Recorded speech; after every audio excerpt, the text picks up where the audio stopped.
Already but started. I'm Preeti Chaudhary. These are the headlines.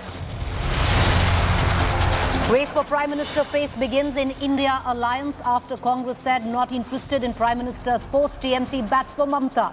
Nitish denies rift rumor, says India name given by consensus. Complete pandemonium outside Karnataka Assembly as BJP protests against alleged misuse of IAS officers. 10 BJP MLAs suspended, erstwhile Chief Minister Bommai detained. JDS joins BJP protest. Bengaluru terror module busted. 5 suspected terrorists plotted blast across city, nabbed and sent to 7-day custody. Bomb-making material, weapons recovered. Sensational revelations in the Seema Haider probe. In a mega exclusive, India Today tracks down Nepal hotel where Seema saga began. Sources suggest Seema sent army jawans friend requests. At least 16 and several left injured after a transformer explodes at Namami Gange project site in Uttarakhand's Chamoli. SDRF joins rescue operations.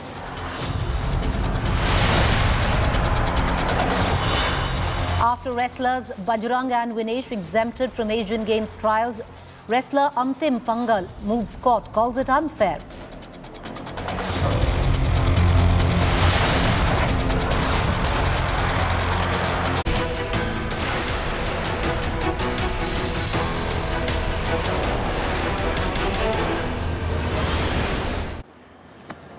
It's just a day after 26 opposition parties banded together as India. The internal factionalism seems to have begun on many levels. It seems that it's a new name, but the old contradictions still seem to exist. Bihar Chief Minister Nitish Kumar has now put speculations to rest over him being upset on how things panned out at the opposition summit in Bengaluru. Of course, he's come out and said that he might have had a different choice where the name India was concerned, but the name was picked by consensus. However, there is a train of thought which goes on to suggest that Nitish Kumar and Lalu left earlier because Nitish seemingly feeling a little cut up of the fact that the Congress is now taking center stage. Possibly he was initially the sutradhar of bringing together the entire opposition together. Is the Congress running away with the credit of sorts? However, Nitish on camera rubbished rumors of him being upset, making it clear that the name India is by consensus and he's not upset, further alleging that it was false propaganda spread by the BJP. All of this comes after the BJP claimed that there were already cracks in the India alliance after Bihar Chief Minister Nitish Kumar decided to return early from the opposition meeting in Bengaluru and being sidelined. Sir विपक्ष कर रहा है नाराज होकर आप चले आए विपक्ष कर रहा है बीजेपी के लोग कर रहे हैं आप नाराज होकर यही सब बात है फालतू चीजें बोला अरे हमारा तो मन राजगीर कर रहा था हम काम कर लिए हमको लग रहा था यहाँ का बातें नहीं समझते क्या करिएगा बीजेपी के लोग सबको छोड़ने दीजिए उसके कभी चक्कर में लगिएगा वहाँ तक मीटिंग वोटिंग करके जो बात हो गया वो कोई जरूरी है कि वहाँ पर बैठ करके कुछ कई तरह के दुष्प्रचार हुए हैं पिछले कई दिनों में। कभी हुआ कि जनता दल यू का आरजेडी का विलय होगा और अब चला रहा है नीतीश कुमार जी नाराज हैं। काहे का नीतीश कुमार जी नाराज होंगे? नीतीश कुमार जी विपक्षी एकता के सूत्रधार हैं और सूत्रधार कभी नाराज नहीं होता। इंडिया सबों की सहमति से नाम तय हुआ है। कहीं न कहीं तो नाराजगी जरूर है क्योंकि देखिए प्रेस कॉन्फ्रेंस मीटिंग का ये हिस्सा था और उसमें अखिलेश यादव का भाग नहीं लेना, जबकि समाजवादी पार्टी के 5 लोग गए थे वहां मीटिंग के अंदर और नीतीश जी के साथ भी 4-5 लोग गए थे, लालू जी थे, ललन सिंह थे, सारे लोग थे। और फिर प्रेस कॉन्फ्रेंस में भाग नहीं लेने से क्या जल्दबाजी थी? कोई विस्तारा या एयर इंडिया की फ्लाइट तो थी नहीं, चार्टर प्लेन लेकर गए थे, तो उस चार्टर प्लेन के बाद तो जब भी चाहते वो आ सकते थे। लेकिन हम लोग को जो भीतरी जानकारी मिल रही है कांग्रेस सूत्रों से, वो चाहते थे कि इसी बैठक में उनके लिए कन्वीनर का नाम तय हो जाए। वो कन्वीनर का नाम तय नहीं हुआ और नाम पर भी उनके मतभेद थे। ठीक है कि अंत में उन्होंने भी अपनी स्वीकृति दे दी होगी, लेकिन वो खुश नहीं थे। We all are accepted the name, and it took all the partners in Team India had all opposition leaders when they met. Previous time in Patna, thought that there should be a name for the coalition. I don't think that Nitish Ji is a very senior leader, and he is one of the main architects of this opposition unity itself. And because we think that gossip stories are run to disturb Team India, but Team India is united. There are other contradictions. Of course, that was the confusion on the name, whether Nitish Kumar was miffed. But there are long-standing contradictions which seem to have just been papered over where the Alliance India is concerned, which once again puts the question, new name but old contradictions. Can India fill its own fault lines before it moves ahead where 2024 is concerned? One of those contradictions playing out in the state of West Bengal. India allied CPM and TMC are now at loggerheads after that meeting. After CPIM chief Sitaram Yechury made it clear that his party will not align with the TMC in Bengal, the left also branded Mamata Banerjee a dictator. TMC has now come out proposing Mamata Banerjee's name as the Prime Minister's face for this alliance in case it gets the prerequisite numbers. Now, another CPIM leader, Brinda Karat, took hitting out at the TMC for the Panchayat poll violence in Bengal. So the contradictions all very too obvious. Not just West Bengal. Let's look at now what's possibly can take place in the states of Delhi, Punjab, Haryana. Already we are hearing that the Aam Aadmi Party and the Congress regional units in Punjab going after each other. Let's listen in to all the reactions. Bengal में जो कांग्रेस का नेता है वो राहुल गांधी या सोनिया गांधी का खिलाफ जा सकता है?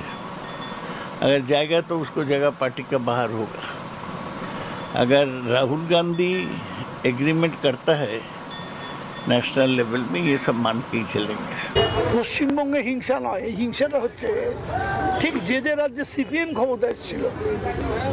দেখা যাবে ত্রিপুরায় গন্ডগোল আছে, আমাদের রাজ্যে গন্ডগোল আছে এবং কেরালায় গন্ডগোল আছে। ঠিক সেই তিনটে রাজ্যেই আরে আম গাছের বীজ পুঁতলে আম হবে, জাম গাছের বীজ পুঁতলে জাম হবে, আর বিষ গাছের বীজ পুঁতলে বিষ হবে। তারাই এই রাজ্যেতে যে অশান্তি জন্ম দিয়ে গেছে, যে সন্ত্রাস জন্ম দিয়ে গেছে। Till a few days ago, you were protesting against the TMC government because of the Panchayat elections. Do you call that democratic today? No. In fact, I've gone on record to say that. I mean, that in Bengal, take for instance in Kerala, it will be the Congress-led front versus the CPM-led front.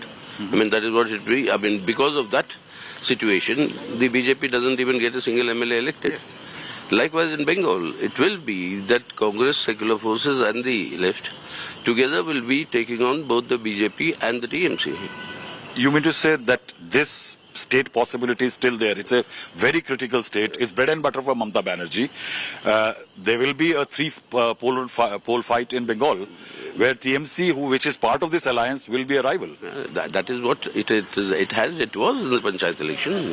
Recently, even now the elections are not concluded. The court has still got to pass its verdicts on many of the things that it is examining. So that will be, that's what I said, state level, you see, there are problems that will be there. And they inherently, they always were. TMC के खिलाफ और TMC की तानाशाही रुख जो बंगाल में दिखाई दिया है पूरे पंचायत के चुनाव में, जिसके आधार पर 7 लोगों की मृत्यु हुई, वो बंगाल की हकीकत है। तो हर प्रदेश की अलग अलग राजनीतिक संतुलन और राजनीतिक शक्तियां हैं। तो बंगाल के अंदर ये जो कॉन्स्टिट्यूशन बचाने का, जनवाद बचाने का, धर्मनिरपेक्षता को बचाने की जो परिस्थिति है, वो बंगाल की ही आधार पर तय होगा। तो बंगाल में जो हमारी पार्टी है, बंगाल जो हमारे साथी हैं, उनके साथ बातचीत करके वो ही तय करेंगे।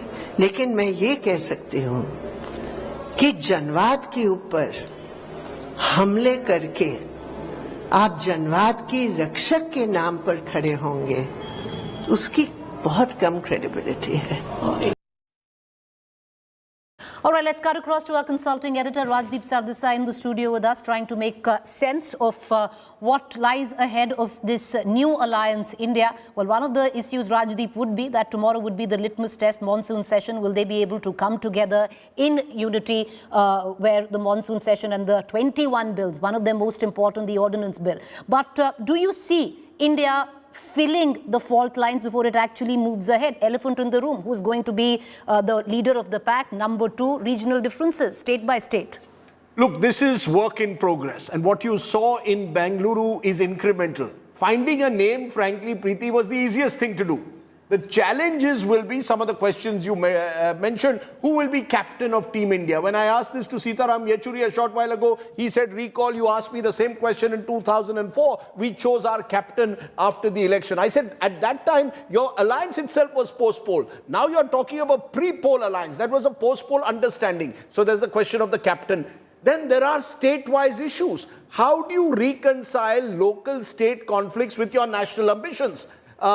Mr. Yechury and Mamta Banerjee were in the same room barely days after their two units in Bengal were engaged in a bloody conflict in the Panchayat polls. It's one thing for Arvind Kejriwal and the Congress to come to some understanding in Bengaluru.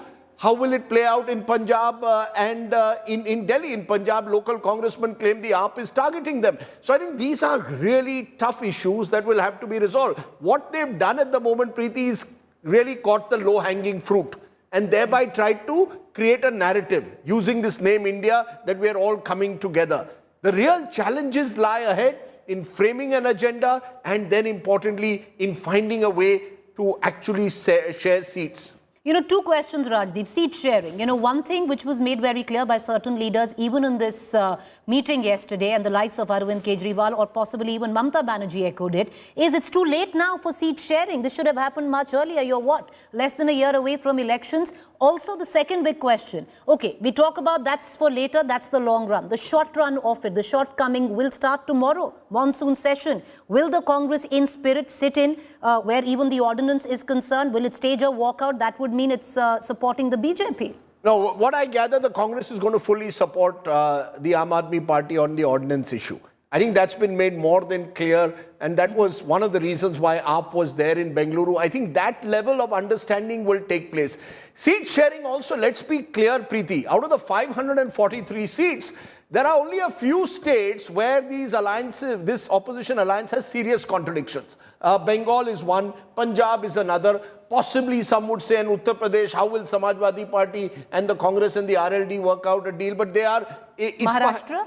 Maharashtra, look, there's a Mahavikas Aghadi already in place. So, I mean, for the Mahavikas Aghadi to work out will be an understanding maybe more difficult in a Vidhan Sabha than in a Lok Sabha. So, I think the seat sharing will be troublesome in certain states.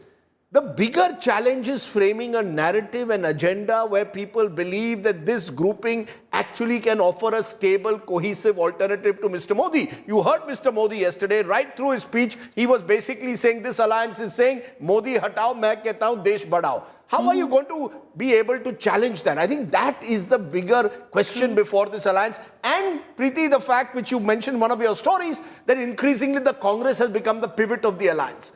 And when the Congress becomes the pivot of the alliance, how will all regional parties and a party like AAP deal with the Congress? That big brother attitude, will that now slowly sort of metamorphose into an element of flexibility? These are all questions that are there. Rajdeep, one quick question before we let you go. Another thing that the Prime Minister said, paas aa sakte hain, par saath nahi aa sakte, and that is actually playing out in a lot of ways since the course of the day. I want to, for you to very briefly touch upon the curious case of Nitish Kumar. Nitish Kumar, along with his own party people, along with the RJD, which is Lalu and Tejashwi, inconspicuously missing where the meeting was concerned yesterday. Clearly, he's miffed. He wanted to be the Sutradhar, maybe being already announced as the convener of this alliance. All of that has not been given to him. Look, who will be the convener is just one of the many questions that confronts this alliance. And I think one of the reasons why that's happened is precisely what I just said, is the Congress has now become the pivot of the alliance. And I think Nitish also, beyond a point, recognizes that.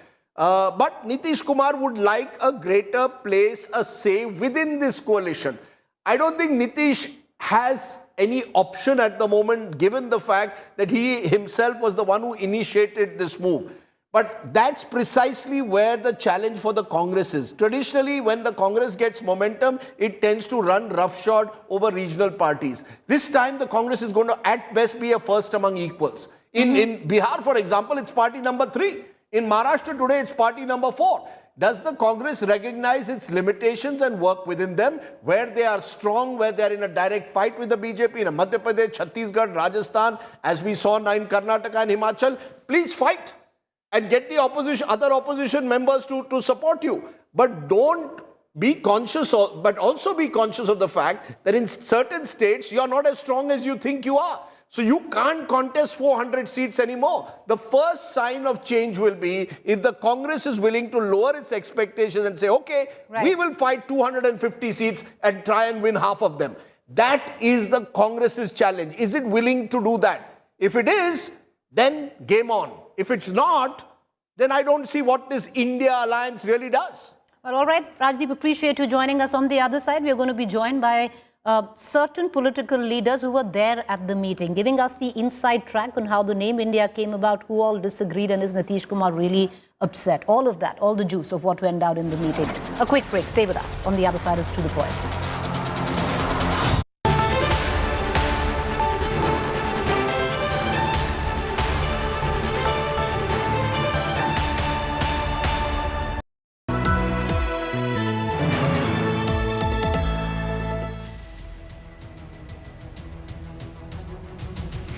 Standing on the ring road, you can see there's only water, water and water everywhere.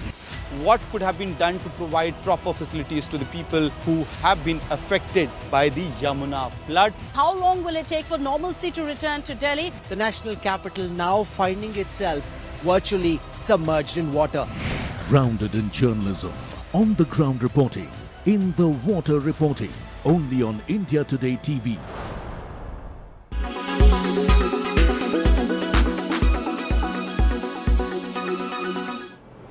India's digital public infrastructure, which is also the UPI that they call the Unified Payment Interface, and also CBDC, which is the central bank's digital currency. Do you see South Africa collaborating with India on this in the future? Singapore, Indonesia? Part of the discussion in the BRICS is that payment system. So South Africa will definitely be collaborating with India through that, but I think we've got to move beyond that, go at a bilateral level. What have been the key outcomes of the discussion so far? I think the broad discussions around of partner interest to developing nations, debt restructuring are progressing very well.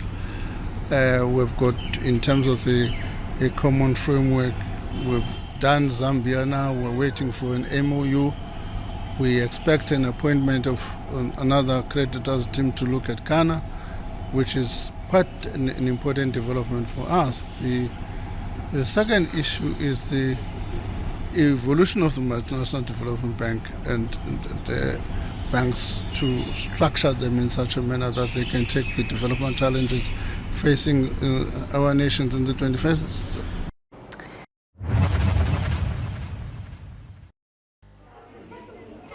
This woman from Kazakhstan has made it her life's mission to help underprivileged children. Anna started an NGO during COVID-19 to educate children in Jaipur who can't afford going to school. Anna's NGO, called Indian Women Impact, has been at it for 3 years now, changing the lives of so many children for the better. Acting as a bridge for children from less privileged families. She offers quality coaching alongside her team of committed teachers. The children, those who live in Basti, they go to a government school and they come here for study. To get extra knowledge, my parents live in a Basti and they cannot afford expensive course and school for me and my brother and sister. So sir, we come here and study all of those subjects. Recently, some of the NGO students from disadvantaged backgrounds also performed a French play at the famed National School of Drama in Delhi. Anna and her husband, who is a doctor, use all of their earnings to try to maintain the NGO. It's been 3 years as we have been running this NGO, Indian Women Impact, and the entire concept is to provide the quality, world-class education to the children from underprivileged backgrounds. And the dream we have is to create the school that can accommodate 5,000 students from such backgrounds, where we can compete with a world-class education. That's the dream. At this Jaipur-based NGO, students from different backgrounds come together to get an opportunity to achieve all these dreams. At the NGO, Anna and her group of dedicated teachers try to provide wings to dreams of underprivileged students who earlier had little or no avenues to fulfill their aspirations. Once they come over here, they leave their less than perfect backgrounds behind to get submerged into a world of creativity, of learning and of dreaming big. With camera person Manish Devankur Vadhavan in Jaipur for India Today.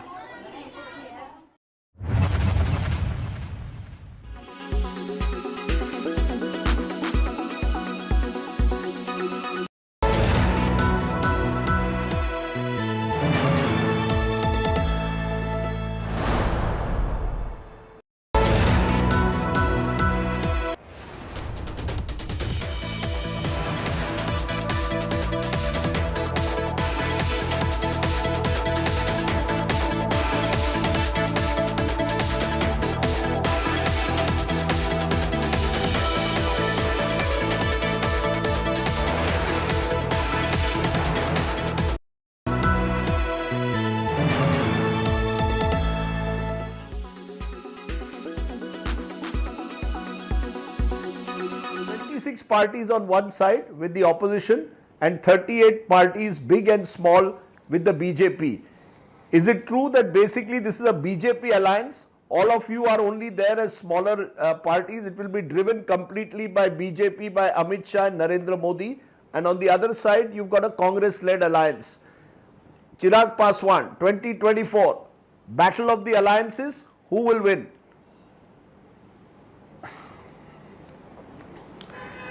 As I said, Rajdeep ji, it's not, it's about everyone coming in together. It's like a collective responsibility. It's everyone contributing for a common goal, for a common agenda. So I'll not say that it's just one party leading it all. I think it's a collective responsibility, whether it's on the Mahagathbandhan side, whether it's on the NDA side. I think everyone contributes. And there's a saying in Hindi ki boond boond se sagar banta hai. So I think everybody's got their own bit to contribute. Now the reason I asked you, because till the other day the BJP seemed to have forgotten all their NDA allies. Suddenly they are remembering the NDA allies. Chunav aa gaye to aapki yaad aa gayi. So was the case with UP also. And let's be very honest, I think this is how the politics of alliances work. You know, alliances are made most of the time near the elections only. You strengthen your alliances during elections, not that you don't remember them for the rest of the years. Yes, there are times and there are alliances which who don't remember their allies for the rest 5-4 years. And then they remember them during elections. But having said it all, I think this is how the politics of alliance works. I think the same goes for UPA also. You call it UPA, you call it Mahagathbandhan. These alliances are, I think during election time, everybody wants to strengthen their alliances. Greece closed its ancient Acropolis during the hottest part of the day on Friday to protect tourists from temperatures which soared past 100 degrees Fahrenheit. And in Italy, meteorologists are calling the next phase of the heat wave Charon, a reference to the ferryman of the souls of the dead in Greek mythology. So, just how bad is it? The European Space Agency, whose satellites monitor land and sea temperatures, warned that Italy, Spain, France, Germany, and Poland all face extreme conditions. Temperatures could break Europe's current record, 119 degrees Fahrenheit, recorded in Sicily in August 2021. The impact from extreme summer heat has been brought into focus by a new study. It says as many as 61,000 people may have died from the sweltering heat across Europe last summer. Record temperatures are expected in parts of southern Europe next week. Johan Ballester is a professor at the Barcelona Institute for Global Health. He says France has learned lessons from a deadly 2003 heat wave that others should follow. Hi ha mesures que són relativament barates, com per exemple coordinar. There are measures that are relatively cheap, like, for example, coordinating public entities. Also, doing a census of vulnerable populations and coordinating them through public services can be relatively cheap. Però hi ha mesures molt més cares, com per exemple el redisseny de les ciutats. But there are much more expensive measures, like, for example, the redesign of cities to improve housing conditions. Doctors say poorer, elderly people with existing health problems are most at risk. Angel Abad is from the Office of Sustainable Development at Madrid's La Paz Hospital. Most have a low socioeconomic background, and we know that in these cases, people who don't have air conditioning are more vulnerable. They face a higher risk and higher mortality upon arriving at an emergency ward.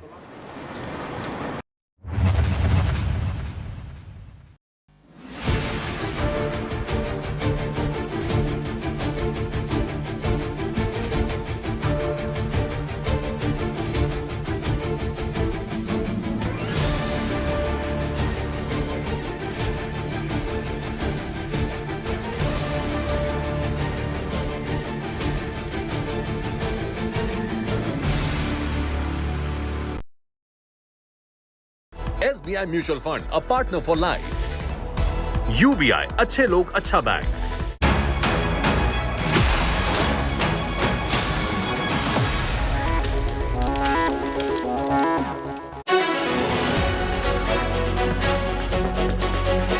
The India Conundrum.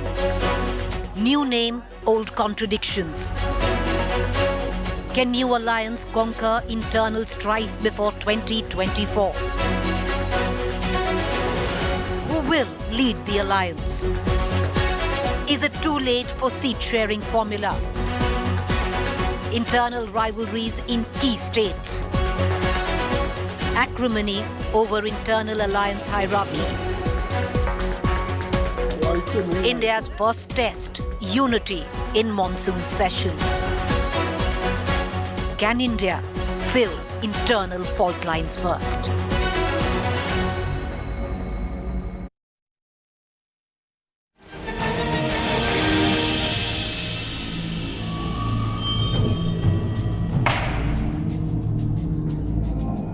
Good evening, you're watching To The Point. I'm Preeti Chaudhary. Over the next 20 minutes, we're going to break down what are the internal contradictions of the new alliance India.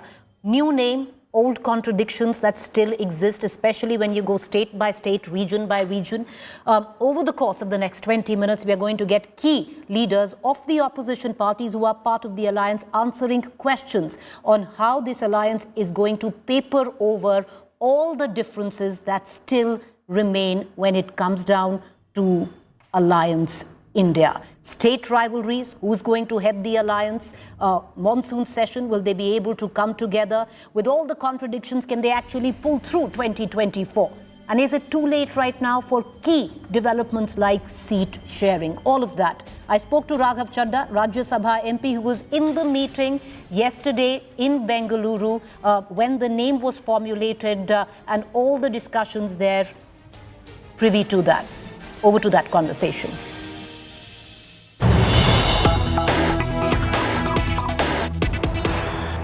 Rajya Sabha MP, Aam Aadmi Party leader Raghav Chadha joining us right now, coming freshly at the back of attending, Mr. Chadha, the all big opposition meet which took place in Bengaluru yesterday. Well, congratulations on India, but with a bunch of contradictions that are emerging, Mr. Chadha, do you see this sustained till 2024? Well, I think it's a great beginning that political leaders and political parties have realized what the people of India want, and it is upon the call given by the people of India that all these political parties have come together under one banner. And in the first phase, the first official announcement of this group is the unveiling of a beautiful name. The name is India, which stands for Indian National Developmental Inclusive Alliance, an alliance in which all 135 crore population of India comes under. That's one banner under which people cutting across cultures, language, caste, creed, socio-economic backgrounds come together. And to sum it up, let me say this, that whenever India fights against somebody, India wins and the enemy loses. And this time in the year 2024 also, when India is up against a challenger, the challenger will lose and India will, as always, win. Mr. Chadha, the fact is you talk about this lovely name that has been coined for your alliance.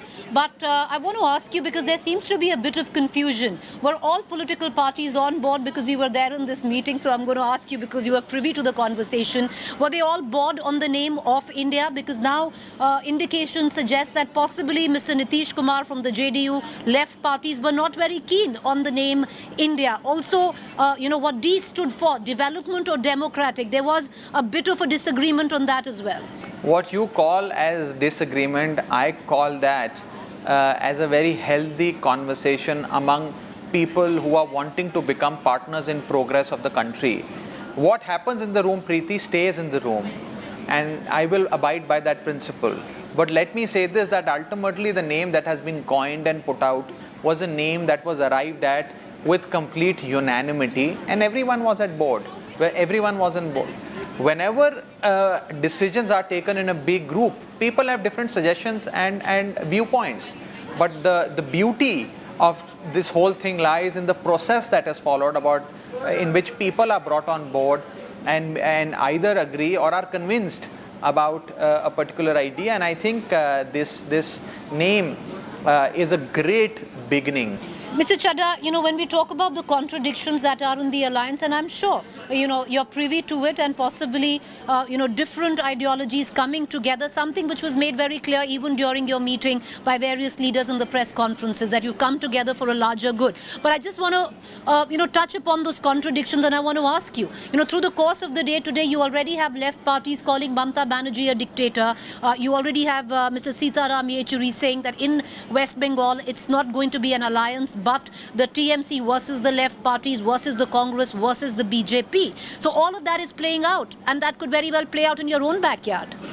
Preeti, let me tell you that this group or formation that has come together has given up on 3 M's.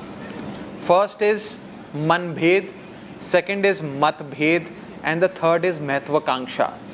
This 3 M's, the Manbhed, and Mahtvakanksha, these 3 M's have been given up by, I think, virtually all participants to come together for the greater good of the country, to save this country from price rise, inflation, unemployment, black money, so on and so forth, the several evils that have plagued India today and India's economy. And I think it is in that quest that these people have come together. Of course, there could be some contradictions here or there. Of course, there have been, a history between political parties in electoral battles. But at the end of the day, I feel this is one family, this is one parivar, where even if one sibling has some issues with the other, or there is a little bit of nick and knack or some sort of small quarrels between 2 members of a family, but when the family is attacked, all the members come together to protect the family. And the name of this family is India. When this India family gets attacked, everyone comes together to save India. to save India from these evils that I've just named. And I think it is in that spirit that people have come together. Of course, the minor contradictions that you may see from time to time will be dealt with in days and times to come. You know, Mr. Chadha, you talk about how it's a parivar, it's a family, but sir, the fact is the composition or the formation of this parivar was not very organic. But that aside, you're together now, but those contradictions that I speak of, and I will bring in which will exist for the Aam Aadmi Party vis-a-vis the Congress. 7 seats, Lok Sabha seats in the national capital, 13 in Punjab, 1 of Chandigarh, 10 in Haryana where you want to make inroads. How do you propose, to possibly transgress this minefield of sorts where Congress is concerned, come Lok Sabha ticket distribution? Well, these are conversations that will most certainly not happen on camera. These are conversations that will have, once the time for those conversations comes. I think everything is happening in a very phased manner, in a phase-wise manner. First the announcement of the names, then subsequently, of course, announcement and chalking of key issues that will be taken to the people, then the modus operandi of how to bring those issues before the people, then of course seat-related conversations will happen. I think there is a process that will be followed, and I am hoping that the process will be followed and good results will come out. It would be too early for me to comment on any such thing, and any which way, these are discussions that must happen in closed doors and not on camera, I feel. Mr. Chadha, I totally get your point, because these are things for the longer run, but maybe something that you might be able to comment on is what we'll see play out from tomorrow. You've been given a promise by the Congress that they are going to support you where the Delhi ordinance is concerned in Parliament. Do you see the monsoon session being the true litmus test of the India alliance? Do you hope that the Congress, in terms of will put its money where its mouth is, not abstain, not walk out, but sit with you and vote alongside the Aam Aadmi parties in Rajya Sabha when the bill is tabled? Look, my leader, Mr. Kejriwal, has said this time and again, that this Delhi ordinance, when it is introduced in the parliament, is going to be the semi-final. If we win this semi-final, it is only then that you qualify for the final, which is the 2024 Lok Sabha. In order to contest in the final, it is absolutely certain and important and critical that you win the semi-final first. And this Delhi ordinance is the semi-final.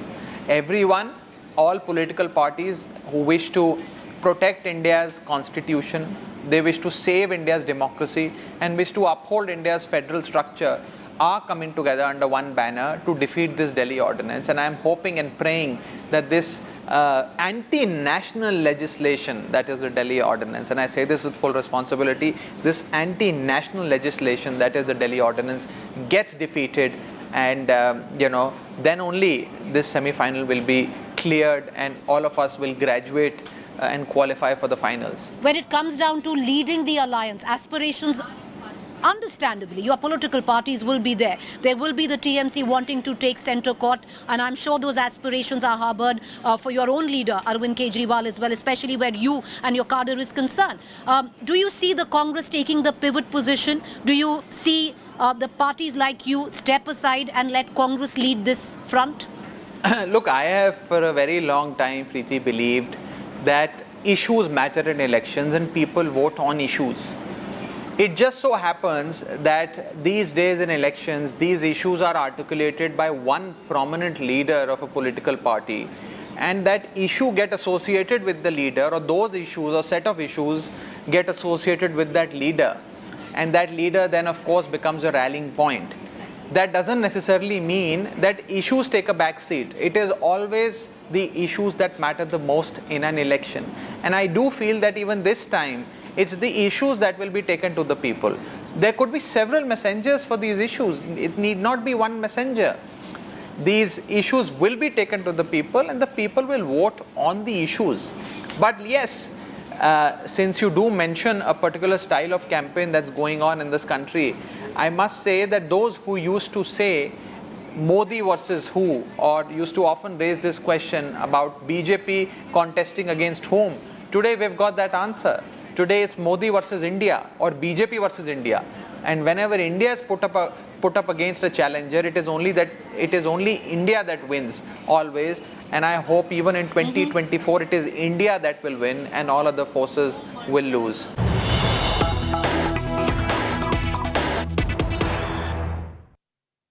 All right, so till now, neither political party which was present there is actually addressing the elephant in the room. How are they going to go ahead where seat sharing is concerned? Is it a tad bit too late for seat sharing? Also, on the name of India, a lot of confusion since the course of the morning. It seems left parties or even Nitish Kumar were not on board with the name India is concerned. Nitish Kumar, the curious case of the leader, a little more miffed because he, who thought himself as the Sutradhar of the entire opposition unity saga, maybe sidelined, and the Congress edging him on the other side, not taken too well by Nitish Kumar. These are questions that are being raised. Let me put these questions to Mr. D. Raja from the CPI, who's joining us. He was there yesterday, present at that meeting. Appreciate you joining us, Mr. Raja. My first question, sir, will you comment a little on the confusion, the contradiction that is coming on the name chosen as India? Now, we have been given to believe by sources within your own party, other left parties, as well as the JDU, that possibly it wasn't the choice of the JDU or left parties. However, you had to submit to a larger consensus. Also, where D of India is concerned, many of you wanted that to be democratic instead of developmental. No, the question is, there was a discussion, what should be the name of this formation? Many suggestions came. Everybody has said the idea of India should have reflection in the name. The name should communicate, convey the message of idea of India, which was envisioned by Gandhi, Ambedkar and galaxy of leaders. Now that idea of India is being destroyed, so the name for this formation should reflect that idea of India, how we can do it. That was the discussion. Then many suggestions came. Everybody gave some suggestion, some ideas. Finally, this emerged. That is India. That is India National Developmental Inclusive Alliance. That was how that name was agreed upon and decided. During discussion, several names were considered. I don't deny. Several names were considered. We Are for India name was considered. Indian People's Front was considered. People's Progressive Alliance was considered. And Secular Democratic Alliance or Front, it was discussed. Save India Front was discussed. So several names were discussed. Finally, this has emerged as the acceptable one, and that is how the name was decided. Mr. Raja, was it acceptable to both left parties and Nitish Kumar? Because, of course, Mr. Kumar has said it's a figment of possibly the media's imagination or agenda by the BJP that is running, that he wasn't happy with the word. But the sheer fact that he and his party leaders were missing, they were not there for the follow-up press meet, even RJD's Lalu Yadav or his son Tejasvi, they were also missing. So was there an issue which was put forth where the name was concerned by the left parties or possibly Mr. Kumar? No, what do you mean by objection? Yes, Mr. Nitish Kumar is Chief Minister of Bihar, one of these. I do not know what you mean that Nitish Kumar objected to. You must ask him better, because he suggested some name, that is true, but it was discussed. Finally, we have to move on the basis of consensus, and people had consensus on the present name. That's what one should try to understand, instead of some kind of rubbing it and raising some objections or creating some confusions. That's what I have to say. Interesting, Mr. Raja, because you are suggesting that, of course, there was a larger consensus and Mr. Kumar had to submit to it. He had a choice of a different name, but that didn't quite go ahead. And we will, of course, we have asked Mr. Nitish Kumar whether he is a little cut up or unhappy with the way things unfolded, especially with the lack of his presence at the press meet. But having said that, Mr. Raja, I want to bring up the other big contradiction, and possibly that stems from your own parties, which is the left front. You have Mr. Yechury, who's come out and said very clearly, where a state like West Bengal is concerned, there will be no alliance there. It's going to be left plus Congress facing off with the TMC versus the Bharatiya Janata Party. So no alliance in the state of West Bengal. A possible scenario could play out in a state of Punjab.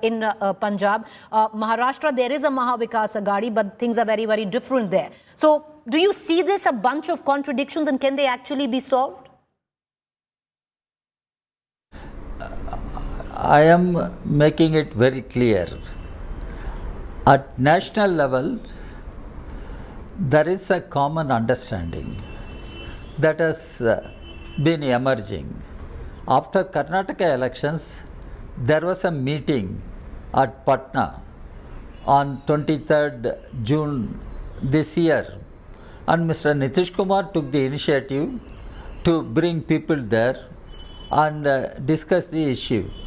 Almost 16 party leaders were there.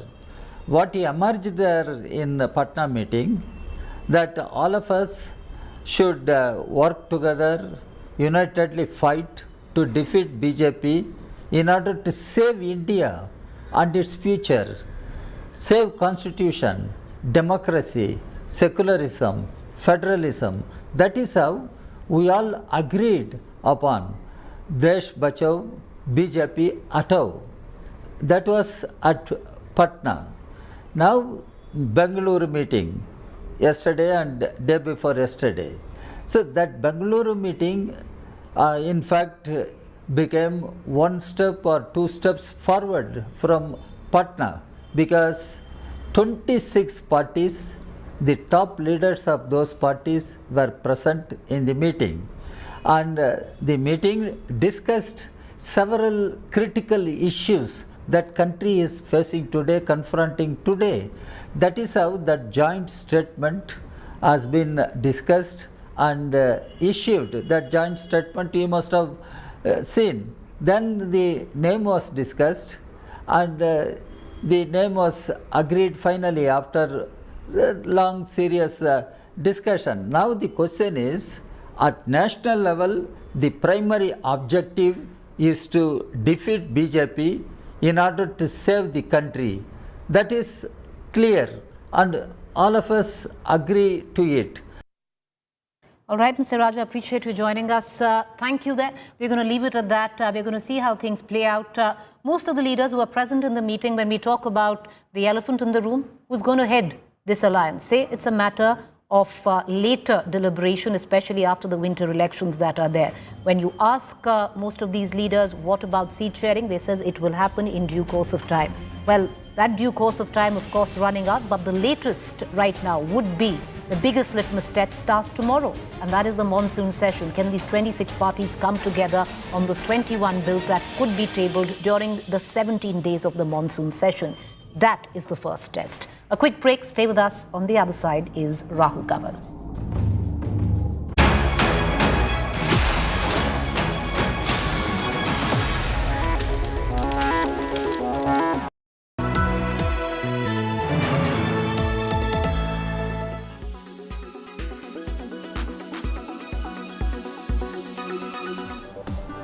The report was a combination of a targeted misinformation and discredited allegations, the majority of them dating from 2004 to 2015. They were all settled by appropriate authorities at that time. This report was a deliberate and a malicious attempt aimed at damaging our reputations and generating profits through a short-term drive down on our stock prices. Subsequently, despite a fully subscribed FPO, we decided to withdraw and return the money to our investors to protect their interest. While we promptly issue a comprehensive rebuttal, various vested interests try to exploit the claims made by the short seller. These entities encouraged and promoted false narratives across various news and social media platforms. Consequently, the Honorable Supreme Court of India constituted an expert committee to look into this matter. The committee included individuals known for their independence and integrity. The report of the expert committee was made public in May 2023. The expert committee did not find any regulatory failure. The committee's report not only observed that the mitigating measures undertaken by your company helped rebuild confidence, but also cited that there were credible charges of targeted destabilization of the Indian markets. Richard, I want to ask you, how far is 21,000 on the Nifty now? Yeah, so I think markets would continue to achieve new milestones going ahead. What we are eyeing right now is 20,150. So ideally, as per technical analysis, whenever any stock or the index trades its all-time high, so it's a reciprocal retracement theory, which gives us the target projections or the next resistance projections. Now, 161.8% retracement of the previous correction that we saw in the Nifty, but the one which bottomed out around 16,800. That level is coming around 20,150. So I think as of now, for short-term perspective, maybe later half of this month or early next month, we would see 20,150 getting achieved. And yes, once that is surpassed, then 21,000 also would not be, it would not take much time. So Ruchit, now tell us, how do investors make money at record high markets? What's the strategy that they should adopt right now? So one should adopt a stock-specific strategy over here. See all the markets, if you see the broader markets, most of the sectors have participated in this upmove. So I think auto is one name where we have continuously witnessed a good momentum of late. So I think this trend is likely to continue going ahead. Escorts, Ashoka Leland, then Tata Motors, these are some of the names which would continue this outperformance.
Is it getting a bit frothy, or do you believe that the bull run is here to stay? Yeah, I think first of all, thank you, Sakshi, for inviting me. I think the markets are, extremely buoyant, largely because of the liquidity flows which we are getting from the FIs. In fact, in the last few months, I think since April, since the market started rising, we have been seeing that Indian markets have attracted a lot of liquidity from these foreign institutional investors. And I think today we had hit a high of 19,800. After that, there was some profit booking. But my sense is that, if corporate results are better than expectations and, the Fed policy, which is due for July 25th, if there is some mild positive surprise in terms of the commentary from Mr. Powell, then I think the markets could head to higher odd levels. And I think we should not be surprised. The markets could possibly even look at touching 20,000 in the very near term. But I think it would be a gradual journey from here on. What is the right way to approach the market right now? What should one do and what should one not do when the markets are at record levels? See, I think for investors who have participated in this rally and have made a decent amount of profits, my suggestion is that, this is a very volatile market and we are going to see higher levels. But in the intermediate, it's always better to book your, book profits regularly because, that is how you can secure your margin of safety. So I think at least once your capital is recovered, then I think the investor is at ease, whatever index level the market throws up. So that strategy, I think investors should do. They should not stick only to paper profits. They should convert them to some cash flow.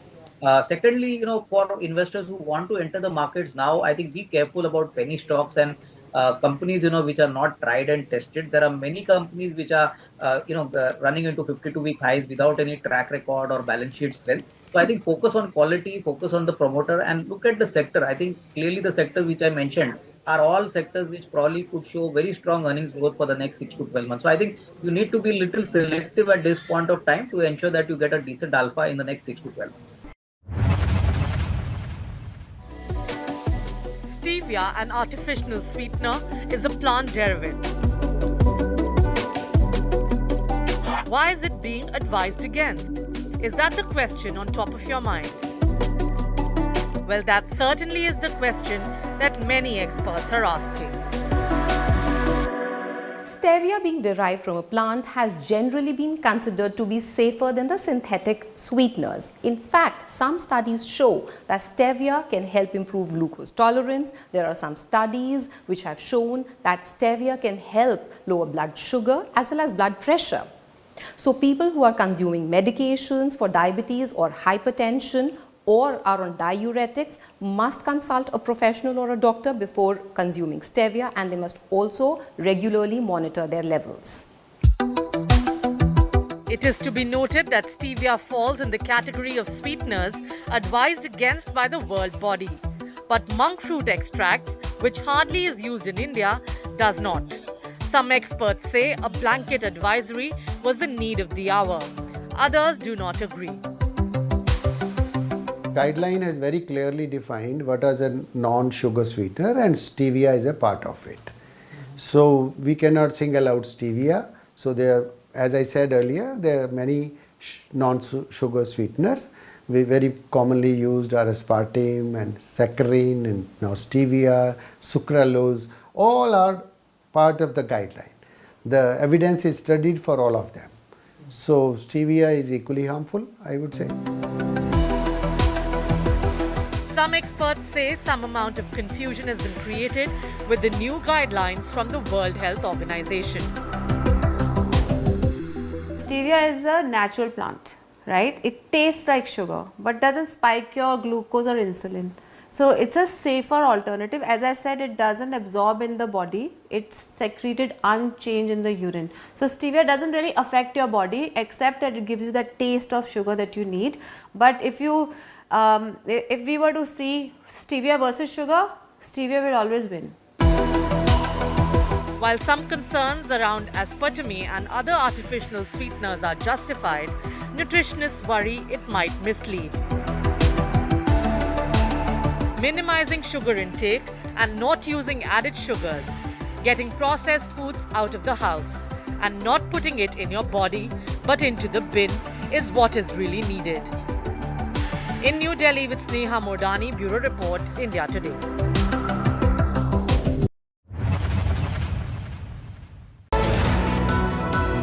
Presented by RP Sanjeev Goenka Group, Growing Legacies. Co-presented by Century Ply Club Prime, Raho Befikar. Co-presented by Macho Hint, बड़े आराम से. Co-powered by the new Kia Seltos, the badass reborn. Co-powered by Sera. This is your space. Play it your way.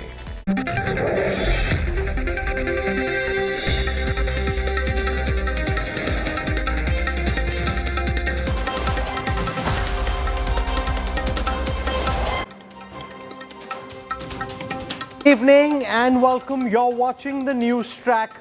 I'm Rahul Kamal. A woman hopelessly in love or a sinister Pakistani spy? Who is the real Seema Haider? A mysterious story that has India in its grip, and it's my top focus on the news track. An India-Pakistan love story.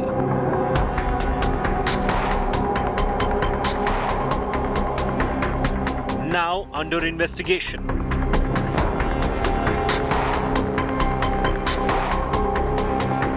Did she cross over only for love?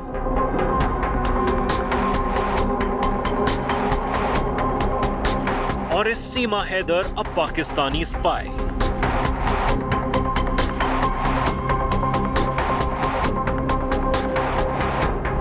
Unconventional love story or a spy saga? Big focus on News Track. No one knows for sure, but everyone has an opinion and they all think they know for sure, but that's not the case at all. We'll get into the layers of this gripping story, get you the investigation from Sharjah, from Pakistan, from Pokhara in Nepal, and all through India. We'll trace the developments and bring you the latest updates. Here are the headlines today.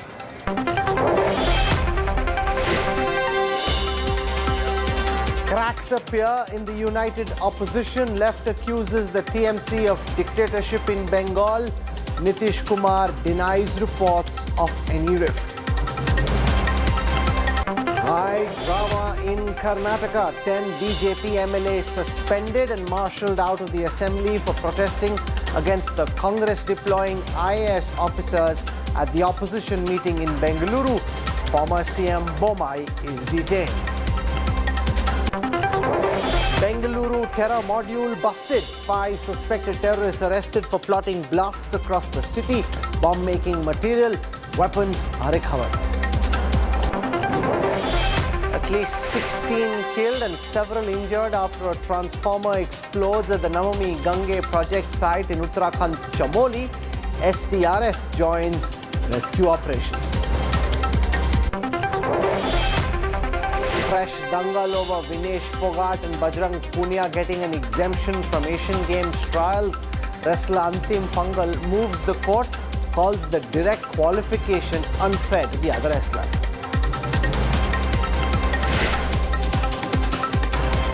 A PUBG love story, a cross-border relationship.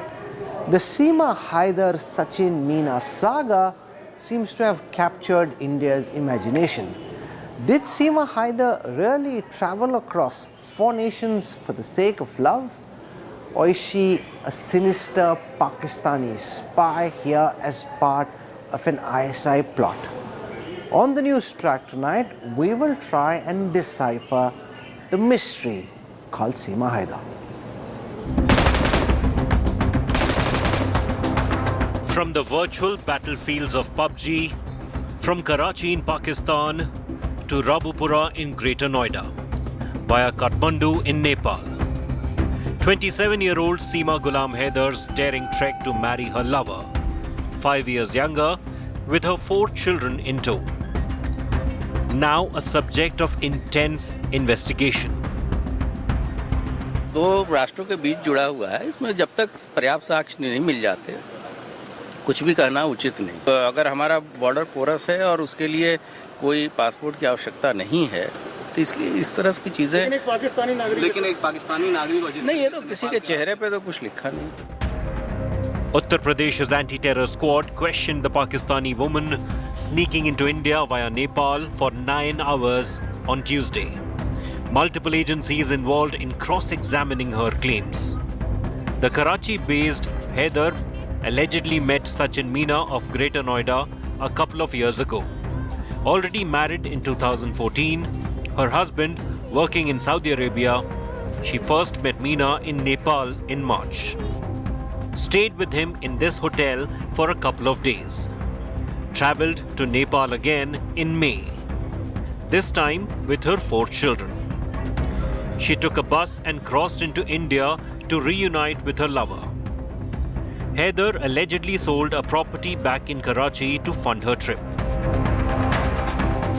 But the investigating agencies aren't taking this story on its face value.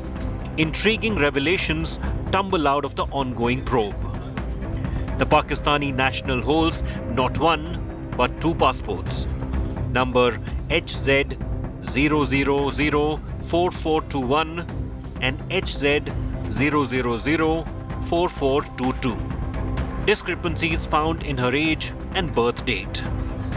Pakistani authorities seem to have issued Seema Haider her national identity card in September 2022.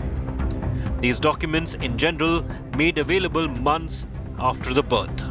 In her case, she got her Pakistani national identity less than a year ago. 2 passports in Pakistan. A bus from Bukhara to Uttar Pradesh to reach Greater Noida. Evading the keen eye of the Sashastra Seema Bal along the India-Nepal border. She carried all travel documents, but left one of the phones and a laptop she used in Pakistan behind. And when India Today spoke to her estranged husband, a laborer in Saudi Arabia, Ghulam Haider claimed Seema Haider's brother is a Pakistani border guard. ये जो सीमा हैदर इसके भाई का नाम आसिफ है ना? तो आसिफ कहाँ है अभी? किसमें है? कहाँ काम करते हैं? इधर ड्यूटी है इसका तो रेंजर्स में है इधर कराची में। क्या पाकिस्तान रेंजर्स में है? फौजी हैं? और इनके जो चाचा है सीमा के? वो गुलाम अकबर, वो भी बड़े उधर में इस्लामाबाद में पता नहीं लगा होंगे। कहाँ पे है? Islamabad. Seema Haider's speech, her language skills. A Pakistani woman from the Sindh province dressing up like a rural woman from India's Hindi heartland. Investigators are leaving nothing to chance. Agencies suspect that Pakistani handlers might have taken professional help to give Seema Haider a makeover in order for her to slip into India without detection. Seema Haider's purported affidavit from 2014 in India Today's possession, the woman in this document accused her parents of greed. She testified that she left her home to live with Ghulam Haider because her parents wanted to marry her off with someone else against her wishes. And now she has left Ghulam Haider for Sachin Meena in India. Out on bail, but not off the hook. Seema Haider, an unconventional lover, or a Pakistani spy out to set up base in Uttar Pradesh? Over to the investigating agencies to get to the bottom of her saga. With Arvind Ojha, Bureau Report, India Today. It's one of those sagas where everyone in our newsroom, people in every home, in every office, they all have an opinion. They're all convinced they know. No one knows for sure, but they still think they do. Joining me on this broadcast, I want to welcome some of our reporters and some officials who've been in different agencies. I want to start by welcoming our crime editor, Shams Tahir Khan, joining me on the news track. Gaurav Sawant, our strategic affairs expert, looking at the international dimension of what's at play. Munish Pandey tracks the Ministry of Home Affairs. We've got Arvind Ojha, who's our crime editor, and we've got Samarth Srivastav. He is in Kathmandu, going back to the places that Seema Haider and Sachin went to in Kathmandu and in Pokhara.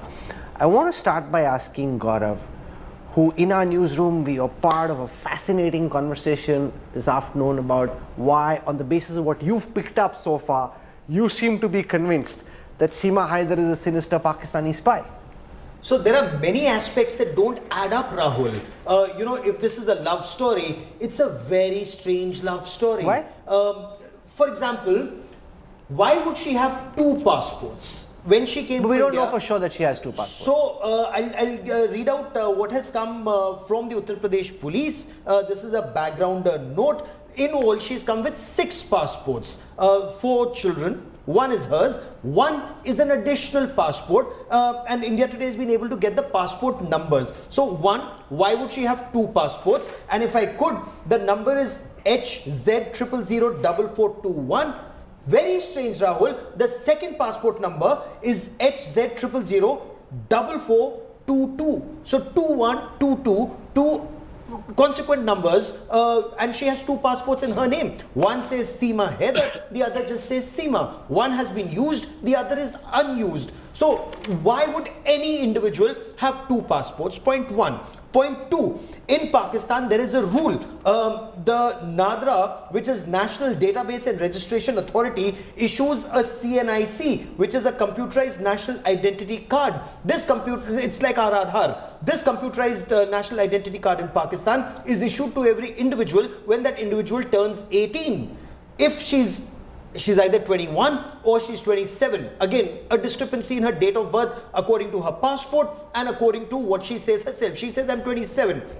If she's 27, why was her NADRA card or her CNIC card not issued 10 years ago when she was 18? Why was it issued just last year? So was everything pieced together? Her passport is last year, her database national identity card is last year. Was an identity created last year for her to come into India, to become friends with this guy and then move into Uttar Pradesh? Shams, when viewers will listen to Gaurav's response, they'll think, boss, yahan dal mein kuch kala hai. On the back of all that you've studied of this story, all the officials you've spoken to in different agencies, you seem to be convinced that she's just a woman in love and everybody is just playing Seema auntie and being judgmental when they shouldn't. अभी तक जितनी सारी चीज़ें आई उसको देखते हुए ऐसा लगता है, जैसे राहुल मैं शुरुआत से अगर बताऊं, सिर्फ 72 आवर्स के अंदर अंदर सीमा को बेल आउट कर दिया जाता है और नोएडा पुलिस उसको अपोज नहीं करती कोर्ट में। नोएडा पुलिस का ये कहना था कि जो हमने इन्वेस्टिगेशन किया उसमें ऐसा कुछ मिला नहीं है, पहली चीज़। दूसरी चीज़ उसमें ये थी कि सीमा अपने बच्चों के साथ बॉर्डर क्रॉस करके आई बिना वीज़ा के, ये उसने एक जुर्म किया है, क्राइम किया है। लेकिन जहाँ तक स्पाई की बात आती है, हम लोगों ने जितनी भी जासूसी फिल्में देखी हों या नॉवल पढ़े हों या इवन मैंने कई ऐसे जासूसों से बात की, बल्कि इवन आईबी के कुछ लोगों से ही बात की, सबसे ज़रूरी होता है कि अगर आप किसी देश में स्पाई या जासूस के तौर पर जा रहे हैं, आप अपनी आइडेंटिटी कभी डिस्क्लोज नहीं करेंगे, आप उसको छुपाएंगे। This is her real name? मैं वही कह रहा हूँ कि डिस्क्लोज नहीं करेंगे, लेकिन यहाँ पर और उस आप कंट्री को भी आप छुपाएंगे। सीमा पूरा एक बैग लेकर आती है, ये रहे मेरे पासपोर्ट, ये मेरे बच्चों के पासपोर्ट, ये मेरा कराची का पता, ये मेरे हस्बैंड का आई कार्ड, ये मेरे फादर इन, वो जेन्युइन डिटेल दे रही है। अगर वो स्पाई है तो पहली चीज़ वो कि वो इंडिया और पाकिस्तान के हमारे जो रिलेशन है हम सब जानते हैं, वो किसी और कंट्री का भी बता सकती है। पाकिस्तानी पासपोर्ट बगैर वीज़ा के और इंडिया आ रही है और उसे पता है पाकिस्तानी पासपोर्ट देखेंगे तो पहला उस पर डाउट जाएगा। तो पाकिस्तानी पासपोर्ट के साथ यहाँ आना, किसी स्पाई इतनी बेवकूफ़ी वाले काम नहीं करते, पहली चीज़। सेकेंड ये है कि जो सीमा का पाकिस्तानी है, क्यों डाउट हो रहा है? एक तो पाकिस्तानी है, ऊपर से पाकिस्तानी लड़की है, ऊपर से दिखने में ठीक ठाक है।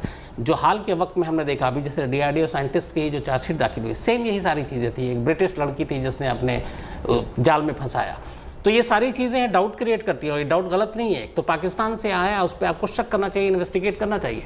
नोएडा पुलिस ने किया फर्स्ट 48 आवर्स के अंदर अंदर। ये नोएडा पुलिस का काम नहीं है, क्योंकि स्पाई एक दूसरे देश से आता है तो फिर इसमें आपको सेंट्रल एजेंसी को इन्वॉल्व करना पड़ता है।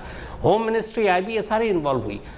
और जो हमारे सोर्सेज उनका कहना है कि 48 आवर्स के इंट्रोगेशन और इन्वेस्टिगेशन के बाद ही सीमा को इतनी जल्दी बेल आउट किया गया, वरना आज अब तक मैंने नहीं देखा है कि किसी को आप स्पाई के डाउट में पकड़ें और फिर आप उसको फौरन बेल आउट कर दें। तो ऐसा इस केस में नहीं हुआ। She wouldn't have got bail if serious investigative agencies like the Intelligence Bureau thought that she was a spy. She would have been locked up for a long time. And secondly, which spy comes with her own children? She doesn't need to come and tell us that she's Pakistani and bring her own children to India. She would have come like a Matahari all by herself. So, we're still waiting to see if a DNA test is carried out and whether these are her children. That's point one. I'm not saying she's a spy. I'm just saying there are many aspects to the story that just don't add up.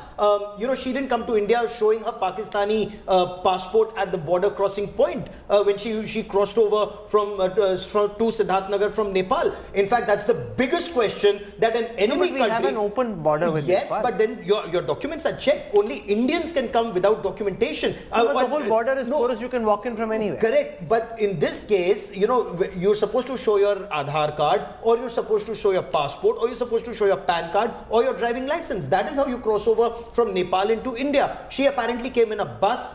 She did not show her Pakistani passport there. Had she showed her Pakistani passport, she would have been held immediately. But then somehow, But Shams's point that if she's actually Pakistani, she won't come with a Pakistani passport. When terrorists come, they don't bring their Pak credentials with them. That's like the surest way of getting busted. But how did she get busted? She didn't come saying, I am Pakistani, hi, I'm giving a television interview. She quietly came for 15 days, quietly lived in Greater Noida, and that's a very sensitive area. You have your Hindon Air Base, you have a Jewar International Airport that's coming up. She wanted to just settle in. It's only when the boy's family insisted you get married, they approached a lawyer, went to Bulandshahr. It's the lawyer who later alerted the police. So this raises very serious questions about the credibility of the Uttar Pradesh police and our intelligence agencies that a Pakistani woman was living in our country for 15 days. They hadn't the foggiest idea this was happening. So that is why now there's an ATS investigation, an anti-terror squad investigation, and for the police to say कि किसी के चेहरे पर नहीं लिखा वो जासूस है, that's exactly why you have intelligence agencies. That is exactly why you have counter-terror forces. And we've been misled. A David Coleman Headley came into our country carrying an American passport and went around, looking at every VA, VP, vital asset and vital point in Delhi and Mumbai. So we've been bitten once. We haven't woken up. Arvind Oja, आपकी बात हुई सीमा के past husband से, क्या निकल के आया? क्या ये बात सही है कि वाकई में उसके ब्रदर्स आर्मी के अंदर हैं? पाकिस्तान कनेक्शन के बारे में सीमा का, क्या इसने ये घर बेचा, वाकई में 12 लाख का घर बेचा, या किसी एजेंसी ने इसको 12 लाख रुपए दिए? नहीं राहुल, देखिए अभी तक जो इन्वेस्टिगेशन हुई है और अब से कुछ देर बाद बाकायदा कुछ देर पहले जो उत्तर प्रदेश पुलिस है उसने एक अब तक की जो जांच हुई उसको लेकर एक प्रेस रिलीज जारी की है। और उसके अलावा जो उत्तर प्रदेश पुलिस के जो टॉप ऑफिशियल हैं उनसे हमारी बात हुई है। उनका कहना है कि अभी तक सीमा ने जो कुछ भी बयान दिया है वो काफी हद तक सही सामने आया है। जो उसने बात कही थी कि उसने अपनी प्रॉपर्टी बेची है, वो भी बात काफी हद तक सही है। अभी तक की जो एटीएस की इन्वेस्टिगेशन है और जो नोएडा पुलिस की इन्वेस्टिगेशन है उसमें ये क्लियर नहीं हो पाया है कि सीमा वाकई कोई जासूस है, कोई स्पाई है। अभी तक यही माना जा रहा है कि वो प्रेम प्रसंग के चक्कर में सचिन से मिलने के लिए आई थी। वहीं अगर इंडिया टुडे ने जो बात की है, जो सीमा का फर्स्ट हस्बैंड है गुलाम हैदर, जो फिलहाल सऊदी अरब में, उसने ये कहा कि सीमा ने बताया था कि उसका जो भाई है आसिफ वो कराची में है, पाकिस्तानी रेंजर्स है, वहीं उसके जो अंकल है वो इस्लामाबाद में है। और कहीं ना कहीं एजेंसीज ने इस बात की पुष्टि भी की है। लेकिन ये काफी अनयूजुअल चीजें हैं, जिस तरह से सीमा यहाँ पर आती है, जिस तरह से पासपोर्ट पे, शायद यही वजह है कि एजेंसीज लगातार सीमा को इंटरोगेट कर रही है। हालांकि अभी तक कोई स्पाई का एविडेंस नहीं मिला है। वही गौरव की बात को रिफर करूंगा, अगर कोई एजेंसीज ये कहती है लैब्स पर कि किसी के चेहरे पर पाकिस्तानी नहीं लिखा है, तो ये बहुत अजीब सा बयान है, क्योंकि कहीं ना कहीं ये इंटेलिजेंस फेलियर तो है ही है। क्योंकि लोकल नेपाल से लेकर अगर सीमा ग्रेटर नोएडा तक आ जाती है और किसी एजेंसीज को जानकारी नहीं मिलती है तो यह बड़ा फेलियर। लेकिन जो एजेंसीज का इन्वेस्टिगेशन है, साथ ही साथ इंडिया टुडे की टीम ने काठमांडू, नोएडा से लेकर उसके हस्बैंड तक से बात की है, जिसमें कई ऐसी चीजें हैं जो सीमा पर शक भी पैदा करती है।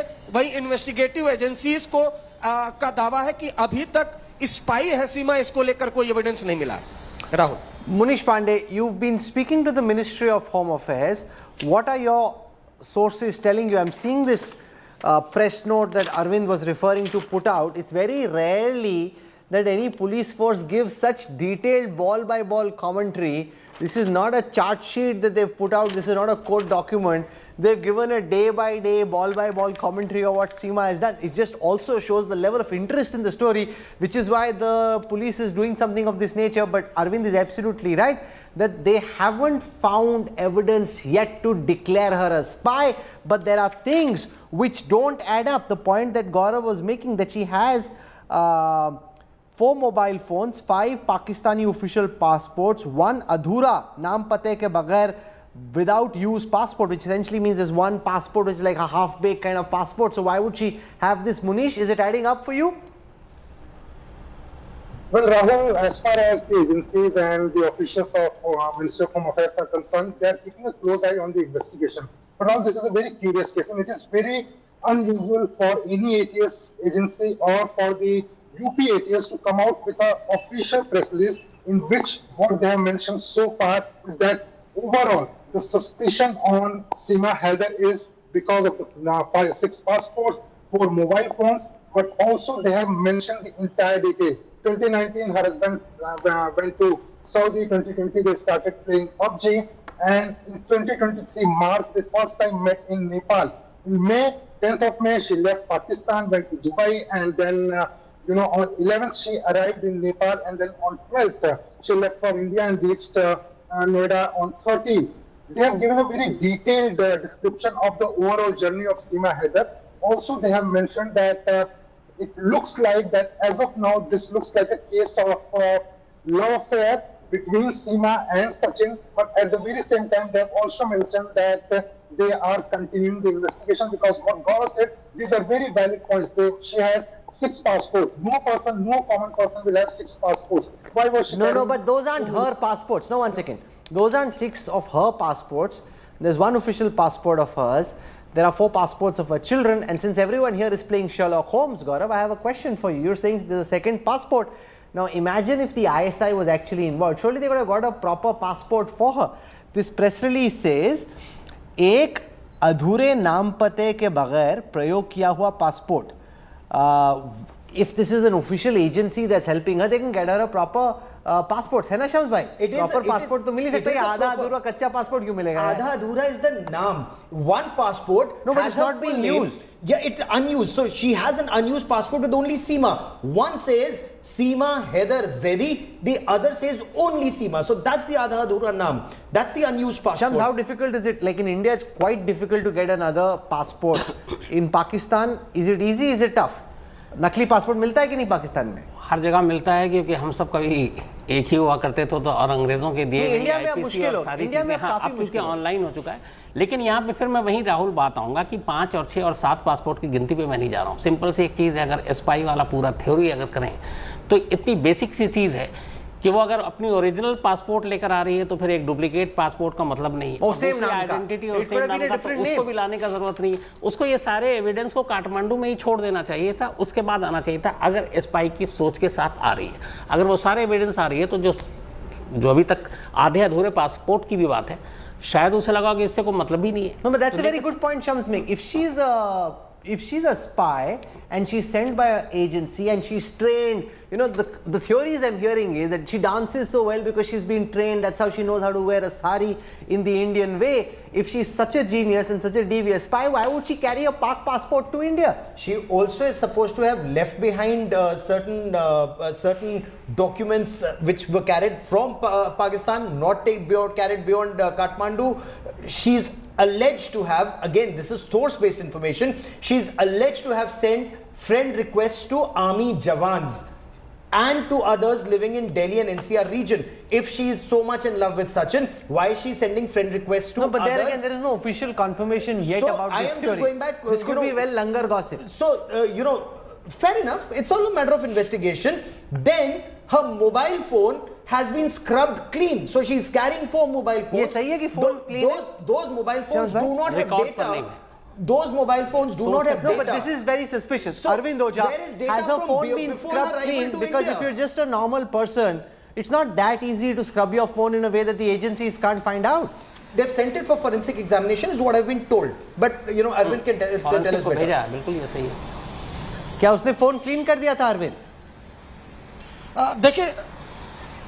देखिए मैं सबसे पहले बताऊं कि जो आधे अधूरे पासपोर्ट की बात हो रही है वो इसमें यह है कि एक पासपोर्ट जिसमें सीमा नाम लिखा हुआ था और दूसरा पासपोर्ट जिसमें सीमा हैदर लिखा हुआ था। तो बहुत मुमकिन है और इस तरह से कई बार होता है कि कोई पासपोर्ट पे अपना नाम पूरा नहीं लिख पाता है तो वो दूसरा पासपोर्ट बनवाता है जिसमें पूरा नाम लिखता है। तो सीमा बहुत मुमकिन है कि पहले का उसका जो पासपोर्ट हो वो शादी के पहले का हो, उसके बाद शादी के बाद उसने सीमा हैदर लिख लिया हो। ये भी एक इन्वेस्टिगेशन का सब्जेक्ट है जिस पर एजेंसीज जांच कर रही है। रही बात दूसरी, कई डेटा डिलीट हुए हैं। अमूमन हम में आप में से कई ऐसे लोग हैं जब कोई चैट्स करते हैं तो वो डेटा डिलीट करते हैं, लेकिन चूंकि ये मामला एक पाकिस्तानी महिला की घुसपैठ का है इसलिए एजेंसीज ने इस डेटा डिलीट को भी बहुत सीरियसली लिया है। लेकिन जैसा मैंने पहले बताया कि पहले नोएडा पुलिस ने और शम्स ने भी इस बात का जिक्र किया है कि नोएडा पुलिस से पहले जब भी कोई फॉरेनर से रिलेटेड मामला होता है तो उसके पहले central agencies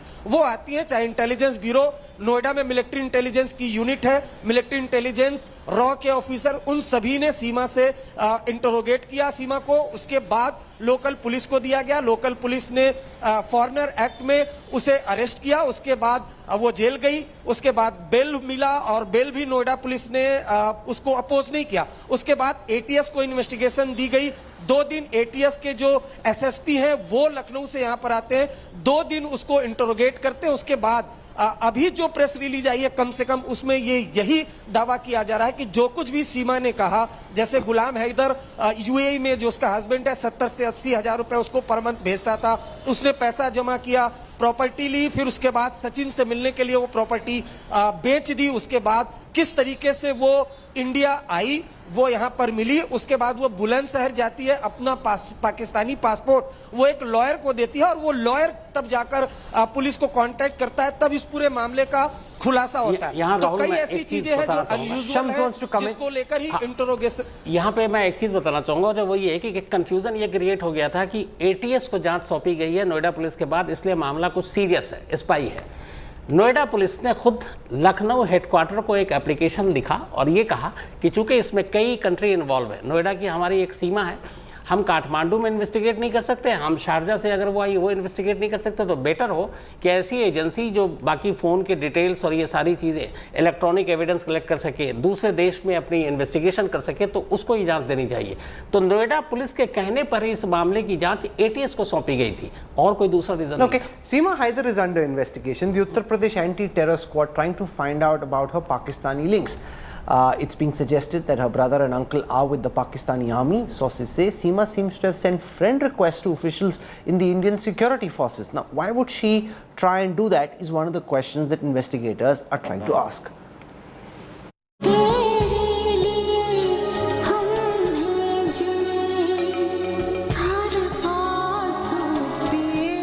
Love crossing the barriers of nationality.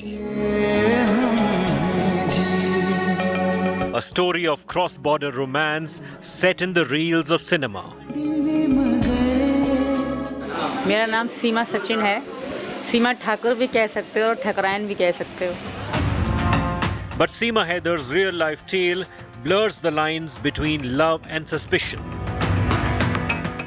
The Pakistani citizen's illicit crossing of borders has triggered a full-scale investigation by Indian authorities. Agencies suspect that there may be more to her story than meets the eye. A deeper inspection of her activities, both offline and online, underway.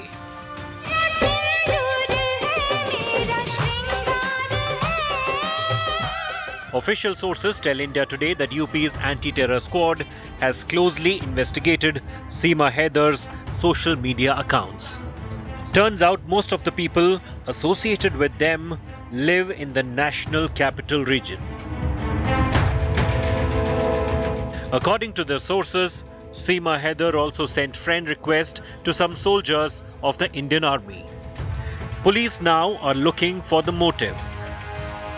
On her part, Haider claimed someone may have created a fake profile in her name. नहीं sir, ऐसा कुछ भी नहीं है। जब सच्चाई सामने आएगी तो फिर ही आप बात करेंगे। ऐसा कुछ है नहीं, क्योंकि अपनी बेटियों के साथ हूँ, मेरी मासूम बेटियां हैं, मेरा बेटा है। ऐसा होता तो मैं अकेली ही आती, शायद पहली बार मैं जब आई तभी आती। अगर यहाँ ऐसा होता तो मैं खुद चल के वकील के पास नहीं जाती। Central agencies suspect Seema Haider's infiltration into India could have been facilitated by a third party. A Pakistani Muslim, she could have been trained in Hindu customs, attire, and the Hindi language as spoken in the hinterlands of Uttar Pradesh. जैसे यहाँ औरतें पति के लिए अपनी मांग भरे रखती हैं, तो आई लव दैट, मुझे बहुत अच्छा लगता था ये सब। A trademark practice adopted by Pakistan's rogue spy agencies to send its female operatives into India via Nepal. Central agencies haven't yet been able to confirm Seema Haider's claims that she entered India on May 13th. No evidence yet found about the presence of a third country citizen that day along the key border points between India and Nepal. Her brother Asif being a Pakistani ranger, and uncle serving in the Pakistani army have also raised eyebrows. No evidence yet of her claims either that she sold a house to fund her India trip. अभी भी ऐसा ही बोला, भाई हम जा रहे हैं गाँव, 3-4 दिन हमारे सामान का ख्याल रखो, फिर हम वापस आ जाएंगे। गई तो फिर वापस नहीं आई, जीपीएस का कोई राब्ता हो गया, फिर ऐसे इधर चली गई तो हमने नेट से सुना तो इंडिया पहुंच गई है। Love and suspicion intertwined. A case still shrouded in mystery. With Jitendra Bahadur Singh and Arvind Ojha, Bureau Report, India Today. I want to go across now to Samar Srivastav. He is in Kathmandu. He's tracking whether the information given by Seema and Sachin adds up in Nepal. What have you found out in your preliminary investigation so far, Samar? Well, Rahul, it is very clear that there is something wrong when it comes to the hotel booking or visiting the temple Pashupati that is in Kathmandu, because when India TV reached the hotel and checked the entry in that particular register, there was no mention of either Sachin or Seema Haider. The receptionist told India Today TV that yes, both the duo came and stayed for around 7 days, but they were too normal. Most of the time they remained inside the room. Hardly they came out to visit temples like Pashupatinath and various others, but most of the time they were inside.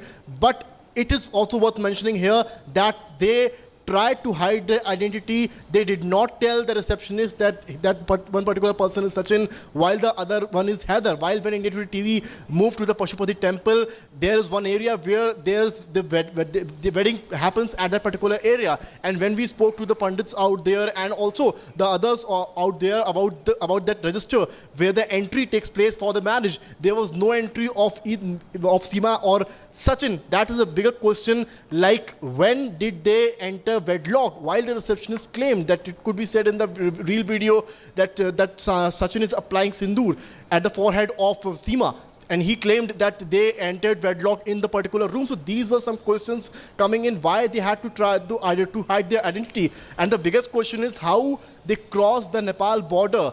What SSB forces were doing in Gorakhpur, Siddharthnagar or various districts which are in a way adjoining districts around Indo-Nepal border. So this is a bigger question, and that's why UP police has sought report from SSB as well to give information how Seema and Sachin, because for the first time in March, Sachin crossed the border from Gorakhpur. Number 2, in May, Seema Haider via bus from Pokhara entered the border via Siddharthnagar area. That is also the border of Indo-Nepal, and that is a bigger question, and that's why India TV is tracking each and every detail from where Seema Haider went to. Even currently I'm also traveling towards Pokhara, and that's the route where Seema Haider went through a cab and later took a bus. Okay, I'll come back to you and we'll follow your reportage over the next 48 hours on India Today. Samar Srivastav, thank you for that update.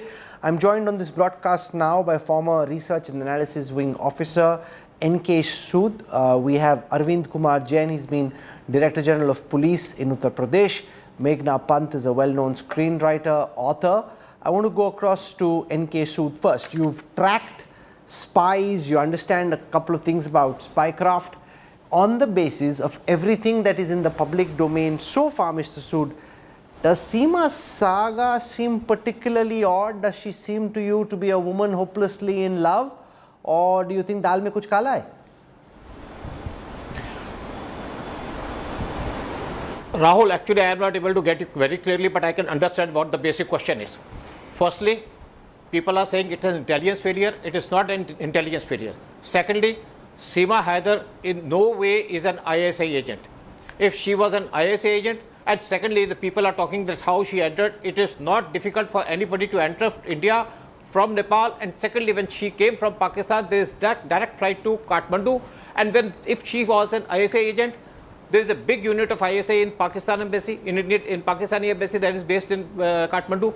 They could have given her all the assistance. And one more thing, if she is crossing into India and she was an ISI agent, ISI would have taken proper care and would have briefed her that not to bring her passports to India. She could have destroyed the passport over there. People are talking about her changing SIMs, etc. She was afraid of not India or RAW or IB. She was afraid of ISI.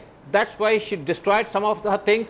And one more thing, if Seema Haider was an ISI agent, she would have destroyed her passport, come to India, and after meeting Sachin, she would have said that I have come from Aligarh or anything, and she would have prepared any kind of documents in India. It's not a difficult job. And if she was an ISI agent, ISI would have taken proper care of Seema. And Seema, if she was an ISI agent, there was no need for Seema to convert to Hinduism. The main problem for Seema is that she converted to Hinduism, and she was expecting that if she would convert to Hinduism, she would get a good reception in India. I think this is where her calculation went wrong. And the way she is being investigated into, she is being repeatedly questioned by various agencies. And I think who can face that kind of disordered investigation?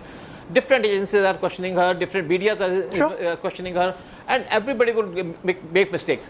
Making mistakes is not a problem. She has committed certain mistakes, but to target her as an ISI agent, I think it is just a big mistake. And one more thing, if ISI or RAW or any other agencies that conduct any kind of operation, they are foolproof. They are not made in a haphazard manner that this operation is there, or whatever people are calling that is an ISI operation. And the news that her brother was in army or anything, this all fake news is being spread by the ISI to defame her. If Seema Haider had not converted to Hinduism, nobody in Pakistan would have bothered, nobody in India would have bothered. Okay. Especially, you made some very important points there.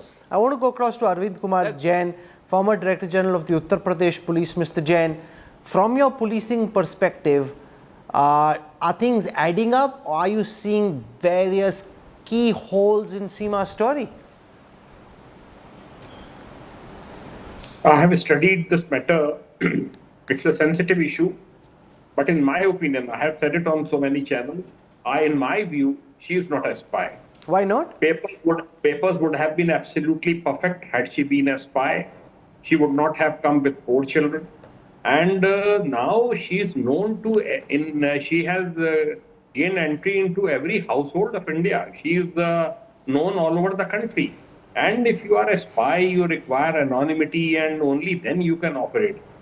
Sachin Meena is not a person who can divulge any secrets, so it's not a case of honey trap. I think, although the time will tell, if something comes up, naturally she should be deported at once if it is proved that she is a spy. But she is a household name, her face is known to everybody. How can she operate from Greater Noida area, and what can she do? Her phones will always be on surveillance. There are so many people keeping watch on her in Raghupura area in Greater Noida. So I don't think she can act as a spy. I agree with Mr. Sood because she has converted to Hinduism, and she is performing puja, she is offering water to Tulsi. So all this is, it just has annoyed some powerful lobbies in Pakistan and India also. So that's why I think this campaign is going on. I don't think so many Bangladeshi women, Rohingya women have married in India. We are not even aware of it. and they have children also out of the wedlock. So what can she do, this lady alone, who is in public glare, who is known to everybody? Where will she go? How will she get hold of secrets, and what will she do with those secrets?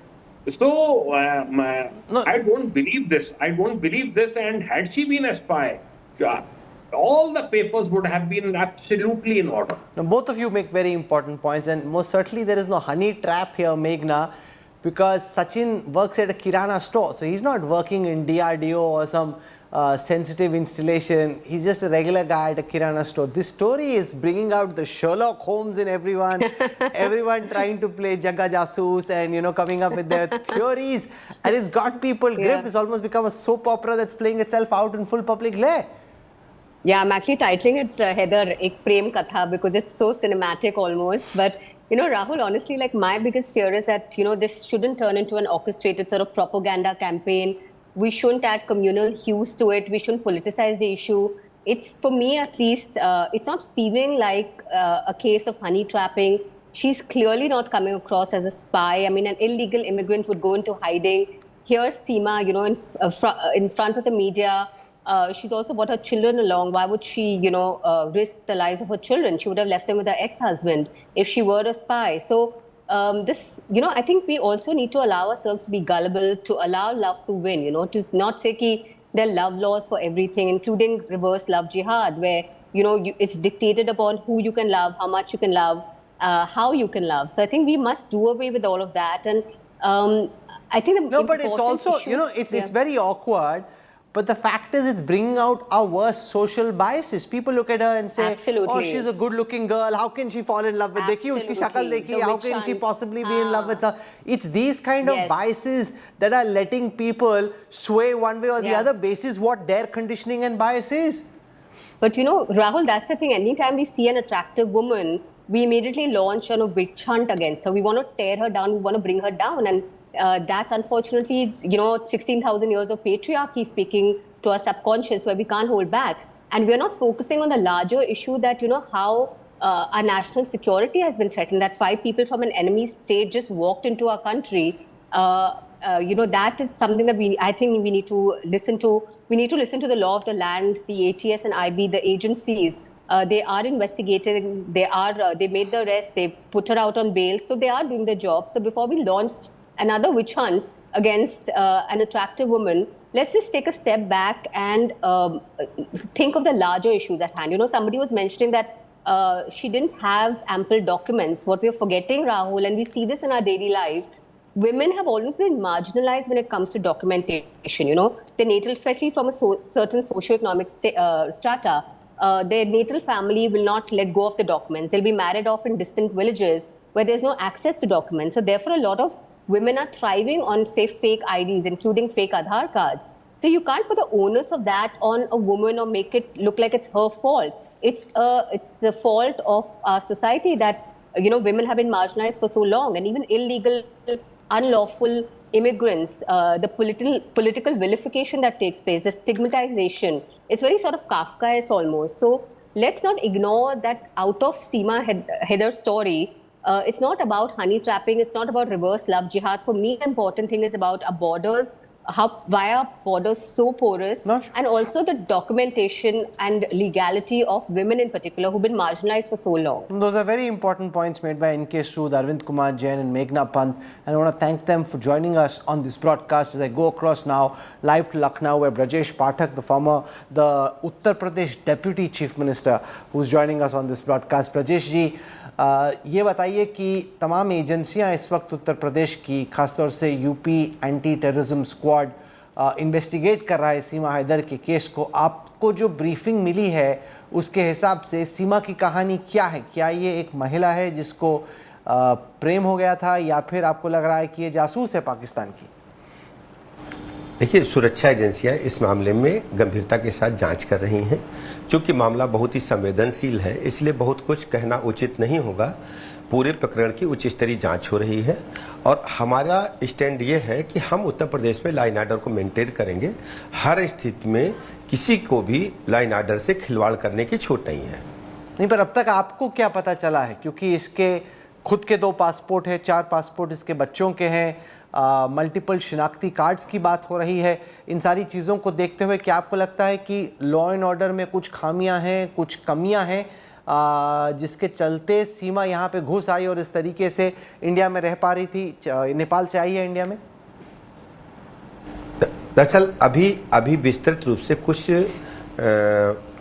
बाहर बताया नहीं गया है और अभी हम बहुत कुछ बताने की स्थिति में नहीं है।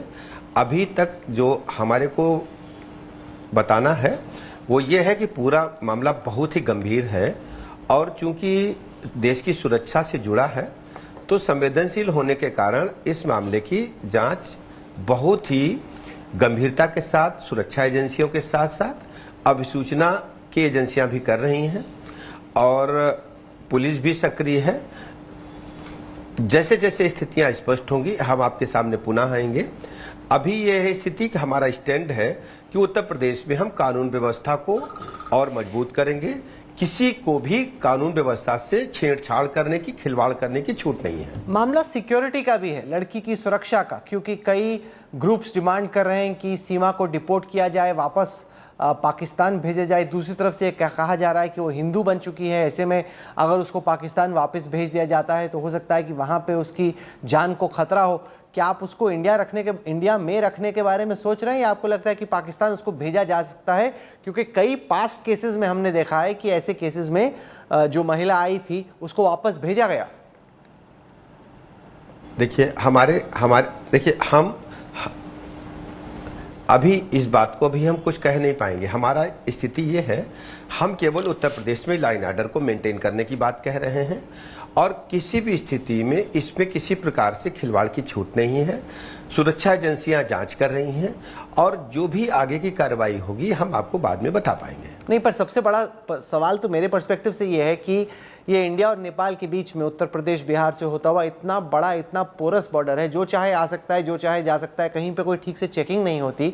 ऐसे में ये तो सीमा का केस बाहर आ गया, लेकिन कितने न जाने पाकिस्तानी एजेंट हैं जो प्रॉपर डॉक्यूमेंट्स के साथ पाकिस्तान अंदर भेज देता है और हमारे यहाँ पे कोई चेक ही नहीं है, क्योंकि इंडिया और नेपाल में अच्छा रिश्ता है, हमारे बॉर्डर्स ओपन है, तो फ्री फॉर ऑल है, कोई आए कोई जाए, कुछ पता ही नहीं, किसी को कोई ठिकाना नहीं। जितने भी लूज पोल्स हैं, कहां कहां से प्रवेश किया, उसकी पूरी जांच हो रही है। हम उन स्थितियों पर भी गंभीरता से हमारी सूचना इकाई, सुरक्षा एजेंसियां जांच कर रही हैं कि कहां पर गड़बड़ी हुई है और स्थितियां जब स्पष्ट होंगी तभी हम कुछ कह पाएंगे।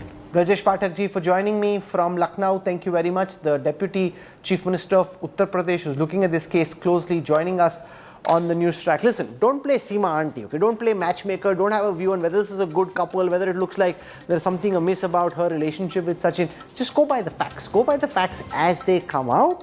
Sure, it's a story that's generating interest, of that there is no doubt, but go by the facts, not by your biases, not by what you think seems to have happened, but go by the facts as they emerge. And remember, no agency so far has found any evidence to suggest that she is a spy. But the investigation is still on. Our reporters are on the ground, they're in Sharjah. We've got people in Pakistan, in Nepal, you just saw, in different parts of India. We're tracking the story. We'll continue doing that. I'm slipping into a break. I'll have more for you when we come back on the other side of a quick break. Stay with us.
right, Carl, I told you, just like the Nothing Phone 2 launch, we want to make this big. So this is our welcome to you in India. We're here, of course, at the iconic Bukhara restaurant in ITC in New Delhi. And I thought we'll get a quick bite. This is a little elaborate, isn't it? I don't know where to start. So what we'll do is, let's continue eating and talking a little bit about the first thing that we mentioned at the start of the show, which is about innovation, especially in the smartphone consumer tech world. Do you really think it has stalled? And when you see all these foldables and whatnot coming up, do you still think that this is incremental innovation and not monumental? I definitely think so. I mean, when I was younger, I used to stay up to watch the keynotes from all the tech companies. Like every generation felt so much better than the previous one. Like the steps were not incremental, they were almost exponential.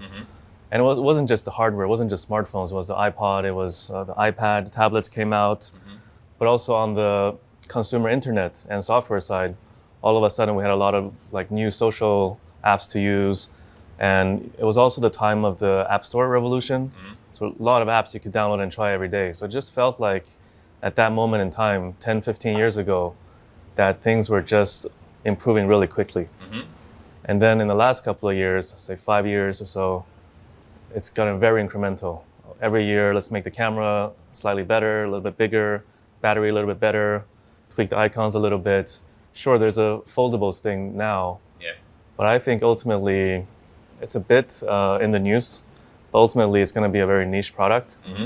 It's good that some people are building it, but if you look at how the foldables are evolving, they're all the same again. That's true. All the foldables look very similar. If you don't see the logo anymore, you hide the logo on the foldables, I don't think a consumer can really tell them apart. So it's safe to say that nothing isn't launching a foldable anytime soon? Not anytime soon. I don't think it's like, I don't think consumers walk around saying, hey, I wish my phone could fold. I think it's an innovation that the manufacturers are pushing onto the consumer.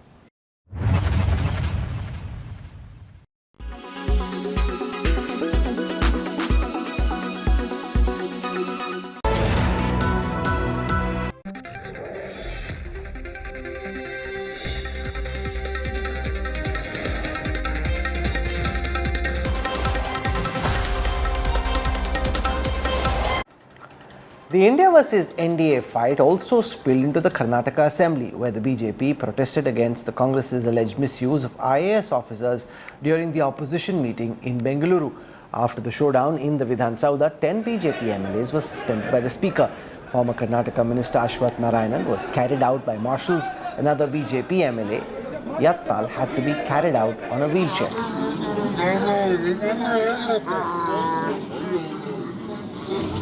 Where we wrap up the news track tonight. For your time and your trust, thank you very much. I look forward to seeing you at 8 p.m. tomorrow evening. Till then, from all of us here, goodbye, good night.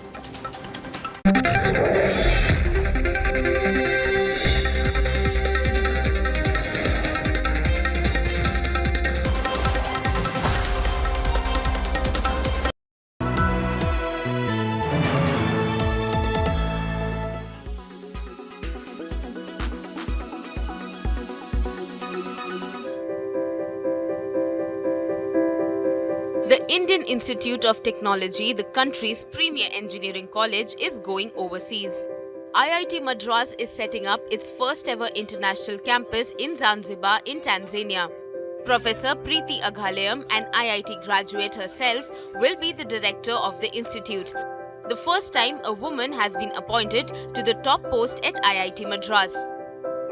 The type of opportunities women have and the type of aspirations that we can hope for while being on campus have improved dramatically. I know that it's possible as long as we work together as a team and ensuring that when they graduate with our degree far away in Zanzibar, they have the whole world open to them.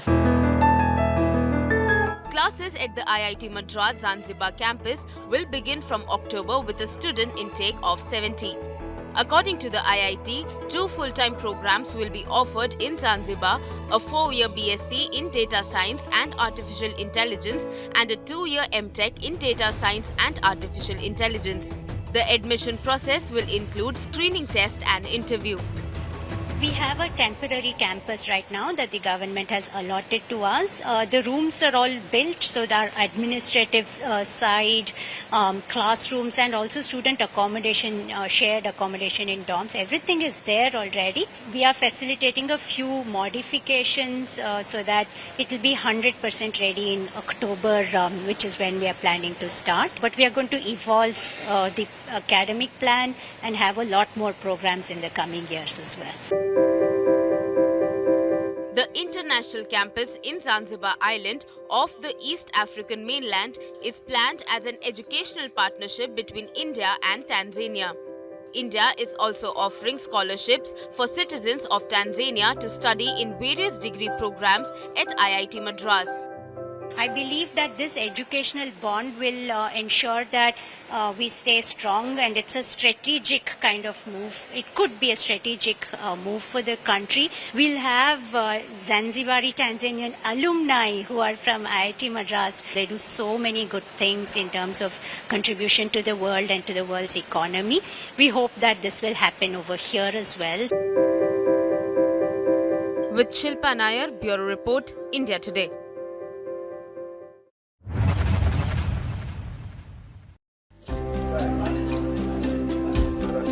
It is never too late to chase your dream. Anil Kumar Mishra took to art late in his life, but what started as a hobby has become a passion over the years. The 70-year-old from Ramnagar in Jharkhand spends his time giving new life to waste wood.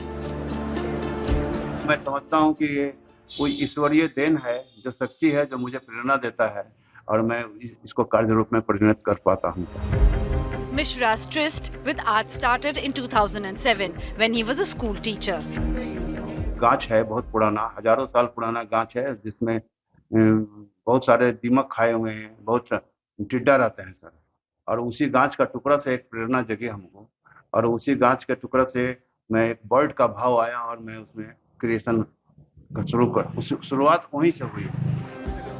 In the beginning, not everyone was his fan. मुझे तो काफी बुरा लगता था, कभी कोई लड़ाई झगड़ा हो ही जाता था कि पुराना लकड़ी क्यों लेके आ रहे हैं. लकड़ी लाके जब इकट्ठा करना शुरू किए तो थोड़ा हो जाता था झगड़ा. जब बनाना शुरू किए तो जब पूरा बनने लगा तब बन के फिर बहुत अच्छा लगने लगा. अब तो खैर जान गए तो अब कोई बात नहीं. Now his family and friends bring the raw materials for him. Support मुझे वो अगर गवर्नमेंट की तरफ से कुछ मिलता तो मैं और इसको आगे बढ़ा सकता हूँ. Mishra has won many prizes for his art. He has created more than 1,000 sculptures. With Rajesh Verma in Ramgarh, Bureau Report, India Today.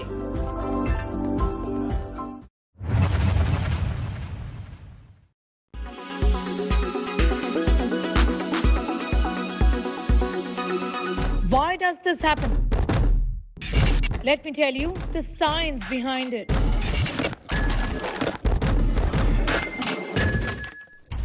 For more informative videos like this, keep watching India Today News Mode.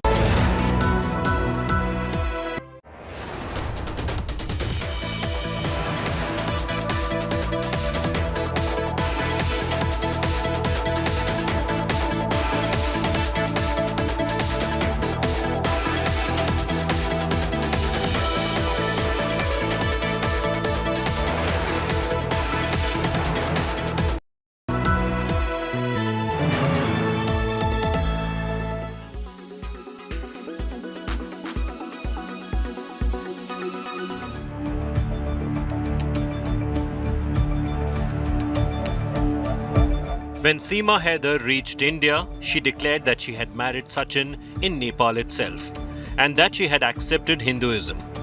In India, Seema Haider was seen practicing all rituals of a Hindu married woman, even puja and bhajans.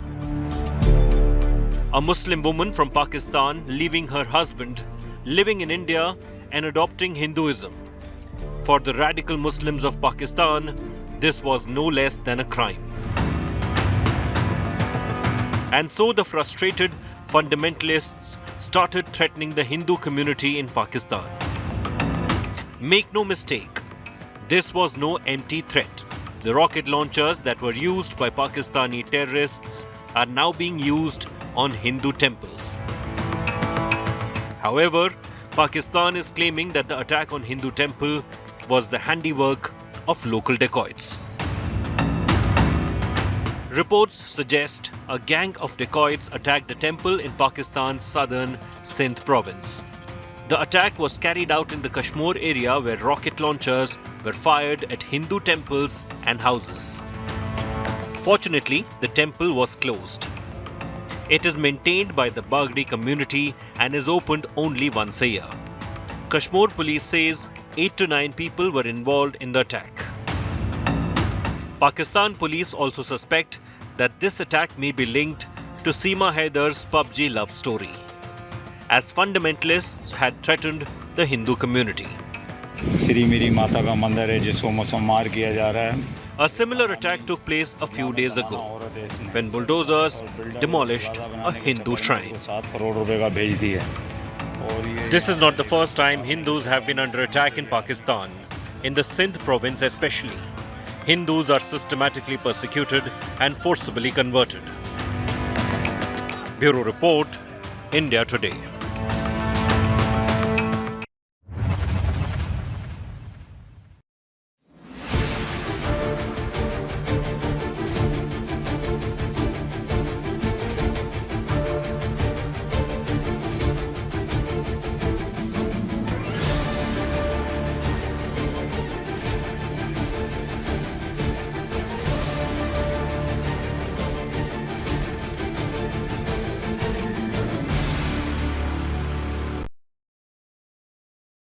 Weather forecast now.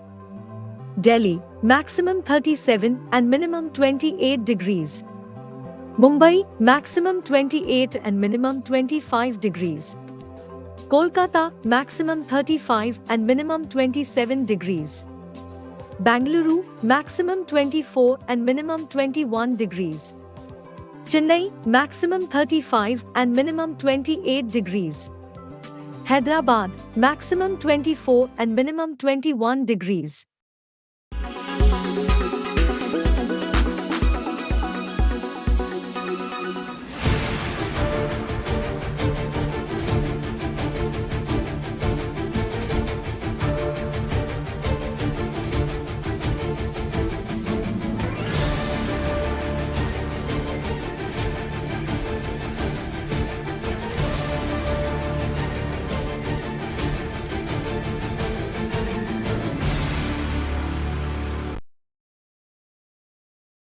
Why does this happen?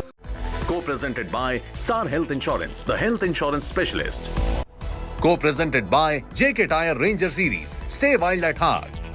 Co-powered by Watcho OTT Super App. One hai to done hai. Co-powered by the new Kia Seltos, the badass reborn. Co-powered by Sera. This is your space. Play it your way.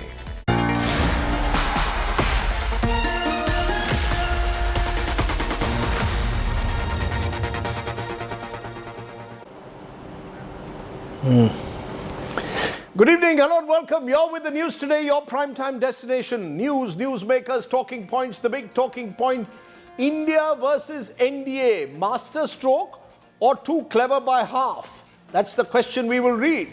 Also, who will lead the India coalition? Sitaram Yechury will be among my special guests tonight, joining me on that big subject straight from Bengaluru. But first, as always, it's time for the 9 headlines at 9.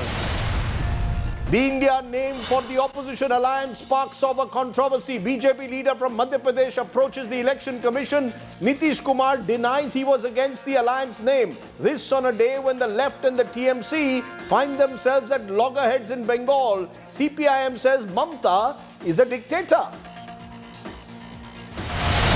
Day before Parliament monsoon session, Centre says it's ready for a debate on Manipur. Opposition wants Prime Minister to break his silence first amidst more reports of troubling videos coming in from the state. 10 BJP MLAs suspended, marshalled out of the Karnataka Assembly amidst protests against Congress deploying IS officers at an opposition meet. Former Chief Minister Basavaraj Bommai among those detained. A Bengaluru terror module busted, 5 suspected terrorists arrested for plotting blasts across the city, bomb-making material, weapons recovered. At least 16 people are killed, several injured after a transformer explodes at the Namami Gange project site in Uttarakhand, Chamoli. SDRF joins rescue operations. Monsoon woes now rock Gujarat. Torrential rain leads to severe waterlogging in several districts like Surat and Gir Somnath. NDRF personnel on standby. Showdown over wrestlers Vinesh Phogat and Bajrang Punia's exemption from the Asian Games trial. Wrestler Antim Pongal moves the court, calls direct qualification unfair. Supreme Court grants relief to activist Teesta Setalvad, grants her regular bail in a case of alleged fabrication of evidence related to the 2002 Gujarat riots, strikes down the High Court order. India to take on Pakistan on September 2 in the Asia Cup. Both teams likely to meet again on the 10th of September in the Super 4 stage as schedule of the tournament gets officially announced.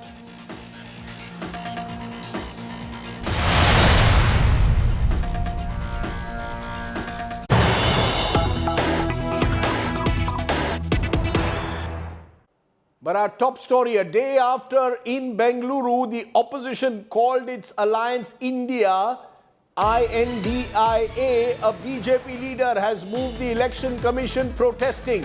The BJP leader claims it's a bid to exploit the name of our nation and a disrespect to country and its citizens. A petition has been filed by Ashutosh Dubey, the head of the social media legal department of the BJP in Madhya Pradesh, and he has moved the election commission over the name. Remember, the alliance announced this name yesterday. They say it's an acronym for India Inclusive Democratic Alliance is what they are calling it at the moment. India Nationalist Inclusive Developmental Alliance is what they are calling it at the moment. The BJP leader has moved the EC, claiming it's a bid to exploit the nation's name. Now, whether that works or not before the Election Commission, the truth is that this opposition Grand Alliance has a lot of challenges ahead. The name is one of them.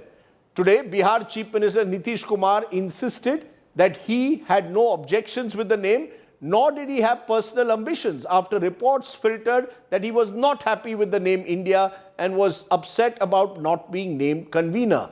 A more urgent problem, though, facing this alliance is the fact that two of its constituents, the CPIM and Trinamool Congress, who are rivals in West Bengal, have lashed out at each other. Will this alliance hold together, and will India be able to offer a challenge to the BJP-led alliance? It's our top story tonight. The Indian National Developmental Inclusive Alliance, or India, an acronym for the opposition that resembles the country's name, was apparently the brainchild of Rahul Gandhi, picked up by Bengal Chief Minister Mamata Banerjee. The fight is a fight to defend the idea of India. And that is why we came up with the name Indian National Developmental Inclusive Alliance, which also happens to stand for India. India जीतेगा, भाजपा हारेगा. भारत जीतेगा, भाजपा हारेगा. But were all leaders of India happy with the name? The absence of Bihar Chief Minister Nitish Kumar, RJD leaders Lalu Yadav and Tejaswi Yadav at the press meet where the name was announced has set the tongues wagging. एक तो उनको वो सम्मान नहीं मिला वहाँ बैठक में, उनको वो महत्व नहीं मिला. जो वहाँ पोस्टर बैनर लगे थे उसमें कहीं नीतीश कुमार का नामो निशान नहीं था, लालू यादव का कहीं नामो निशान नहीं था. उल्टे खिलाफ में ही कुछ पोस्टर ज़्यादा लगे हुए थे. तो इन्हीं सब कारणों से कहीं न कहीं नाराज होकर वो निकल आए. Nitish Kumar on Wednesday denied reports of any divide. बहुत अच्छा हो गया है और बहुत सर्वसम्मति से हुआ है और ठीक ढंग से हुआ है, तब इसलिए कोई दिक्कत नहीं. हमने जो सुझाव दे ही दिया है, बाकी सब चीज के लिए एकजुट करने के चक्कर में मेरा और कुछ नहीं. ये देश के हित में काम होना चाहिए. मेरा कोई पर्सनल चॉइस नहीं. The India alliance has sparked furious reactions from the BJP. Assam Chief Minister Himanta Biswa Sarma changed his Twitter bio from India to Bharat, claiming India was the creation of the colonial era. Bharat और India की लड़ाई है. India का अंग्रेज के गुलामी का परंपरा को लेकर चल रहे हैं वो इंडिया के साथ है, और स्वतंत्र भारत स्वाभिमान के साथ दुनिया के सामने डंका पीट रहा है, उसके साथ जो है वो इंडिया के साथ है। The opposition's choice of name has sparked a debate on the internet and on the streets. ये सब एक साथ आए हैं, पहली बार ऐसा हुआ है कि ये लोग एक साथ आके बैठ के जो है कुछ अगेंस्ट द प्रेजेंट गवर्नमेंट करना चाहते हैं, तो डेफिनेटली फर्क पड़ेगा इसमें. It is basically not to criticize that name, brand name. That is what they want to have this name. It will need a lot more to become effective as an opposition, and if it can do that, then Brand India will have a huge success. India has one more big issue to settle: leadership. With Mallikarjun Kharge telling opposition leaders the Congress is not hankering for the PM's post, TMC leaders are pitching Mamata Banerjee's name for the top job. The suggestion was promptly rejected by the left. আমরা চাইবই তো আমাদের নেত্রী, আমাদের CM একজন বাঙালি যে হয়নি কখনো, তো আমরা তো চাইবো সেটা, মানে পরের স্টেপ অন্য কথা, কিন্তু চাওয়ার জায়গায় স্বপ্ন দেখাতে অসুবিধা নেই। और टीएमसी की तानाशाही रुख जो बंगाल में दिखाई दिया है पूरे पंचायत के चुनाव में, जनवाद के ऊपर हमले करके आप जनवाद की रक्षक के नाम पर खड़े होंगे, उसकी बहुत कम क्रेडिबिलिटी है. Does India work as a name for an electoral alliance? While no one has the answer to that, it is evident the opposition alliance India has many divisions in its ranks, and it will be a bumpy road ahead for them. Bureau Report, India Today. Which leads me to my first talking point tonight. The name India, is it a master stroke, or is the opposition being too clever by half? Does a name make any difference to electoral fortunes? Is this a name without a narrative, and is that viable? Has India actually put the BJP on the back foot? Those are questions I will raise. Supriya Srinath is the Congress's national spokesperson, head of its social media and digital teams. Sanju Verma is the BJP's national spokesperson. And Harish Bijur is one of the country's leading brand experts. Join me from Bengaluru. First you, Supriya Srinath, India, are you trying to be too clever by half, or is this, in your view, a bit of a master stroke? I mean, tomorrow if you lose an election, are we going to say India defeated?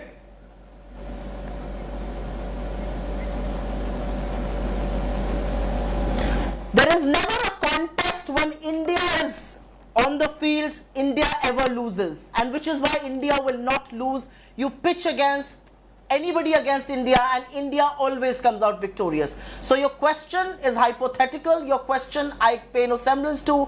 India will win. And what is India? You started off your introduction by saying narrative. There is a very serious narrative in this country. That narrative is that Manipur has been burning for over 2 months now. There's a parliament session that's going to begin tomorrow. Will the Prime Minister and his government pretend that Manipur doesn't exist on the map of India, or is he going to take cognizance? Will the Prime Minister and his government admit that tomatoes are being sold for 300 rupees a kg, or will he not talk about it at all? The whole idea of this country, of India, is under attack. Who are we fighting for? We are fighting for the Constitution of India. We are fighting for the voice of people of India. We are fighting for the joblessness of our people. We are fighting for every right of an Indian citizen, and which is why our fight is rightly pitched for a fight for India. The reality is that Mr. Modi, his minions, his ministers, his spokesperson and his troll army doesn't understand what to do with it. So they're going to attack us. You attack us with all your might. I don't really care. But please don't stoop down to attacking India, because that's what you're doing. So is it, so it is, no, so therefore when you've got... Don't attack India. No, when you say don't attack India, you're basically saying your alliance is identified with India, is it? Your alliance is identified with India. Is it an acronym, or are you identifying yourself completely with the country called India?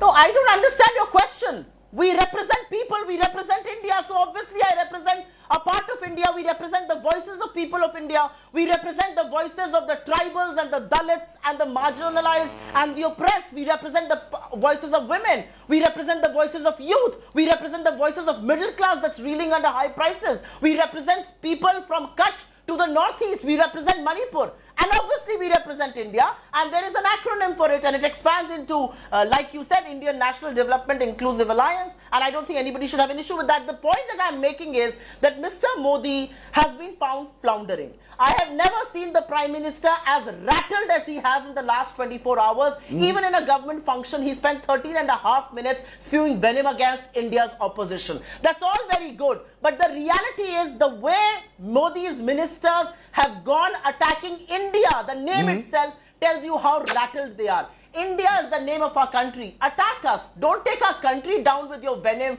with your hatred, with your bigotry. Stop doing that. You have India and Skill India, Startup India, Digital India, 1 second Khelo India. Why was there no issue raised there? Were you not representing the country? Were you not talking about India when you said New India and suddenly you have a problem with India as a name? This Stop is not it. fair. Shamelessness. It's brazen shamelessness on your part. It makes you anti-national. You are an anti-national party. Stop attacking India. You know, you're an anti-national. It's interesting how you're trying to put the boot on the other foot, because the BJP has often called its opponents anti-national. But Sanju Verma, is the Prime Minister rattled? Rajdeep, I just humbly want half the time that the Congress... Please let her complete now, Supriya. Yeah, go ahead. Rajdeep, I did not heckle this lady even once. Not once did I heckle her, and I expect the same courtesy. Sure. Which is a bit rich coming from her, but still nonetheless. Rajdeep, I want to say things on a lighter note. Just before coming on your debate, I went to your Twitter handle. And I was not surprised. You have 8.9 million followers on Twitter. I think the largest that any Indian journalist has. You have people who love you and people who hate you. And I'm not saying this by taking any digs at you. But if tomorrow I change Rajdeep Sardesai's name to Gaurav Sardesai or Rahul Sardesai or Arun Sardesai, will the core DNA of Rajdeep Sardesai change? Yes or no? The answer is no. Or for that matter, Sanju Verma. You change Sanju Verma to Sangeeta Verma or Sanjukta Verma or Suhana Verma. The core DNA of Sanju Verma will not change. Or for that matter, Supriya Srinath ko aap Kupriya Srinath ya Shri Priya Srinath banao, her core DNA will not change. So changing names, saying we represent India because the name of our alliance is that, is a very juvenile and puerile argument. Point number one. Point number two. राजनीति में राजदीप एक कहावत है, जो जीता वही Sikandar. And anyone who denies this is the proverbial ostrich living in La La Land. And these are numbers that I've taken when you were on your show with your colleague Preeti Chaudhary a couple of hours back. What is the current status of the BJP-led NDA in Lok Sabha? 331 seats, the other side 140. What is the strength of the BJP-led NDA in Rajya Sabha? 134, the other side 93. Now, I have this to say. In any alliance, Rajdeep, the pivot or the fulcrum is very important, because that is going to decide how the alliance will pan out. Now, BJP standalone in 2019 got 303. The Congress, which is supposedly the largest party and the pivot on the other side, got 52 seats. 303 versus 52. We are almost 5.83 times larger than the largest party on the other side. This is my other point. So there is no comparison. As far as numbers go, you can't beat the BJP. Your final point. Rajdeep, let me give me at least 1 minute more. I heard Supriya's speech for 10 minutes. She did not make any sense. Now, speaking of democracy khatre mein hai. Democracy khatre mein hai is a party who is giving us bhashan on democracy. A party like the Congress, forget about Indira Gandhi, who imposed 21 months emergency in 1975, where more than 1 million people were forcibly arrested without a warrant and 10 million were forcibly sterilized. I'm giving you some numbers from the Parliament Library archives, which I got before your debate. Jawaharlal Nehru imposed Article 356 7 times, Rajiv Gandhi 6 times, Narasimha Rao 11 times, Manmohan Singh 10 times, Indira Gandhi 48 times. So in the period that the Congress ruled, Article 356 was used 83 times. And I've got the comparison for Narendra Modi and Atal Bihari Vajpayee. In his tenure, Atal Bihari Vajpayee imposed President's Rule 5 times, Narendra Modi 4 times, So total 9 times. 83 times Congress has imposed president's rule, BJP 9 times, और ये Congress party की जुर्रत देखो कि हमको democracy पर भाषण देती है. I will end with one line. I will end with one line. Indulge me. Yes. You believe your boss Arun Puri, right? He's your boss, right? Yes. I will read out a very interesting 4 lines from Arun Puri, and you should not interrupt me. This is from the February 6th, 2023 edition of your magazine India Today, and this is what Arun Puri writes. He wrote this after your Mood of the Nation poll. He says, Mood of the Nation has reflected the flux of India's polity, blah, blah, blah. And then he says, lot of things have changed.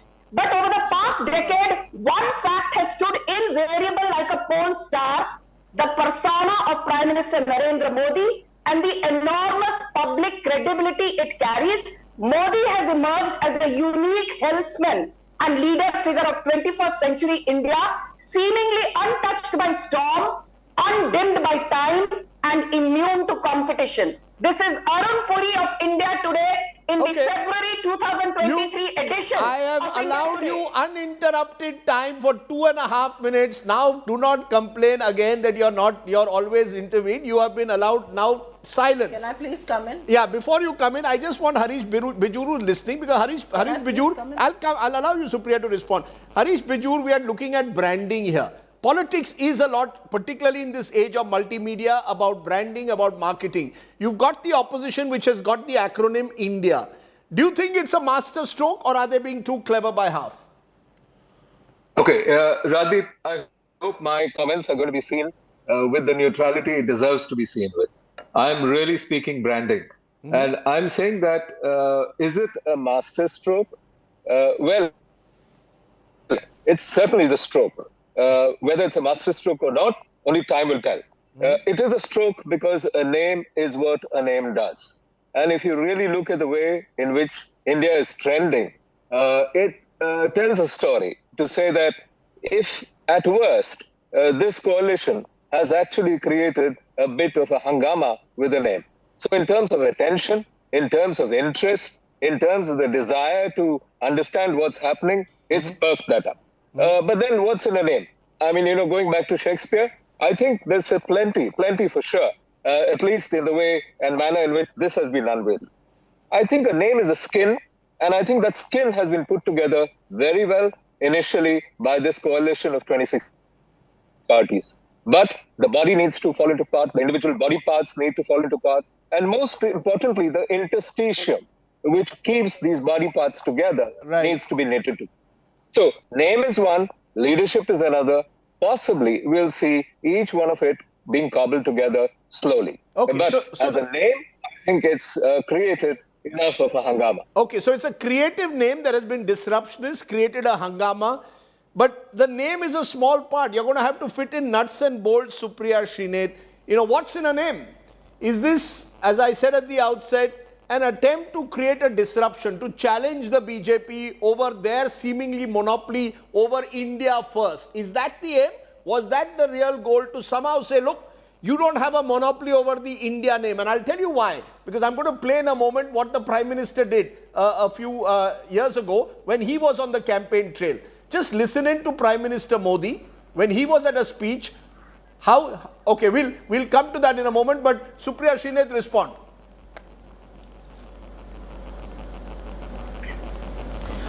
I have two things to add to this debate, and I add them very fearlessly. I am not going to spoil people's names here. Let's keep this debate dignified. Difficult to expect the BJP to do, but let's try and make an attempt. Not definitely from this spokesperson. But the reality is that the Prime Minister till 2 months back was thumping his chest and saying, ek akela, ek akela, ek akela. उस एक अकेले को 38 की जरूरत पड़ गई. 2 और add कर लीजिए, अली बाबा बन जाइएगा और उनकी टीम बन जाइएगा. That's the reality. The reality is that when the Prime Minister was standing and pleading before the NDA allies, 38 of them who he had collected, 24 of them have 0 MPs. A big 0 MPs. 7 of them have 1 MP each. So the Prime Minister is standing before those allies and invoking Atal Bihari Vajpayee and Adani ji. Very good. You finally remember the stalwarts on whose shoulders you came here, who you have put in mental coma in Margdarshak Mandal. But the reality is that the Prime Minister stands there and says three very interesting things. I don't know if you missed them. The first thing he tells them is that in my last 9 years, I may have been busy and you may have not found an appointment with me. I seek an apology. He then says, because of my SPG, sometimes you may have not found a seat which you rightly deserved and you were forced to sit in the crowd. I apologize for this. And then he says, sometimes your name may have not been printed on a card and I apologize for this.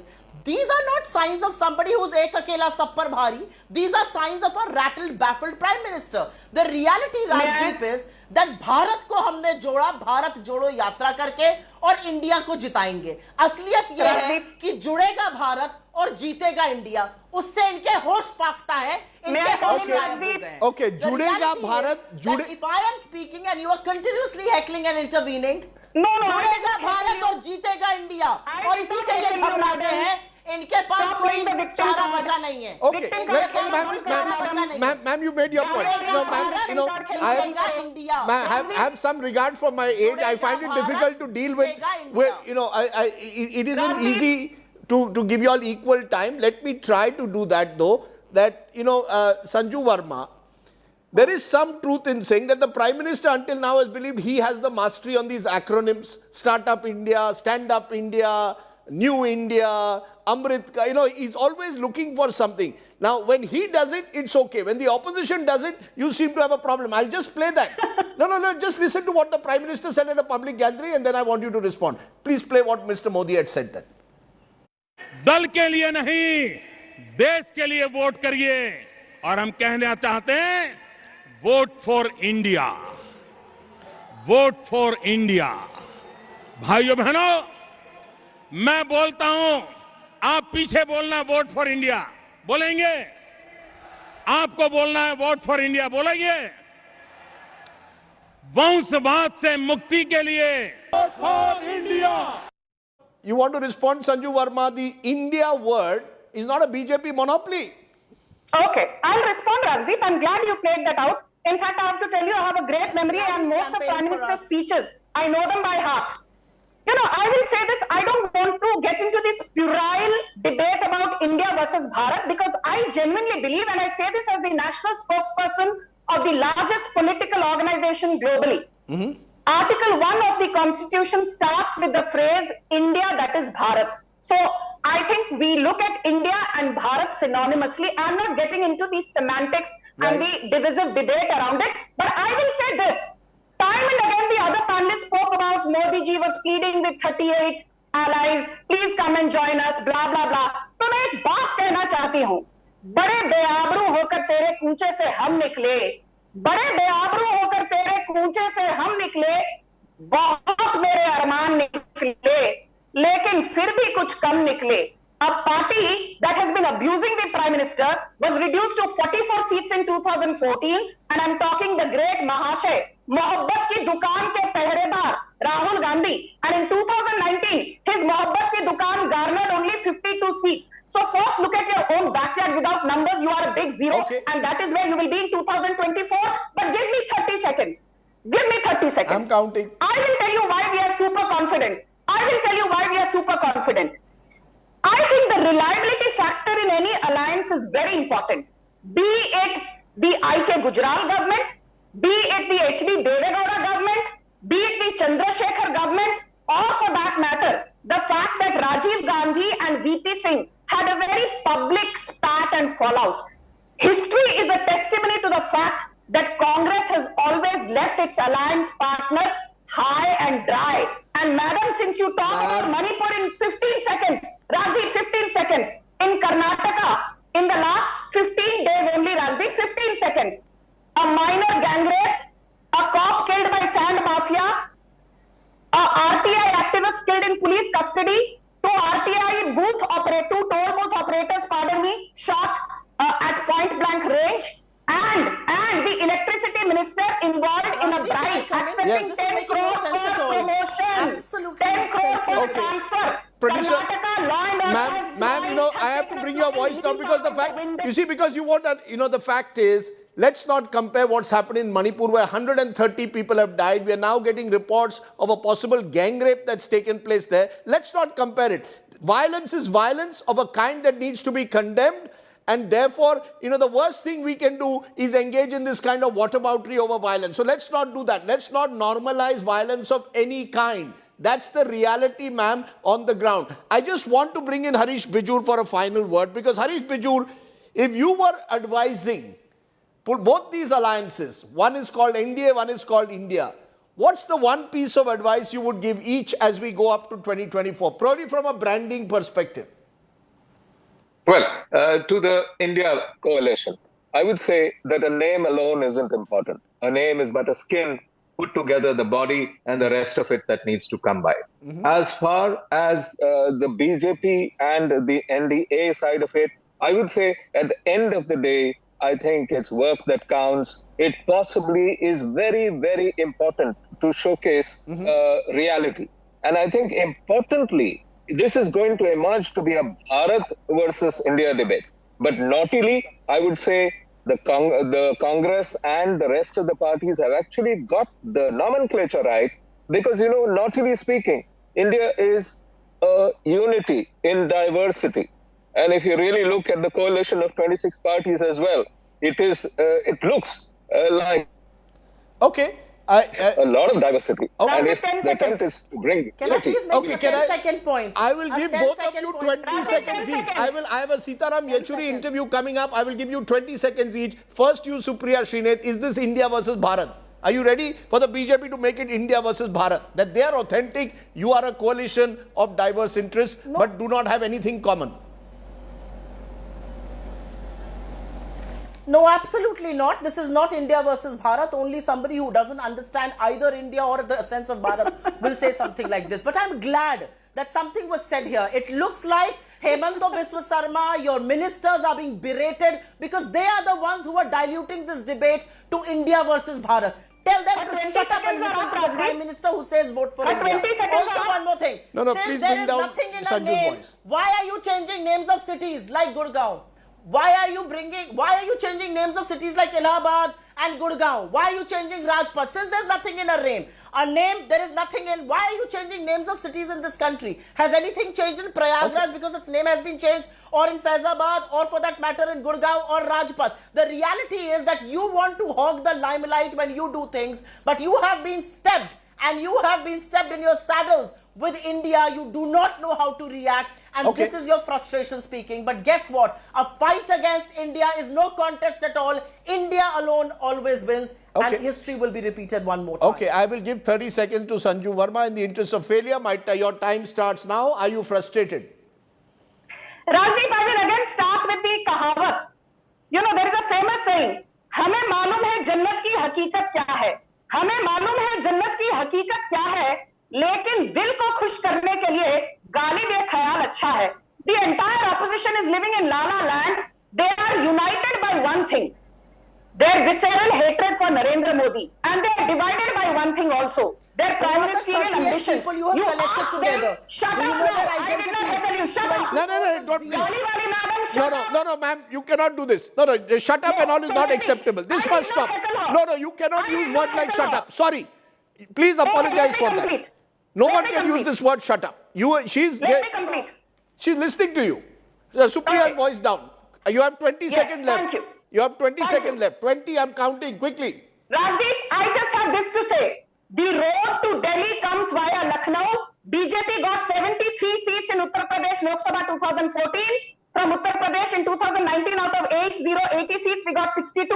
Congress got 2 seats in Lok Sabha 2014 from Uttar Pradesh, 1 seat only in Raebareli from 2019 from Uttar Pradesh. Rahul Gandhi lost his bastion Amethi. Without Uttar Pradesh, you cannot win. Okay, so you believe, you are giving us the numbers. You believe that, producer, you believe the numbers go against the Congress, that branding is not enough. The reality is the numbers are against them. Supriya Srinath believes that the BJP at the moment is rattled and frustrated with the use of the name India. Either way, at least we have an interesting debate over a name. Thank you all very much for joining me on the news today. Okay, let's turn from there to what is the real concern that maybe this opposition will have. how do you unite parties that have differences on the ground? For example, in Bengal, CPIM and TMC are once again at loggerheads. The TMC even projecting Mamta as a potential PM face, while the CPIM says there will be no seat sharing. Listen into the two sides. পশ্চিমবঙ্গে হিংসা নয়, এই হিংসাটা হচ্ছে ঠিক যে যে রাজ্যে CPM ক্ষমতায় ছিল। দেখা যাবে ত্রিপুরায় গন্ডগোল আছে, আমাদের রাজ্যে গন্ডগোল আছে এবং কেরালায় গন্ডগোল আছে।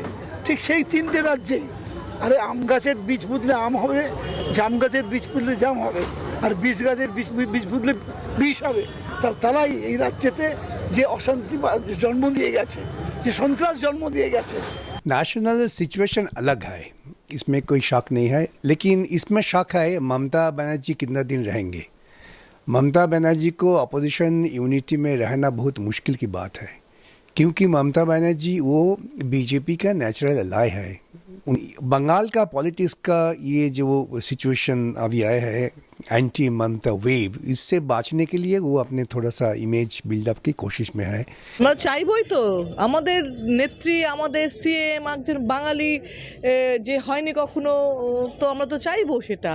মানে পরের স্টেপ অন্য কথা, কিন্তু চাওয়ার জায়গায় স্বপ্ন দেখাতে অসুবিধা নেই। और टीएमसी की तानाशाही रुख जो बंगाल में दिखाई दिया है पूरे पंचायत के चुनाव में, जनवाद के ऊपर हमले करके आप जनवाद की रक्षक के नाम पर खड़े होंगे, उसकी बहुत कम क्रेडिबिलिटी है। And joining me now is one of my newsmakers tonight. I'm joined by the CPIM General Secretary Sitaram Yechury, who was present at that opposition meeting in Bengaluru yesterday. Appreciate your joining us, Mr. Yechury. Let's start first with what's become a bit of a controversy, the name India. Is it true that you were among those who had reservations about this name? There were several others also who were not completely convinced about using the name India for this alliance? No, not really reservations. There was a lot of discussion over what should happen. I mean, in fact, I had suggested that we should call ourselves We for India. That was agreed upon, saying it's a very good slogan, but then why don't we expand India? And then that expansion process, everybody contributed, so it became Indian National Developmental and Inclusive Alliance. And over the various other names, I mean, options were suggested for each alphabet in India. But finally, this is what the consensus was. So you wanted the name We for India. The BJP, at least a section of the BJP, seems to suggest that this is an attempt by this opposition coalition to hijack the name India. That you shouldn't be taking the name of a country. You should be, a political party should be careful when they do that. How do you respond? Do you believe this acronym is simply clever branding by the opposition? Well, what is the BJP's election symbol? Is it the national flower? Is that appropriate? What are they complaining about? They seem to suggest that this alliance is misusing the name India.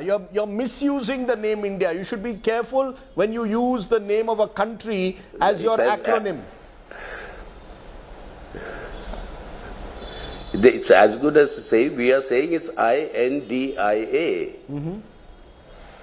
That is the abbreviation. Okay. And if they're using lotus as the election symbol, is this misusing the Indian national flower? Okay, so you're... Is it tantamount to that? Okay, so you're saying the BJP should look at its own symbol. Let's turn though to the meat of what many believe is the major challenge for you. One thing to put out a name, but your real nuts and bolts will include elements like, for example, seat sharing. It seems that you've already made it very clear there will be no seat-sharing alliance with the Trinamool Congress in Bengal. I mean, you all are having supper and dining out together at the West End Hotel in Bengaluru, and you all are in a bloody fight in Kolkata. Make sense of this for us. What will your cadres think that Sitaram Yechury is on the same dinner table with Mamta Banerjee? Can I answer? Yes, please. Bengaluru is far away from Calcutta. Next door is Kerala. And in Kerala, the CPM and the Congress are lodged in a direct fight. It's between the two of us. And that's why the BJP doesn't get even a single MLA elected. So does it mean that one of us should stop fighting in Kerala? Will the Congress stop fighting us in Kerala? What logic is this? I mean, these are elections at the state level. At the state level, the actual nitty-gritties and the nuts and bolts, like you have said, that will have to be worked out. That's a process that is begun. No, Mr. Yechury, let me just say that you've just gone through a very fractious, bitter, bloody panchayat poll in Bengal, where you and the Trinamool have been at each other's throats, literally. Now you go to Bengaluru and you decide you're all part of one alliance. Make sense of that for us. When you say these are state issues, how do you reconcile that? Please understand one thing, Rajdeep. Please understand one thing. Don't go into a hyperbole. This is an understanding amongst the secular-minded parties that BJP has to be kept away from controlling the reins of government and state power. This is the coming together of these parties. And don't get onto a hyperbole about sitting and having supper here and then fighting there. It will be fought there. The ground level realities in various states are different. It is different in Kerala, it is different in Bengal, and those differences will be ironed out by the people in these elections. And there's nothing new about it. I'm sure you are old enough to recollect, Rajdeep, 2004. 61 left MPs were elected to the Lok Sabha. 57 of them came defeating the Congress candidate. And then we supported the Monsoon Singh government. But may in the interest of the country. No, but may I remind you, Mr. Yechury, that was a post-poll alliance. Now you're planning on a pre-poll alliance, which you're now calling an understanding. I want clarity. You're saying you will fight the Trinamool Congress in Bengal. You will fight the Trinamool Congress in Bengal and then align with them post-election. Is that what you're saying? Yes. Whatever happens post-election, let us see, but at the ground level. And you are forgetting. You're forgetting in 2004 also there was understandings and we fought the elections in various states. And the whole issue right now is what is the major priority before the country? That is to safeguard the secular democratic character of the Indian Republic. For that it is essential that the BJP must be separated from controlling the reins of government and state power. That is the task for which all these parties have come together. And that is all it's about. What alliances will be worked out at the state level. Right. There won't be any alliances at the All India level. So, All India level alliances will be post-election only. Okay, you're making an important point. This will be alliances at the state level and each state has its own concrete reality is different. Okay, so you're saying that you will fight on your own, you will not fight at the state level with the Trinamool Congress, any understanding will be post-poll. But you see, you're essentially saying what Narendra Modi is saying is the problem with your alliance. He says this alliance is about self-preservation, this alliance is about Modi Hatao, and he's talking about Desh Badao. That you all have a single point agenda, remove Mr. Modi at all costs. It's a negative alliance. Are you acting a proxy for Mr. Modi now? I'm telling you what he said yesterday. No, you answer me the question. After 9 years, why? No. After 9 years, why was the NDA resurrected? Where is that arrogance saying that I have got the absolute authority and majority in the mandate of the people as a single, with the full majority? Why scramble together suddenly on the same day? 38 parties put together. It doesn't require much intelligence to understand why that was done except a panic reaction. Whatever they may say, the fact of the matter is that today, in defense of the secular democratic character of the Indian Republic, these forces have all come together with that determination that this has to be safeguarded. But that means BJP has to be kept out of the government and so is it therefore a negative alliance? What is the positive narrative that this alliance is going to offer beyond, as I said, defeating Mr. Modi at all costs? Wait. You will wait and see. Defeating it, Modi at all costs was the point. Where have they? Now tell me the number of states they have with them. How many states does a non-BJP government have? So what is this great hoo-ha that you are making about just because he said, and therefore you have to repeat it? The fact of the matter is that they, in a scramble, put together 38 parties. That in itself is a betrayal of the fact that they are seeing the writing on the wall. Who will be the leader of your coalition is another question. Who will lead India? Who will lead your team India? Will you have a convener or a leader who will be projected as your prime ministerial face, Mr. Yechury? May I take you back 20 years ago when you asked me the same question vis-a-vis Mr. Atal Bihari Vajpayee? And I told you the leader will emerge post-election, and you had a leader. And for 10 years, Dr. Manmohan Singh served as the Prime Minister of India. Remember? No, I remember, Mr. Yechury, very clearly, but you seem to be drawing a parallel, therefore, between 2024 and 2004. There will be those who will say that Narendra Modi is not Atal Bihari Vajpayee. He's not going to give you the same space. He, in fact, is saying not just that it is about Modi Hatao, he's saying this is a coalition of the corrupt and of Parivarvad. These are his two other planks. How are you going to combat him? Yeah, I know. What is there to combat? They've been saying this for donkey's years. Is this anything new from the BJP? They have been saying this and they keep losing the elections in the states. What happened in Karnataka? What happened in Himachal? They said all these things, what you're saying. So you will not choose a leader pre-alliance. You will not see the ground reality. So you're saying no prime ministerial face. Am I correct? You're not making this a presidential context. Modi versus who? You're staying away from.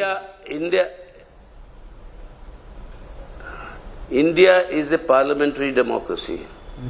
People elect their members of parliament. They don't elect the prime minister. The members of parliament who have a majority elect their leader, who becomes the prime minister. We follow that system. I just want to understand, though, Mr. Yechury, that you're saying that you will have a common minimum program. You will have an agenda that you will offer in the months ahead. Am I correct? It's not just now limited to a name. There will be an agenda that you will offer the people, which will tell us what this coalition is about. Or will that also happen only post-poll, like 2004? Yes, there will be an agenda with which we'll go to the people. What needs to be done? Each one of us. Okay, Sitaram Yechury there, and you can watch the entire interview with Mr. Yechury on our digital network. That was Sitaram Yechury speaking to me earlier today. Okay, let's take a break at this point. When we return, monsoon woes rock Gujarat. Torrential rains leading to several waterlogging. We'll have our ground report. You're watching the news today. News without the noise.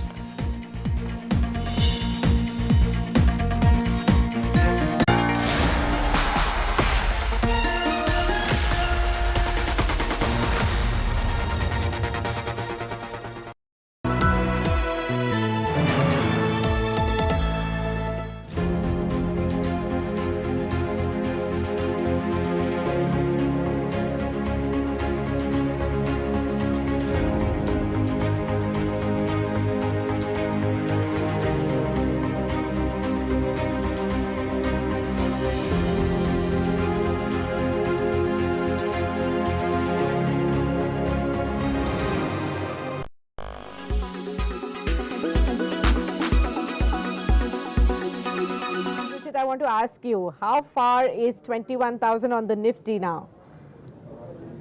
Yeah, so I think markets would continue to achieve new milestones going ahead. What we are eyeing right now is 20,150. So ideally, as per technical analysis, whenever any stock or the index trades all-time high, so it's a reciprocal retracement theory, which gives us the target projections or the next resistance projections. Now, 161.8% retracement of the previous correction that we saw in the Nifty, the one which bottomed out around 16,800. that level is coming around 20,150.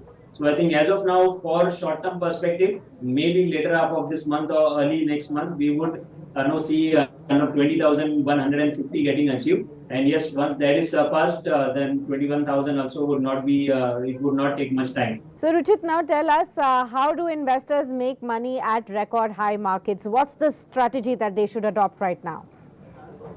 So one should adopt a stock-specific strategy over here.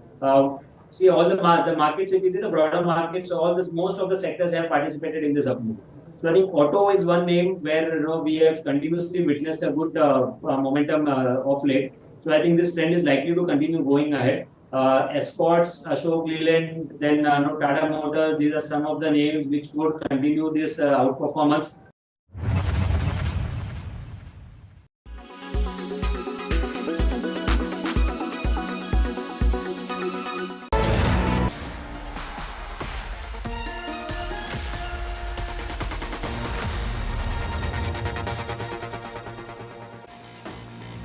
To the latest update over the monsoons. After wreaking havoc in the Himalayan states, monsoon now causing mayhem in western India.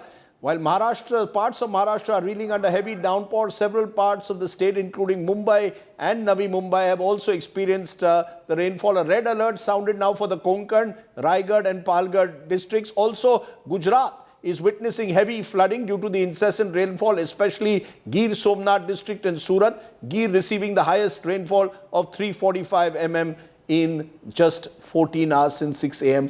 on Tuesday. It brings us to our special Get Real India story. The rising levels of the Ganga now hitting daily life in Uttarakhand. All the focus has been on Himachal in recent days. Here, shops and markets are shut. Lack of electricity supply, food supply is causing distress as well. Milan Sharma with tonight's ground report.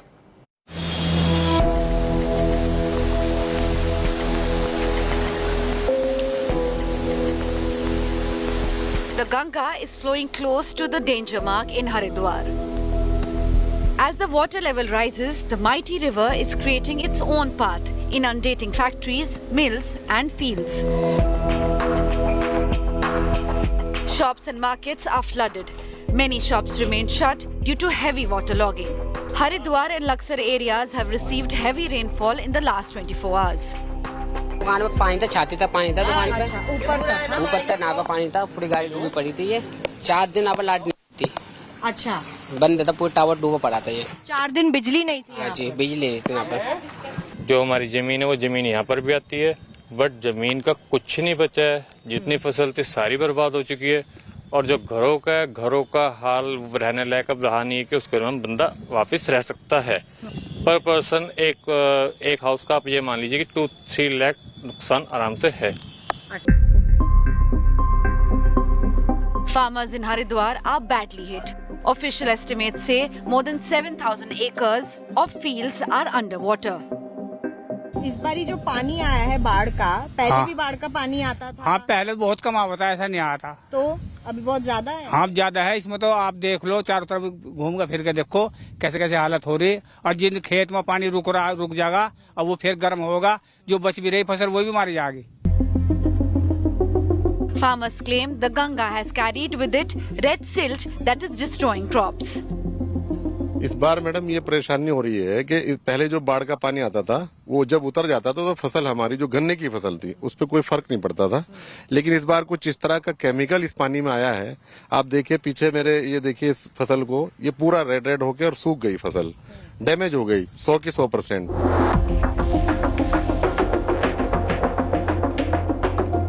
If more water flows from the Srinagar Dam and is released, it will enter the Ganga barrage, flowing downstream from here. And of course, as the water level rises, it will result in life falling in disarray in low-lying areas of Haridwar region, resulting in problems in the aftermath of the flooding situation in the state. With Amit Badwar, Milan Sharma from Uttarakhand, Haridwar, India Today. Monsoon woes across the country. We hope you stay well, stay safe. Good night, Shubhratri, Jai Hind, Namaskar.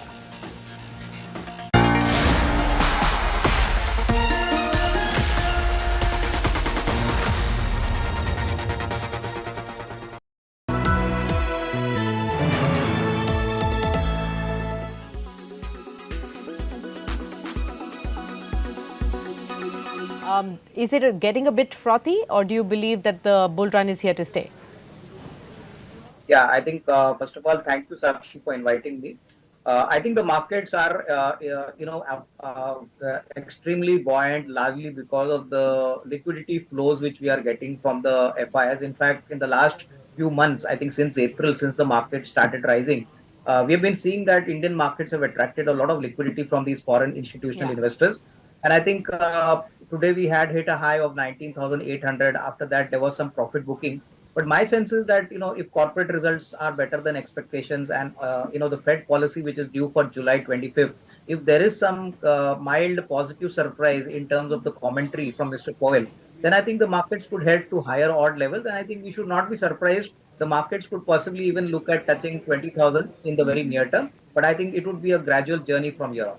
What is the right way to approach the market right now? What should one do and what should one not do when the markets are at record levels?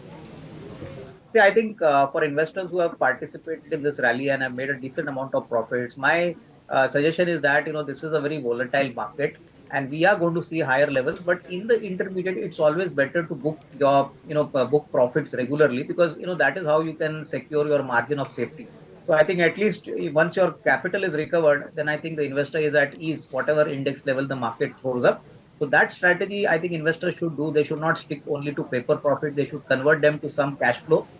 Secondly, for investors who want to enter the markets now, I think be careful about penny stocks and companies, which are not tried and tested. There are many companies which are, running into 52-week highs without any track record or balance sheet strength. So I think focus on quality, focus on the promoter, and look at the sector. I think clearly the sectors which I mentioned are all sectors which probably could show very strong earnings growth for the next 6 to 12 months. So I think you need to be a little selective at this point of time to ensure that you get a decent alpha in the next 6 to 12 months.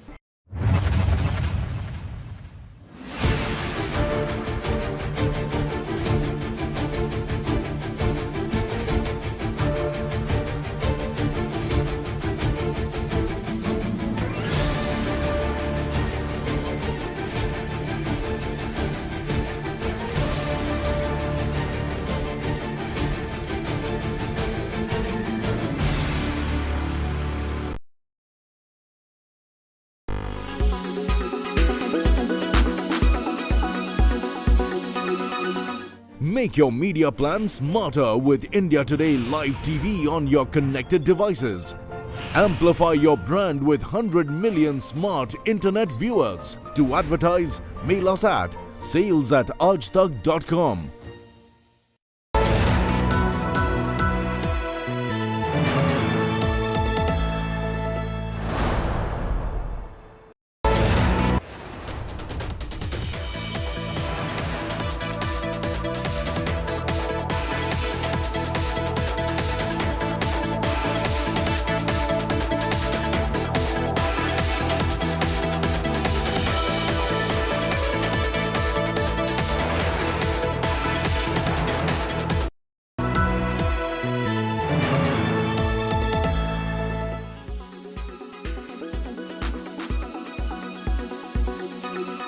Do you see consolidation of the electric vehicle industry? Because there are nearly about 350 plus companies in the EV space manufacturing or vendor supplying. So do you see a consolidation of only good amount of players who are manufacturing good products stay in the market, and of course the companies who are actually not, who are relying on the FAME subsidy are weeded out? I think you're already seeing that people who have not focused on innovation and have not focused on technology and engineering, you're already seeing a lot of them folding up. In fact, a lot of smaller players who were just doing assembly of products right here in India and were not following the norms obviously do not exist anymore. So I would not say that consolidation or not, I don't know. But all I know is that people who can focus on engineering and innovation will be able to survive because that allows them to build products at a cost which consumers can afford. Otherwise, if you are dependent upon the government subsidies, then there is no way out in terms of the cost that you will be able to offer to the consumers. And whoever is able to do that will obviously survive. We had this focus and we started this journey 1.5-2 years back, even before any one of us were thinking about FAME subsidies. We were prepared for it, and we are going to be prepared for it in the future also.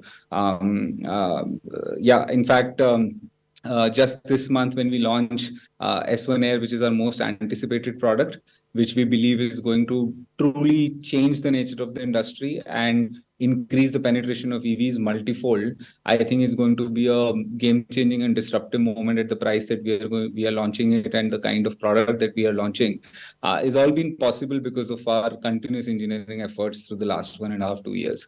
So I think whoever continues to do so, consumers are out there to buy EVs. And in fact, after this month, you will see in July, August, and the quarter next, the curve of EV adoption is going to be exponential and primarily led by us because of the products that we are going to launch this month and, of course, on our annual launch day on August 15th. Evening viewers, let's take a look at the weather report across the major cities this evening. Thiruvananthapuram is at 31 degrees Celsius with an AQI of 23.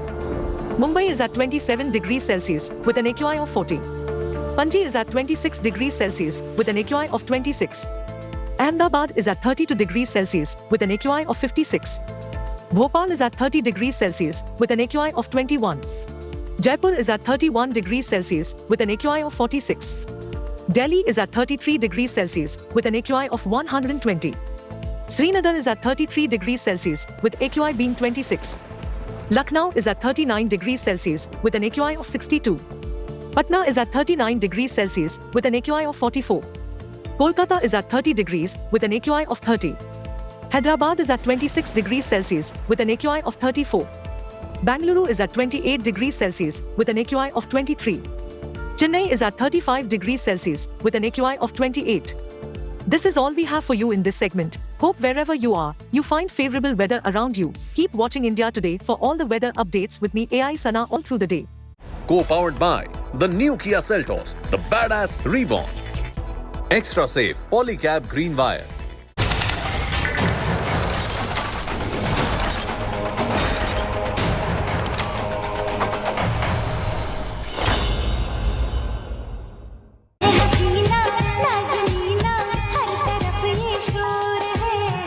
Did Pakistani national Seema Haider send friend requests to army jawans? Police questioned Seema on her social media accounts. Sensational new disclosures in the Seema Haider case. Was the Pakistani citizen trying to widen her contact base in and around Delhi? From 2 passports to several deleted files on her mobile phones, several unanswered questions in the Seema Haider probe.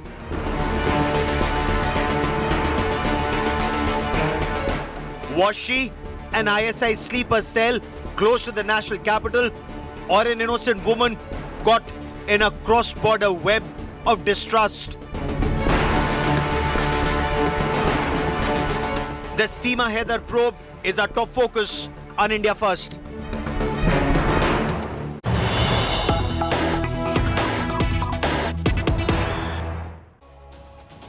There's been a massive Russian airstrike and missile strikes in the southern Ukrainian port city of Odessa.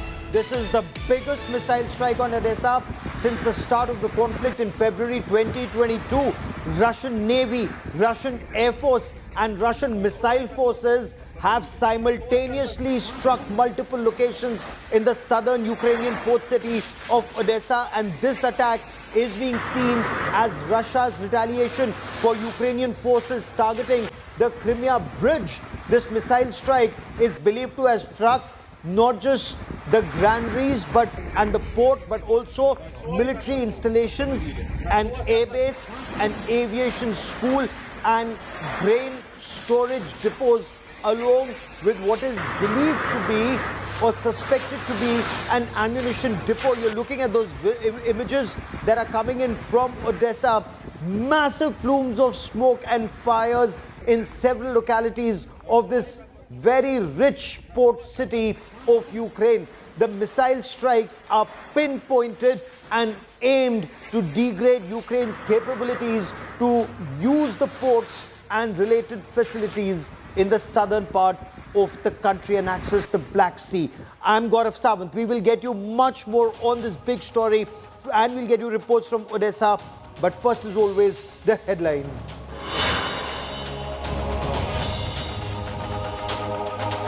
India name for opposition alliance sparks off a massive controversy. BJP leader from Madhya Pradesh approaches the election commission. Nitish Kumar denies he was against the alliance name. Left and TMC at loggerheads already in Bengal.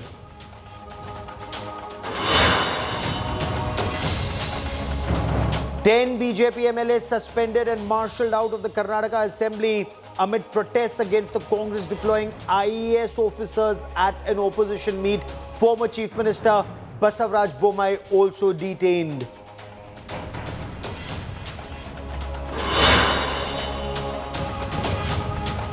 Bengaluru terror module busted. 5 suspected terrorists arrested for plotting blasts across the city.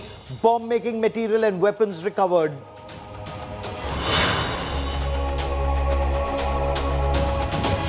At least 16 killed and several injured after a transformer explodes at a Namami Gange project site in Uttarakhand's Chamoli. SDRF joins rescue operations.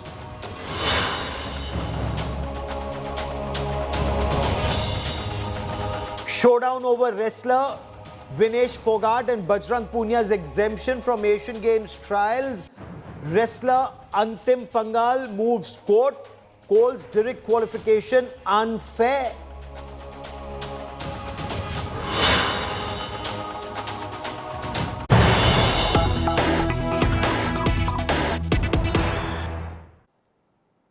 We now have more details coming in of the massive missile strikes and airstrikes that have taken place on the southern port city of Odessa in Ukraine.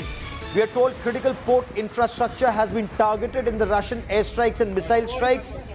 Ukraine has said at least 63 missiles have been launched by Russian forces and more than 30 have been intercepted. 63 missiles have been launched. Ukraine has claimed close to 60,000 tons of grain has been destroyed in these missile strikes. Ukraine has described the missile strikes as truly massive and very powerful. This is the second night of massive airstrikes in a row, but extremely intense according to initial reports that are filtering out of this southern port city. Incidentally, the missile strikes on the port city come days after Russian President Vladimir Putin announced pulling out of the Black Sea grain initiative. Hours before, the agreement was to have run its course. Multiple grain warehouses are reportedly on fire even as we speak. You're looking at those images there on your television screen.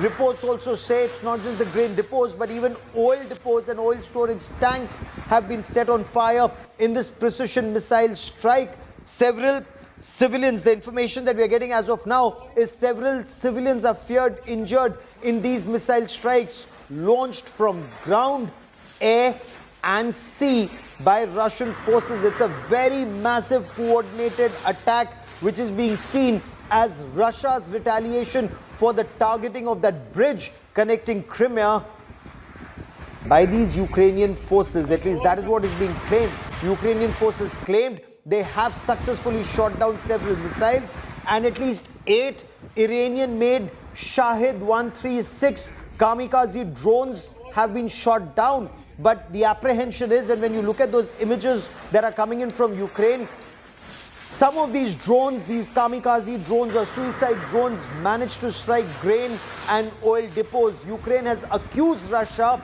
of severely damaging its grain export infrastructure. The missile strikes have been described as pure hell, hellish overnight missile strikes. Ukraine says in the past 48 hours, 2 of its Black Sea ports have suffered massive damage. Ukraine's southern military command insists that Russia is also using its supersonic missiles, including the KH-22. The KH-22 is described as a carrier killer missile. It's known to destroy even massive aircraft carriers at sea, and these missiles are being used to target Odessa's port infrastructure. I now want to quickly cut across to India Today's Foreign Affairs editor Geeta Mohan for more on this story. Geeta, what more can you tell us about the intensity of the Russian missile strike and the damage caused? Well, Gaurav, this is an absolute escalation when it comes to the ground situation. You and I have been reporting on the situation and on the war. There was a dip when it comes to direct attacks, but like we saw some time ago when Crimea was attacked by Ukraine, the onslaught of attacks by Russia was unabated for days. And this time around, the Ukrainians not only attacked Crimea, but attacked the critical bridge that connects Crimea to Russia. And all supplies to Crimea come through that, including basic supplies like water, which now has been stopped because of the damage and the blowing up of the Kherson, the dam in Kherson. Geeta, stay with me for a moment. We are now being joined by Serhiy Mirankov, a journalist from Kyiv. Serhiy Mirankov, what can you tell us about these missile strikes in Odessa and the damage caused? Good evening, dear viewers. I can say that Russia launched again a missile attack on Odessa, on Chernomorsk, on Nikolaev, on the of the seaports. A lot of people in Russia and in other countries decided that this was a hellish overnight attack on like an answer on the Crimea missile and the Crimea breach. But truly says it's a real just describing the face of Russia, of Russian president, of Russian negotiations in the grain initiation. So that's what they're showing against the terrorist face. Only this. They're trying to make people scare them. They're showing their armed forces, whatever. What they're more doing, do we know of the damage caused? Do we have details of the impact of these missile strikes? Damage are quite disaster, like a disaster. It destroyed the seaport infrastructures. There are some missiles on the civilian infrastructure. Around 10 people were injured. One of them was a kid. So it was in the downtown of Odessa, like the city, which are one of the beautifulest and well known in UNICEF initiative of the World Cities 2030, if I'm right. Okay. Serhiy Mirankov for joining me from Kiev, Ukraine. Many thanks. Geeta Mohan for the moment. Many thanks for joining me. Keep tracking that story. I will come back to the two of you for more on this big story.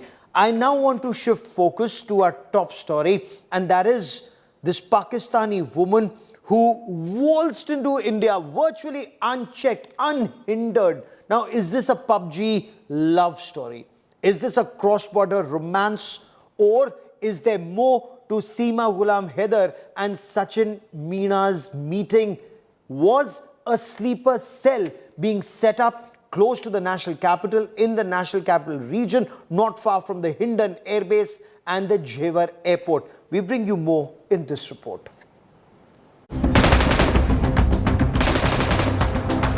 From the virtual battlefields of PUBG, from Karachi in Pakistan to Rabupura in Greater Noida, via Kathmandu in Nepal.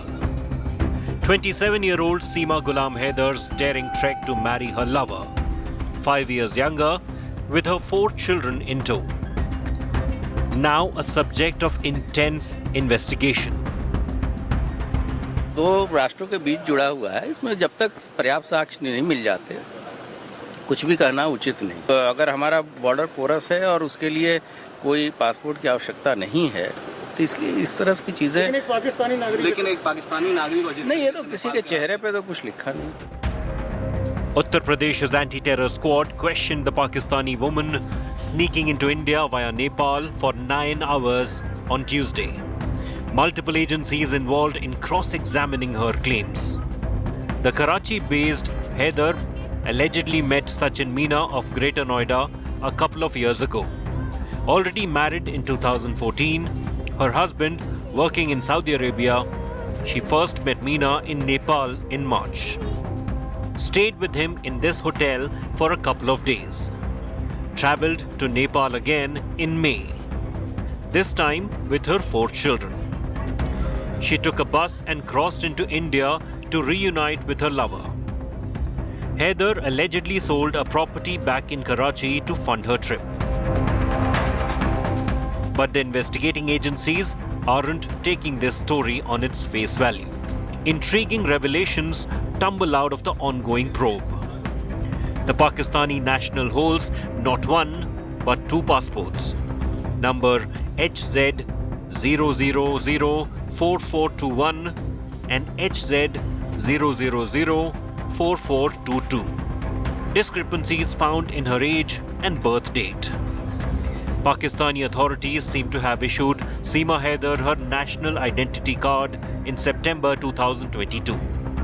These documents in general made available months after the birth. In her case, she got her Pakistani national identity less than a year ago. 2 passports in Pakistan. A bus from Bukhara to Uttar Pradesh to reach Greater Noida. Evading the keen eye of the Sashastra Seema Bal along the India-Nepal border. She carried all travel documents, but left one of the phones and a laptop she used in Pakistan behind.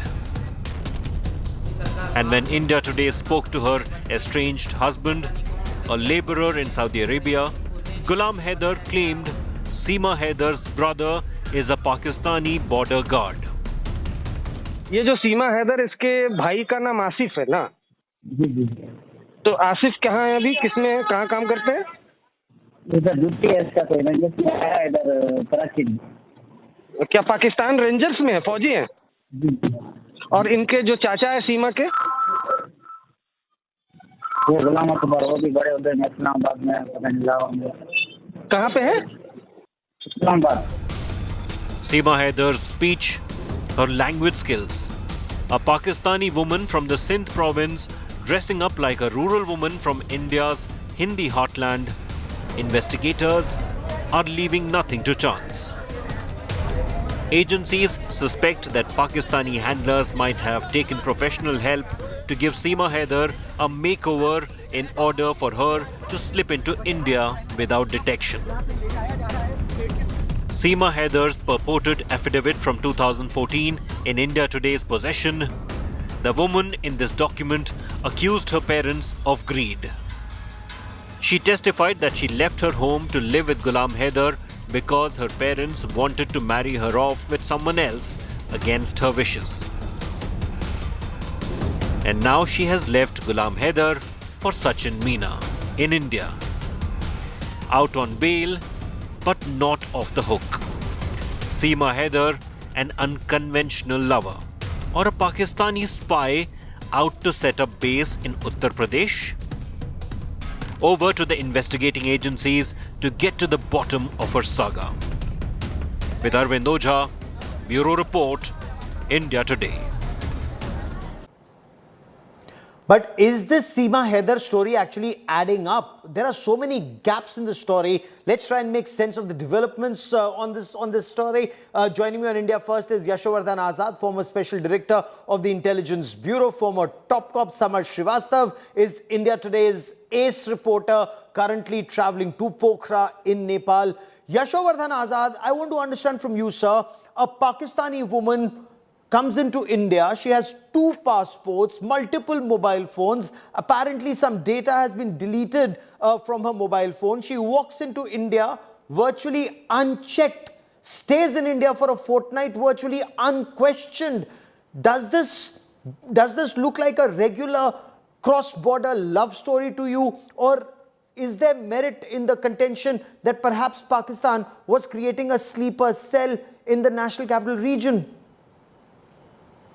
For me, Gaurav, I think it's a pure case of a love story, and I admire the grit and the braveness of this woman to come across thousands of miles and meet her lover here. Of course, there are speculations that there's a possibility that she could be a spy. But then, sleeper cells, don't come from such high-profile personalities. I mean, I would understand if in a Pakistani High Commission somebody is posted as a very senior diplomat, having a cover where they have contacts at very high level and get the information. But for a woman like this, I mean, do you think that she would come so well known and then act as a sleeper cell? She became well known only because the lawyer alerted the police. She was living in our country for 15 days unchecked. The police and the intelligence agencies hadn't the foggiest idea that she had crossed over from Nepal into India and was living in Greater Noida, sir. Yes. The Nepal border is very, very porous. It's along so many hundreds of miles. And therefore, no matter how many checkposts you put up, there'll be infiltration from that side. And she utilized that and she came here. Mind you, their relationship had gone, their meeting points have been before also. And she came with a specific purpose.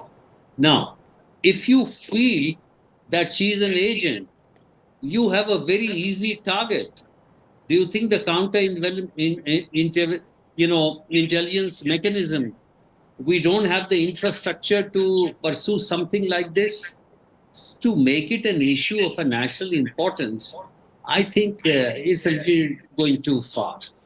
Sir, David Coleman Headley had an American passport. He came into India. He also waltzed around in our country unchecked.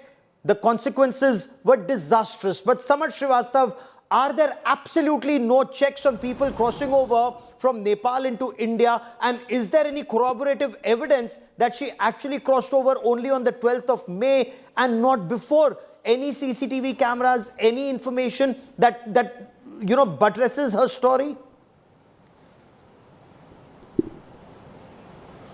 See, Gaurav, there are a lot of evidences, but not on a whole of a CCTV footage, because that's what UP police has sought a report from SSB, how that particular Seema Haider crossed the borders inside and came inside India via districts of Uttar Pradesh. But the major concern is when we reached at the hotel where the duo was staying for around 7 days. Number one, the hotel did not ask for the ID, though the hotels claimed that they have been following this norm since years in Nepal, in Kathmandu, at one particular stretch where a lot of hotels are located. But number two, which is a major big thing, if it is an unconditional love story, then what was the need, what was the emergence of hiding the names, be it of Seema Haider or that particular person, Sachin? Why they hid their names? They were very formal. They were very informal with the hotel guys, with the receptionist. They were even playing with the kids of the receptionist Ganesh, but they did not tell the real name. What was the need? They even asked for the places to go and roam around in Nepal. They went to the temple, and when we visited the temple, another shocker came in. There was no record for the marriage of Seema Haider and Sachin in that particular Pashupati temple, and that has another board was also pasted outside the temple that only Hindus are allowed inside this particular temple. That clearly indicates if they had tied not inside that particular temple, they again, yet like hotel, hid their identity, and that's a bigger question. If that's a story of an unconditional love, what was the need of hiding the identity? Because it's not India is not a nation, or Nepal is not a nation where you see that in Hindus or Muslims can't get into a love marriage. Okay. It has nothing been a case. Then what was the need? Because you were already hiding your Pakistani status when you came via Nepal borders. And what was the need? And that is a bigger question which maybe agencies will ask. Stay with me for a moment. Yashovardhan Azad, from Gujarat, the international border, through Rajasthan, led through Punjab, through Jammu, the line of control, all the way 770 kilometers of the line of control, 110 kilometers of the Siachen Glacier, actual ground position line. You have lakhs of soldiers who are deployed to check infiltration of Pakistanis. So, on the other hand, when it comes to Nepal, you have nothing, it seems, there. Any Pakistani can fly into Nepal and then come into India. So what's the point? I mean, is there a major problem? We have a fortress in front, nothing to protect the rear. Well, Nepal border has been very, very porous, and there have been many entries like this even before. But in this particular case, we should not get into a kind of a McCarthyism which was going on in the United States of America, that under every court there is a spy. We are obsessed with Pakistan. Suppose this woman is a spy. Is it difficult for our security agencies to keep a look and find out if anything happens? I think we are giving too much importance on Pakistan and on these very, very little things. And Sir, mind you, even our intelligence agencies were unable to find out about David Coleman Headley, and the country paid a massive price for it. So, we may want to brush everything under the carpet. David Coleman Headley came with with an American passport. He was a Pakistani. He made friends with top Bollywood stars. He wined and dined in South Mumbai. We saw the consequences. But I will leave it at that. I want to understand from you, Samarth, have the police been able to verify who all was Seema trying to be in touch with? This Seema Haider, apparently there are reports she had sent friend requests on social media platform to some army jawans and some others in the Delhi NCR region. Any verification of this information? See, Gaurav, there are two theories. What we got from sources, there are a lot of stories about Seema Haider, which clearly indicates that she's not a normal person. She's not a normal woman who came from Pakistan for an unconditional love to get Sachin. So that's the big thing what we got from the police sources, that she sent friend requests to majorly the Indian army persons. That's a bigger question. Why only army persons? Is there any plot behind this particular scene by entering inside India? And there were also claims being made by her husband later on that he wanted to watch the World Cup in India. Earlier it was made, but what the UP police came to the conclusion today, a press note was released in quite a pointers form. It was written that she has in the investigation so far, nothing has come yet in which it could be said that she is a Pakistani spy. But what could you take a risk of allowing anybody from Pakistan entering the borders via Nepal and living a life in India? How can you trust that particular woman? That's a bigger question for the agencies. And because we have seen a sleeper cell story before, and few days back also, 2 ISI agents were arrested from Gonda district of Uttar Pradesh. Then how, and at one time, and if you see that particular mandal, what we call, that is the Indo-Nepal border, that also connects Ayodhya in a way, and in Ayodhya, Ram temple is being built, and from the intelligence sources, it has been on the radar of terrorists from years before the construction work began. And in 2024, Prime Minister will be, in a way, inaugurating that particular temple, and seeing all these things, seeing all these points together, what could be the planning? That could be a massive plot. But what we have got to know from the police sources or in the police press note, so far they have clarified that nothing to do with the spy thing when it comes to Seema Haider. Sure. We have to see whether she's a spy or not, we do not know. On the ground, and was it a sleeper cell? We still do not know. But is it normal for Pakistani citizens to waltz into India unchecked, live in India unchallenged? And thank God for that lawyer, Mr. Azad. It's that lawyer who alerted the police. Otherwise, the police wouldn't even have come to know. The local intelligence unit in Greater Noida wouldn't have known that a Pakistani citizen was dressed up like a Hindu living in a colony for 15 days and counting. Gaurav, beyond the life of a cop or an intelligence agent, there is humanity, there is love. It still exists. And for a sleeper cell to announce herself so well. Sir, she did not announce herself, sir. No. She was caught courtesy, that lawyer. Oh, I know. I know. But she was found, and when they changed the names, which is very, very natural, I think we are obsessing ourselves. It's nothing which cannot be looked into by the security agencies. Headley was a high-profile agent. He was having high-level contacts. If you have somebody in the embassy like that, that's a different thing. But for somebody like Seema, Indian security agencies keep a very good check and is the easiest target. So fair I enough. would say, I appreciate your confidence, sir, but we've burnt our fingers more than once. We've lost precious lives in our country. Accountability is something that we all insist on. We haven't seen it post 26/11. Let's hope we see accountability in this case, but we'll be tracking that story very, very closely. Mr. Yashovardhan Azad and Samar Srivastava for joining me here on this India First special.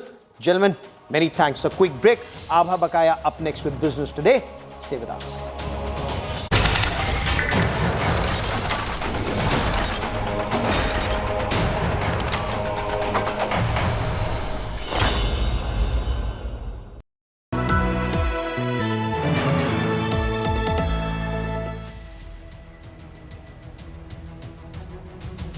We are standing on the ring road. You can see there's only water, water and water everywhere. What could have been done to provide proper facilities to the people who have been affected by the Yamuna flood? How long will it take for normalcy to return to Delhi? The national capital now finding itself virtually submerged in water. Grounded in journalism, on the ground reporting, in the water reporting, only on India Today TV.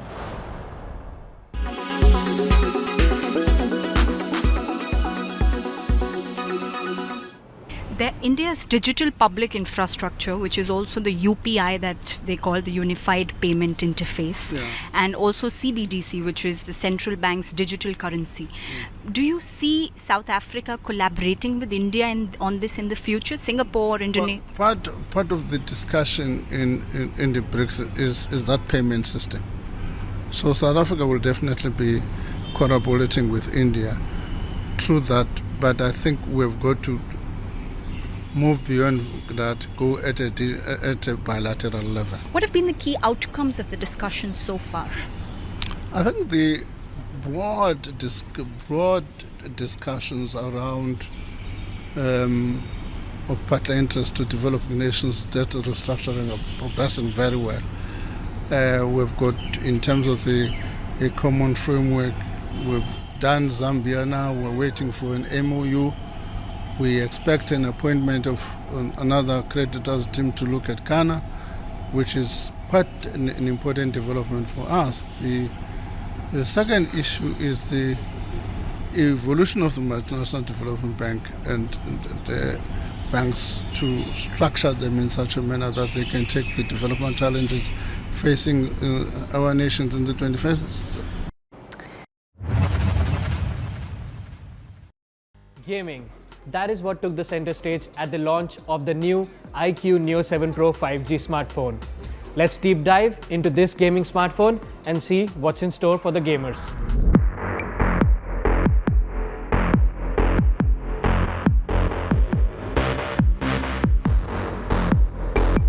First things first, it is powered by the Qualcomm Snapdragon 8 Plus Gen 1 processor from last year.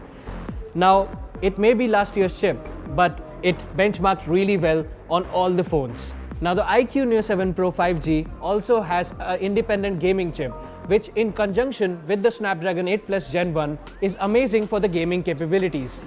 With this powerful combination, I tried 3 games: Genshin Impact, New State, as well as Asphalt 9. Now all 3 games played pretty well. There were a few drop rates in Genshin Impact, but that's a pretty heavy game. So let's see how these games look on this device. With this powerful combination, I managed to achieve a consistent 90 frames per second on the new PUBG game at ultra graphics setting.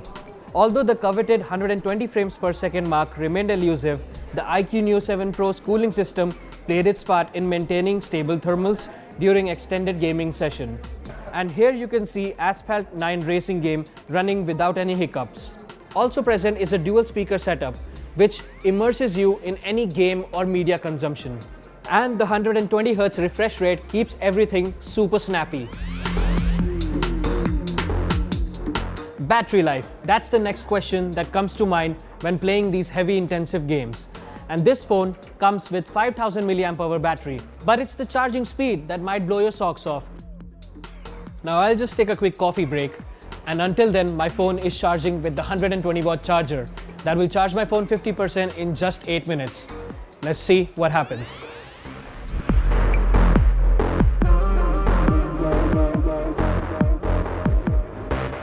Now that I'm done with my coffee break, my phone is all charged up thanks to the 120-watt fast charger. Serious gaming enthusiasts in the same price range can look out for the Xbox Series S, which is a dedicated gaming console. Hence, you would have a great pro gaming experience. Similarly, in smartphones, the Realme GT2 Pro and OnePlus 11R could be an alternative in the same price range. Wrapping it up, the iQOO Neo 7 Pro is for all you gaming enthusiasts who are looking for a gaming phone but do not want to break the bank. This phone comes in at sub 40,000 rupees. Stay tuned to Tech Today for more such technology updates.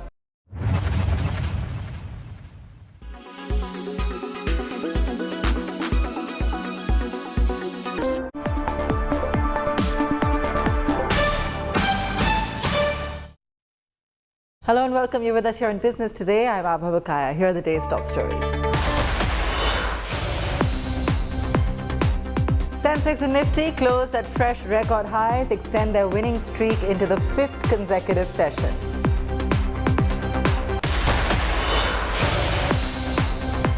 Reliance share price hits new 52-week high of 2,853 rupees ahead of the Jio Financial Services demerger. Record date tomorrow. All eyes on the special pre-open session for price discovery of Reliance post the merger.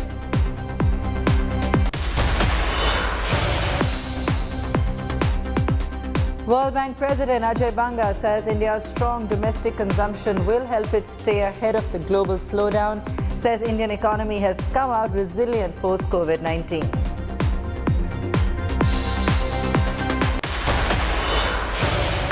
All new tourist vehicles as well as cabs and motorbikes provided on rent in Goa will have to be electric from January 2024, Chief Minister Pramod Sawant announced today.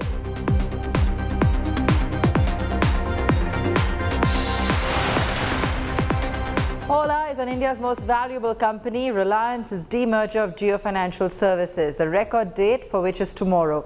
The NSE will also hold a special pre-trade session tomorrow for the purpose of price discovery of Reliance shares.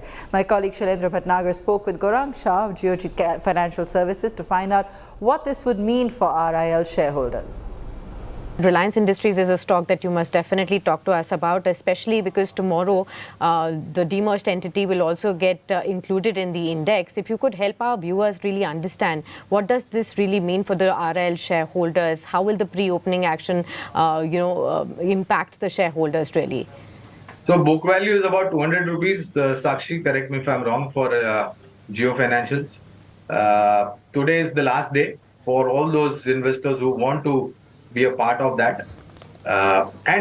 We always believed, Sakshi, that whether you hive off a business and list it as a separate entity, or whether you have a consolidated balance sheet, Reliance Industries will always create value. Now, this is the first of the lot. The market has been a buzz, or rumors have been around in the market about hiving off Jio Mobility as well, digital and retail business slowly, steadily. So, it was, it is, and it will create value, whether it is a single entity or different entities. So choice is yours, but we've been always positive. Our targets are close to 3,000. This was depending on the last quarter numbers that we saw. And I think that time the stock was languishing around 2350. And now it has, rallied on fallback of this news. So whether one or one too many, it will create value. So let's just break this for our viewers into a sensible kind of a setup. So a couple of things have happened over the last 1 week or so. We've seen a very, very sharp rally on Reliance Industries, which is India's most valuable company.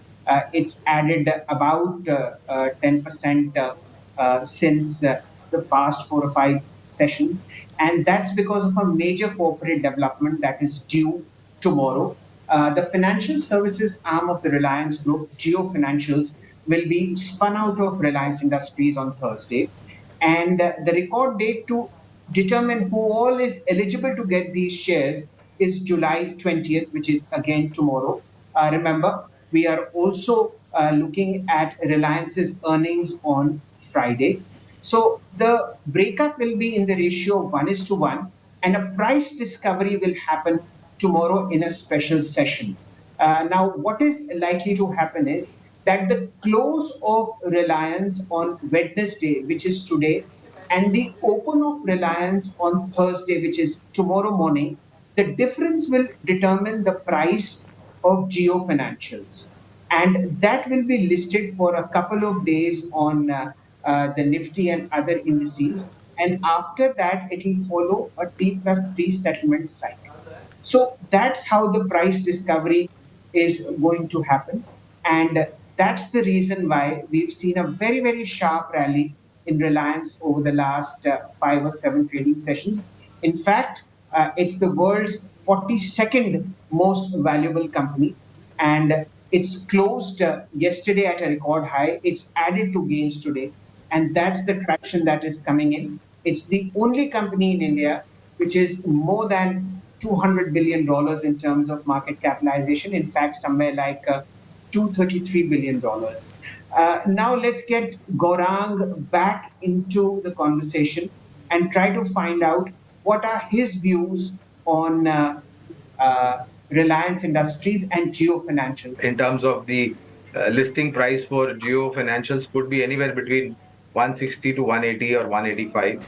And that will then post, it will depend upon the supply and demand scenario. But, in terms of the opportunities for Jio Financials, I think it's going to be huge. And let me say this, that already Reliance Industries has got a very well established, strong network to reach out to people. And I think that advantage will definitely be taken by Jio Financials. The Sensex and Nifty today at record closing highs, led by financials. Broader markets outperforming in the session. Mid-cap index closing at a record high as well. Reliance Industries inching near its all-time high ahead of that demerger. The Sensex was up over 300 points at 67,097, while the Nifty was up 84 points at 19,833. About 1,961 shares advanced, 1,360 shares declined, and 119 shares unchanged. All sectors ended in the green, with PSU Bank up 2%, while power, healthcare and oil and gas up 0.5% each. The biggest gainers on the Nifty included NTPC, Bajaj Finance, IndusInd Bank, Ultratech Cement and Bajaj Finserv. While losers were Hindalco Industries, Bajaj Auto, Hero Motocorp, TCS and Maruti Suzuki. Well, the markets have run up quite sharply in a short period of time. I wanted to get your sense over here with the kind of move that we've already seen in the last 3 months odd. Do you expect the rally to continue, or do you think that it is time to get cautious and one should brace for correction? So definitely we have seen a very good rally during the last 3 months, and it has been across the board. We have seen stocks have appreciated. But from here on, what I believe is that it will be a sector-specific or stock-specific movement which will take place over the next 6 to 12 months. So as we have seen, the June quarter numbers have started to come in, and banks and IT companies have delivered a far better than expected number. So what we believe is that going forward, some sectors like bank, IT, within IT, one can look at mid-cap or companies which are delivering a healthy number like LTTS, TCS, Infosys. Those numbers, those companies can be looked at.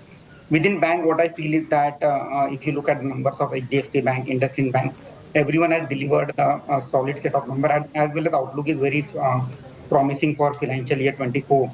So in banking, what we can see is that the cost of fund is likely to peak out in the second quarter, and that will add to the incremental margin for the second half of FY24. And then coming to FY25, we may see cost to income ratio going down. So overall outlook is very positive for a banking sector.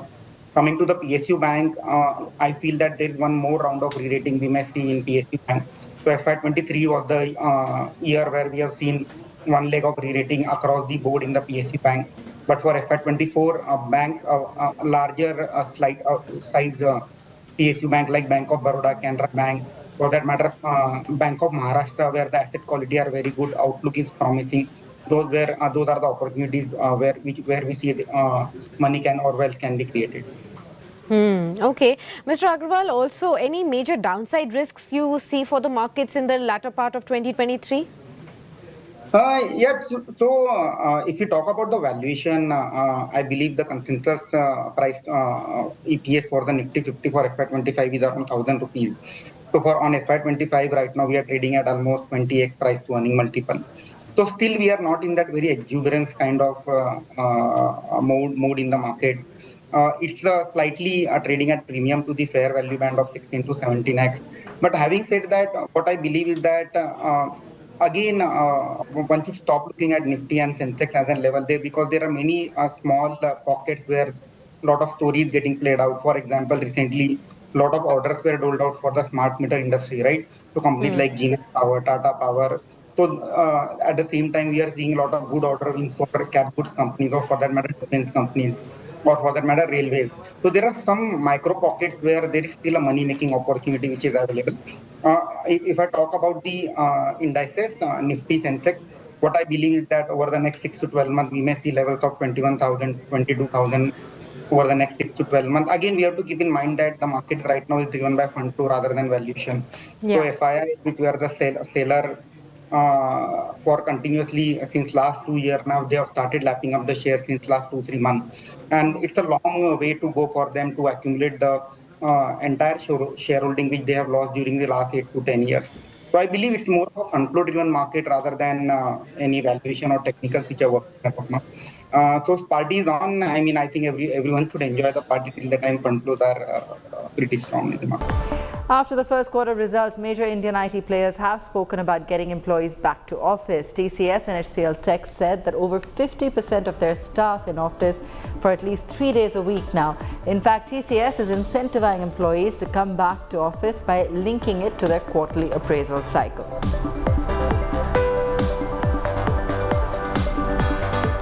It seems like trouble for Indian startups keeps brewing amid the intensifying funding winter and valuation cutbacks. Reliance and Google-backed quick commerce company Dunzo has deferred a part of the salary for over 50% of its staff for around 2 months now, citing severe cash crunch. Business Today's Akanksha Chaturvedi brings us more details. Dunzo has skipped payday and has deferred salary of around half of its staff for 2 months now. Our sources at the company said that the quick commerce startup has capped the salary of employees at around 75,000, citing extreme cash crunch issues. Other sources also allege that Dunzo has rescinded job offers of new recruits. The company did not respond to Business Today's queries. It is worth noting that Dunzo is backed by Reliance Retail and Google. Other investors include Lightrock, Lightbox, Bloom Ventures and others. Reliance is the largest shareholder with a 25.8% stake in the company, and Google is the second largest stakeholder with around 19% ownership. This is how the company has reached this level where it's not even able to pay the salary of employees. It's because they've switched the model, their business model. First, they were sourcing all their products from dark stores, but now they are switching to a marketplace model. There's some gap here, which is the reason that the company is not able to fulfill its demands right now. Thanks, Akanksha. Now, the OTT industry in India is growing even bigger now, as a report by PwC India says. The report says that the industry would clock a revenue of $3.5 billion by 2027. It bets on evolving consumer preferences, increased internet access and emerging technologies that are fast reshaping the industry, and also indicates that OTT revenues have already surged in India over 6 times from 2018 to reach $1.8 billion in 2022. We take a quick break. When we return, lots more coming up.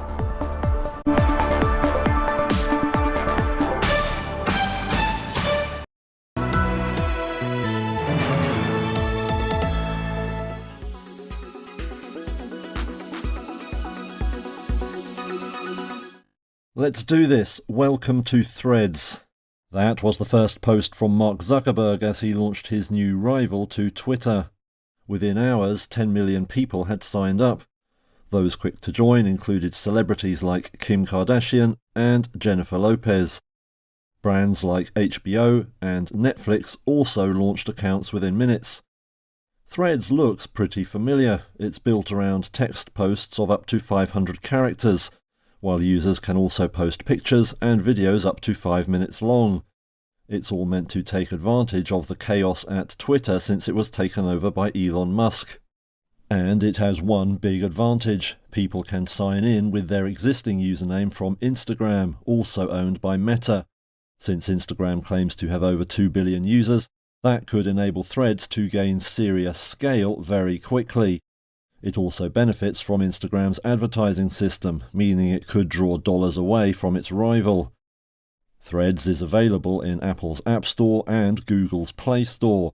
Some new users were quick to predict Twitter's demise, but Zuckerberg advised caution. He said this was just the opening moment of the first round. But the fight is definitely on.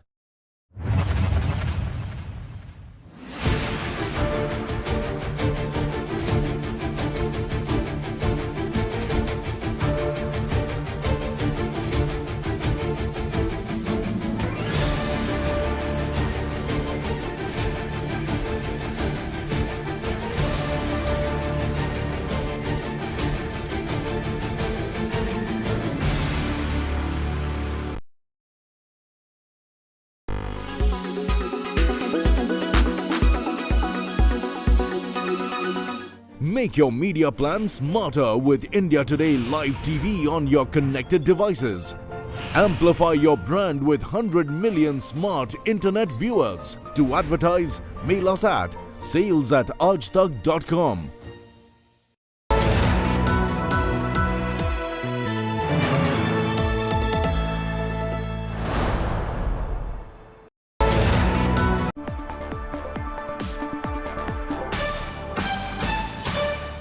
Welcome back. World Bank President Ajay Banga today met with Finance Minister Nirmala Sitaraman in New Delhi. Emerging from the meeting, he spoke about the world economy and the growth path for India. Listen in. Your specific question about India's growth in the higher income jobs, where are those jobs? They're in technology, where you get few, you don't get a lot. They're in manufacturing, where I think India's opportunity currently is to cash in on the China Plus One opportunity. This opportunity won't stay open for 10 years. This is a 3 to 5 year opportunity where the supply chains start relocating, or let's say not relocating but adding on in another location. That's going to need work, and it is one of the topics that I'm going to be discussing with people in the government today. The third meeting of G20 finance ministers and central bank governors in Gujarat's Gandhinagar ended, but without a consensus on the communique due to differences over the Russia-Ukraine conflict. However, the meeting managed to make good progress on other fronts. BTTV's Karishma Sudani was at Gandhinagar to cover the meeting. Karishma, take us through, what did the meeting really achieve? What are the kind of insights we were able to derive? The finance ministers and central bank governors meeting that concluded yesterday in Gandhinagar, which was the third meeting as a part of India's G20 presidency, was not able to come out with a communique because of the pending consensus on Russia-Ukraine war. In fact, Finance Minister Nirmala Sitaraman yesterday said that while this is a chair summary, the efforts will be on to come up with a consensus and communique until the state leaders summit that will be in September in New Delhi on the 9th and 10th.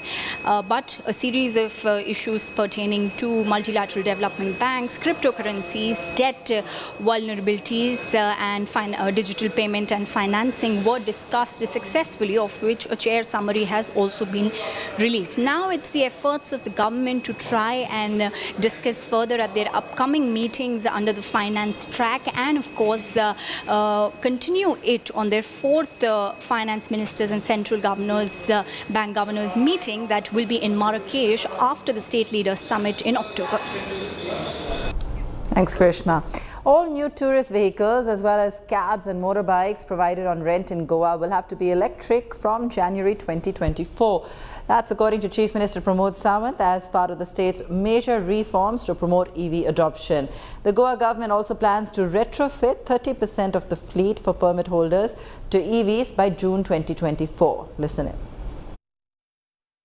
Related to the RE renewable energy and Restore for the green, we have already announced for the green Goa, we are announcing the various development. At present, all the tourist vehicles should be go green by January 2024. Or the Restore vehicles, at least the 30% of the vehicle convert into the green, at least by the June 2024. The world's largest office building is soon going to open in our country. The gem capital of India, Surat in Gujarat, now has a remarkable building to house the mammoth diamond polishing industry. The recently constructed Surat Diamond Bourse in the city is billed as one-stop destination for more than 65,000 diamond professionals. With over 7.1 million square feet of floor space, it's believed to surpass the Pentagon as the world's largest office building. Prime Minister Modi tweeted that it showcases dynamism of Surat's diamond industry. The past few months have been tough for the Indian edtech sector, with major players facing a severe cash crunch, profitability crisis, cutbacks in valuations and scrutiny from investors and regulators alike. Bucking this trend is PhysicsWallah, backed by Westbridge Capital. Business Today TV's Akanksha Chaudhary caught up with the unicorn founders, Lok Sabha and Preeti Maheshwari, to understand what's worked for them. Listen in. I think, how does this work? Finding a right teacher for that particular segment, finding a right business guy for that particular segment, and इन दोनों को हमेशा ये चीज़ align करना कि सुनता हमेशा बच्चे की रहना, बाकी बच्चा खुद ड्राइव करके बना देता है चीज़ें, वो बताता जाता है क्या करो क्या करो क्या करो क्या करो. Okay, so you're telling me the secret sauce of building a successful edtech is right teacher, right business person, and then it's all driven by students. Listening to students is the only secret sauce. Okay. Listen to them. Okay, sir. And sir, do you think it applies well in the that's the reason that it has, you know, reflected in all your businesses succeeding so well? Right, like, you know, see, especially for edtech businesses, you have to have a very good balance between academics and business. And academics will always overpower business. And academic has to be designed with the needs of students. What are the fundamental needs of the students? You need to understand that. Like, you know, see, fundamentally, what we are preparing for them, like, you know, for a competitive exams. So your delivery has to be crisp, your content has to be concise, your syllabus should be at par with the examinations. So, and like, you know, and the business machinery should be aligned with the academic machinery. So that's what we have derived in PW, so that we have scaled so fast in so many exam categories with such a high NPS. It's very rare to have this combination, because we have a student first approach. That's why we could able to do that. Okay. And sir, compared to other edtechs in India, do you think, apart from this student first and a good teacher business, this alignment, do you think the cash burn that they had in marketing, is that also something that has worked out for you? Because I don't think you ever had to market your product. There's a lot of word of mouth. Everybody knows PhysicsWallah from their work. Do you think that has also worked out for you? So, like, you know, fundamentally, our core philosophy is not cash burn. Our core philosophy is community. Like, you know, so we believe in building great communities over YouTube, over Instagram, like over other social media platforms. Like, you know, so and that's what we have. Like, you know, the entire edtech have learned from Alak. Like, you know, from 2016 to 20, he was teaching on YouTube for free. The entire content was designed in such a sequential manner, and the entire content he was putting out on YouTube for free, and he had built a great captive audience in 2020. So the brand was built and the business was built later. The same philosophy we have applied in the other exam categories, be it UPSC, SSC, banking, CET, MBA, CS, you know, so there we as a company build communities over YouTube, and we try to monetize those communities through paid courses. So fundamentally, we don't have any customer acquisition metric in our company. So we build communities and we track the healthiness of those communities. Okay.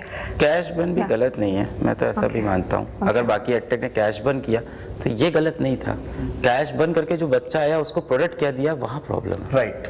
Okay. Cash burn जैसे आप एक history की किताब है ना, तो जब आप पढ़ते हो तो आप लास्ट में समरी याद रखते हो कि अकबर इस दिन पैदा हुए थे, ये हुआ था, ये बैटल इस दिन हुई थी, तो आप तब ये छोटी चीज़ें नहीं याद रखते हो. तो कैश बर्न हो गया, क्या खाई हो गया, ये सारी चीज़ें लोग भूल जाएंगे लॉन्ग टर्म में. लॉन्ग टर्म में अगर कैश बर्न करने के बाद अपने बच्चे को सही प्रोडक्ट दिया था, सही डिलीवरी दी थी, तो चीज़ें सही हैं. 3-4 साल में प्रॉफिटेबल हो जाएंगे वो एडटेक भी, अगर वहाँ पे लॉस चल रहे हैं तो. याद रखा जाएगा बस बच्चे का रिजल्ट, कि आपने कितनी मेहनत करी, बच्चे का रिजल्ट क्या आया. लाइक, यू नो, तो मेरे ख्याल से कैश बर्न में प्रॉब्लम नहीं थी. Problem was with their pedagogy, there delivery, their product के साथ में. Let's take a look at what else is making news in the corporate world. Peekachi Foods International has acquired 49% stake in Bhujia Lalji Private Limited, a new entrant in the ethnic snacks industry with a deal size over 5 crore rupees. The acquisition comes at a time when India's organized snacks business is currently valued at 4,240 billion rupees. It's grown significantly in the last 5 years on account of changing lifestyles, rising incomes and urbanization. Meanwhile, the shares of Peekachi Foods surged 7% on news of the acquisition, hitting an all-time high of 468 rupees. Tata Group announced plans to establish a global 40-gigawatt battery cell gigafactory in the United Kingdom. This will be the group's first gigafactory outside of India. Apart from delivering a major boost for our car industry, the plant will also help create up to 4,000 jobs. The factory will supply JLR's future battery electric models, including Discovery, Defender, Range Rover and Jaguar brands. British Prime Minister Rishi Sunak hailed it as an incredibly proud moment for the country's automotive industry. The Indian government may delay plans to sell part of its stake in Hindustan Zinc until there is a turnaround in the industry's fortunes, as per news reports. The government plans to sell its 29% stake in tranches, starting with the sale of about 5% stake. Public sector lender Bank of Maharashtra reported a 95% jump in net profit at 882 crore rupees for the April to June quarter this year. The net interest income of the bank stood at 2,340 crores, while the bank's NPA was down over 2% from 3.7% recorded in the same quarter last year. On deposits front, the bank recorded a 25% growth, taking the total deposit over 2 lakh crore rupees.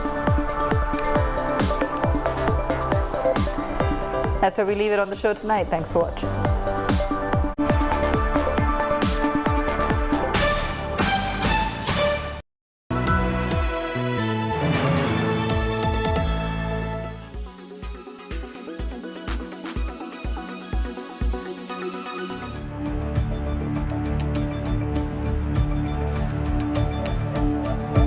When Seema Haider reached India, she declared that she had married Sachin in Nepal itself and that she had accepted Hinduism.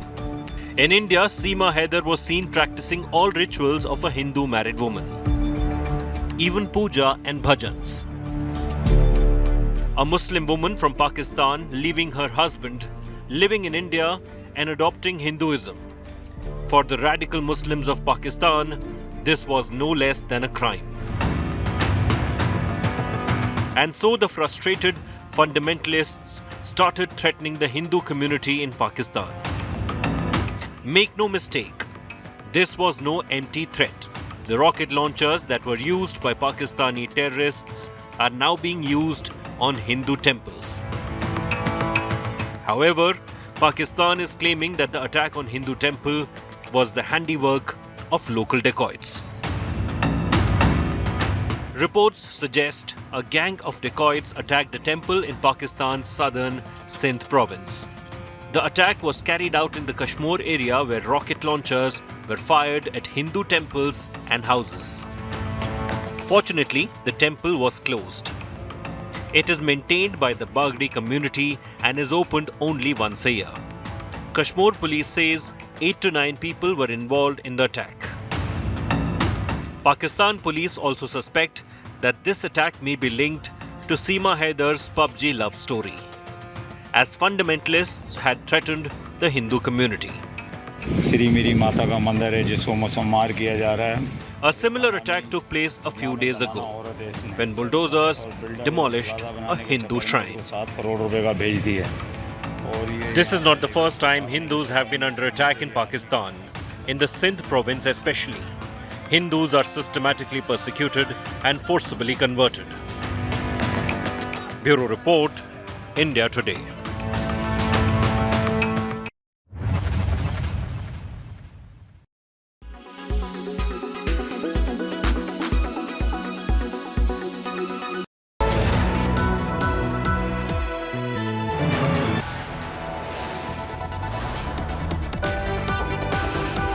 You are watching India Today.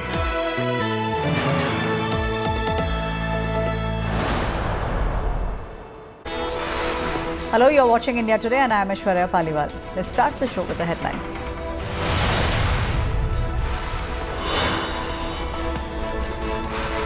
India, the name for the opposition alliance, has now sparked a controversy. The BJP leader from MP has now approached the Election Commission. Nitish Kumar denies he was against the alliance name. The left and the TMC are at loggerheads in the state of West Bengal.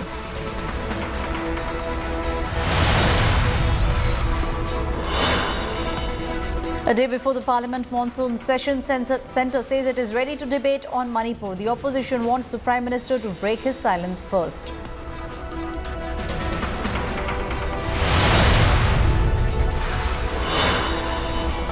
Ten BJP MLAs suspended and marshalled out of the Karnataka Assembly amid protest against the Congress deploying IAS officers at the opposition meeting. Former Chief Minister of the state, Baswaraj Bommai, has been detained.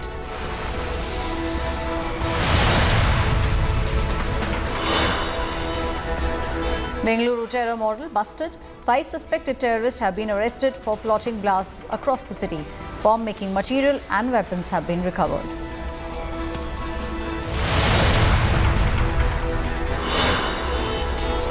Monsoon woes now rocking the state of Gujarat. Torrential rains are leading to severe waterlogging in several districts like Surat and Gir Somnath. NDRF personnel are now on the standby.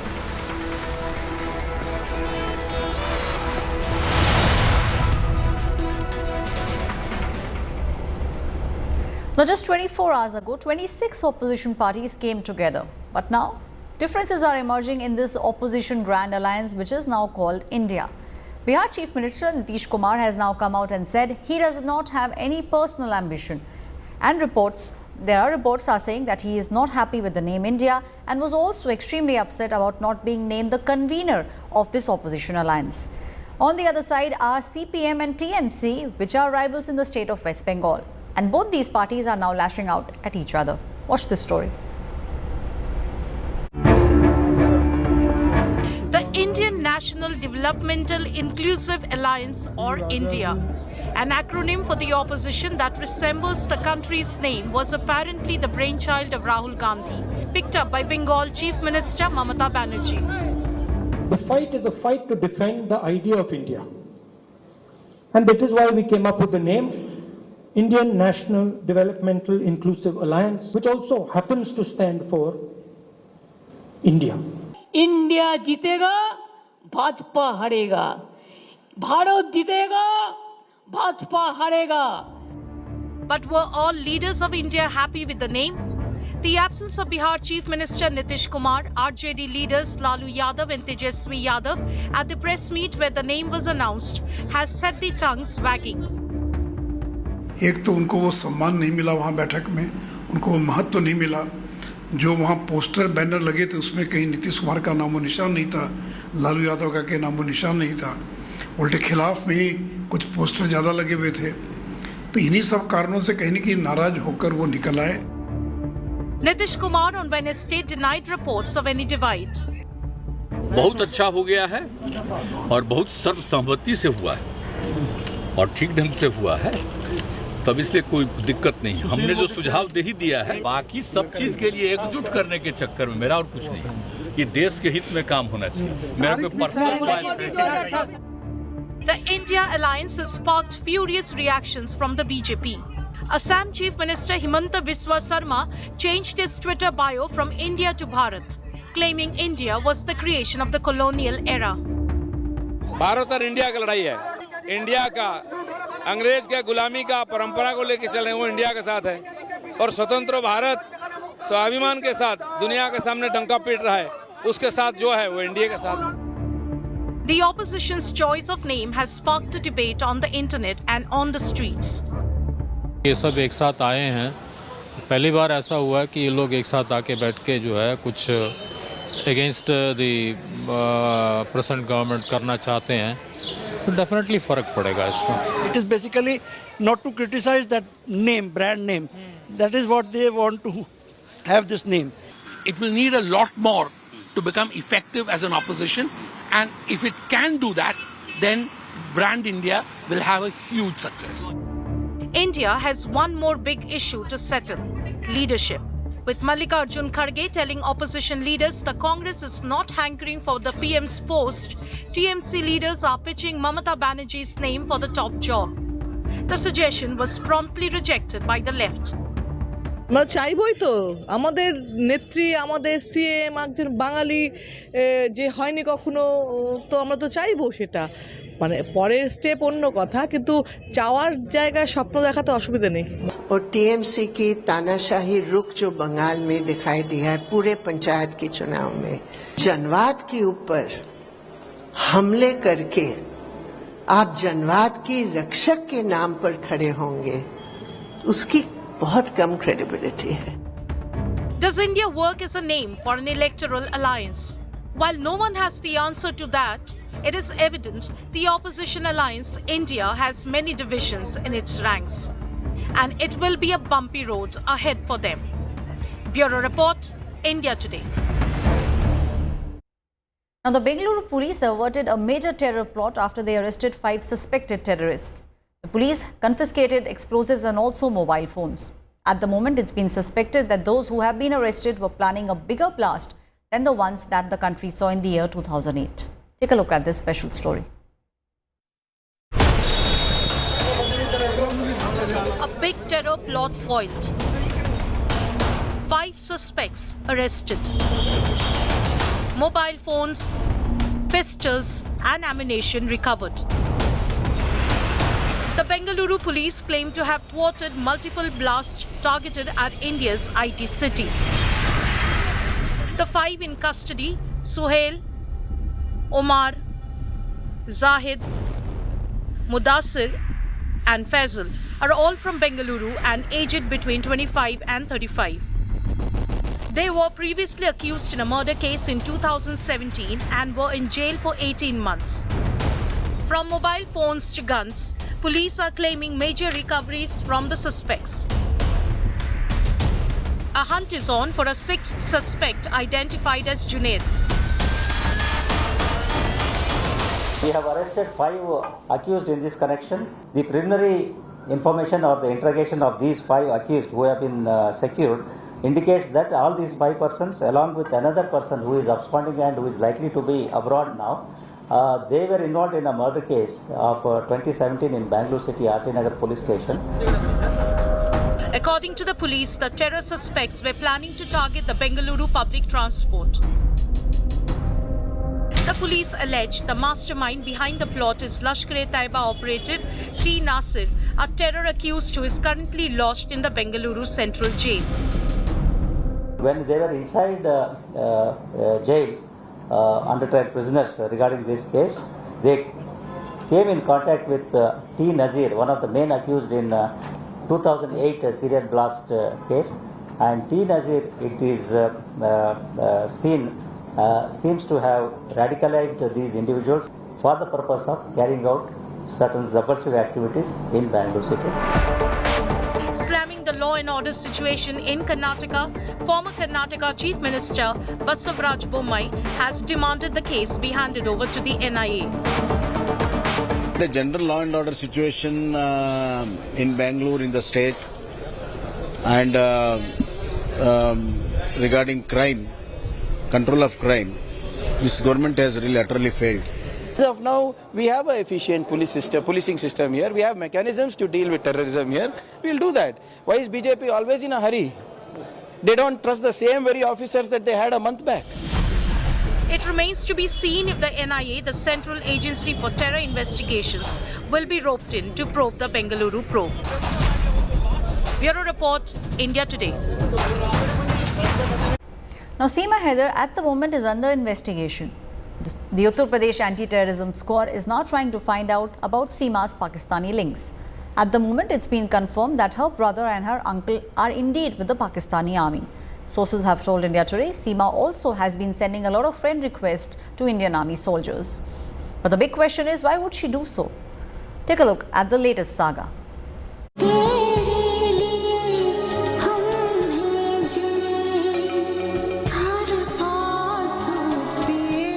Love crossing the barriers of nationality. A story of cross-border romance set in the reels of cinema. मेरा नाम सीमा सचिन है.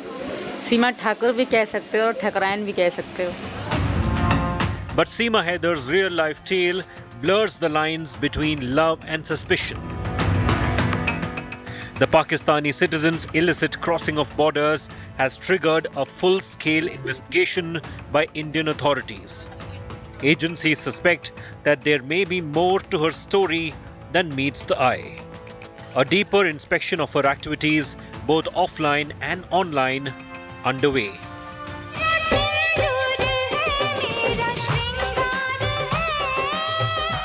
Official sources tell India Today that UP's anti-terror squad has closely investigated Seema Haider's social media accounts. Turns out most of the people associated with them live in the national capital region. According to their sources, Seema Haider also sent friend requests to some soldiers of the Indian Army. Police now are looking for the motive. On her part, Haider claimed someone may have created a fake profile in her name. नहीं sir, ऐसा कुछ भी नहीं है।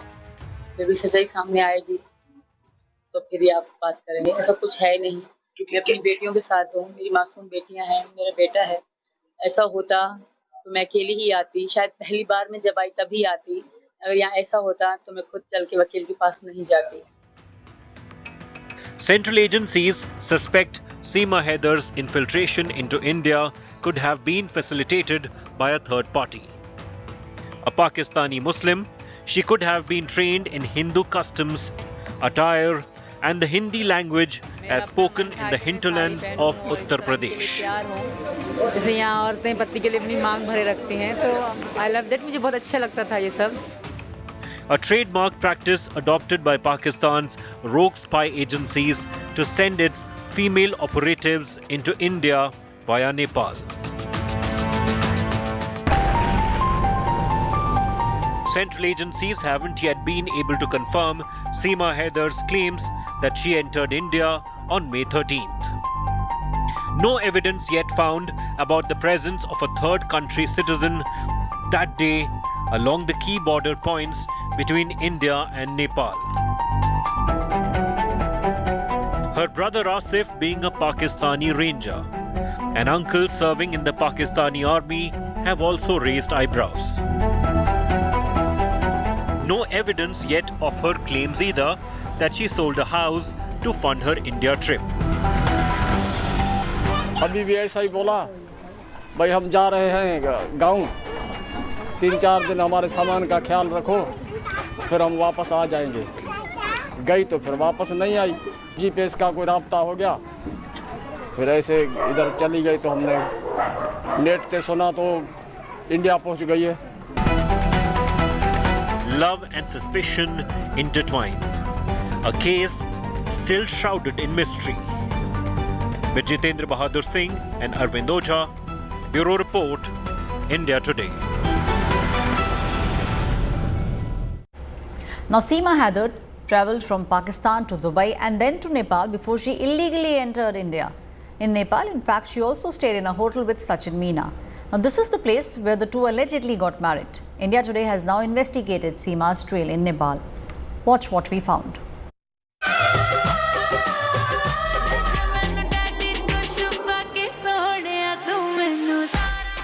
They met on gaming app PUBG and got married in Nepal.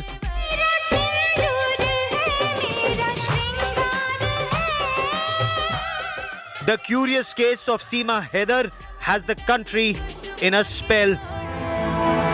The Pakistani woman who married a 22-year-old Indian kirana shop helper Sachin Meena from Greater Noida stayed at this hotel in Kathmandu, from where they churned out one Insta reel after the other of their wedding. India Today reached Hotel New Vinayak, where Seema and Sachin's saga began. Seema, who entered India illegally in May, stayed in room number 204 with Sachin for 7 days. ये वो कमरा है, कमरा number 204, जिसको लेकर तमाम खबरें आई, तमाम बातें हुई, पूछताछ में भी बताया गया। और यहीं पर कई सारे रील्स भी बनाए हैं, जिसमें 1-2 रील्स में आपको दिखेगा सचिन सिंदूर लगा रहे हैं। और सीमा जो पाकिस्तानी महिला है, जिस पर शक है लोगों को कहीं वो ISI एजेंट तो नहीं है, वो कितना आम तरीके से बिहेव कर रही थी आम लोगों के साथ, फिर वो चाहे होटल रिसेप्शनिस्ट हों, मैनेजर्स हों, और फिर चाहे इस कमरे में ज़्यादा समय बिताना हो, या फिर नेपाल के पब्स और क्लब्स में उसकी जाने की चाहत हो। The couple apparently did not furnish any identity documents. Instead, they're reported to have given fake names to book a room in the hotel. वो लोग पहले सचिन आए थे, तो कुछ दिन के बाद वो भी लड़की भी आई थी, और जो सीमा है वो आई थी, तो वो लोग 1 हफ्ते तक बैठे यहाँ पर। डेट के हिसाब से जो किया था तो अभी यहाँ पर नहीं मिल रहा है। मैंने ये तो किया था, लेकिन कौन सी नाम दिया वो मेरे को आइडिया नहीं है। The couple also visited the Pashupati Nath temple in Kathmandu. According to officials in the Uttar Pradesh police, Seema claims she arrived in India on board a bus from Nepal with her 4 children to live with Sachin, her 22-year-old lover from Greater Noida. The central investigation agencies, however, have not been able to confirm this claim of Seema entering India through the India-Nepal border on the 13th of May. With Samarth Srivastav in Kathmandu, Nepal, Bureau Report, India Today. A story of a horrific child labour has come to the fore from the national capital. A couple who worked for an airline allegedly tortured a 10-year-old child that they had engaged to do domestic chores. The 2 accused were thrashed by a mob after a relative of the girl found injury marks on her body. Watch the story.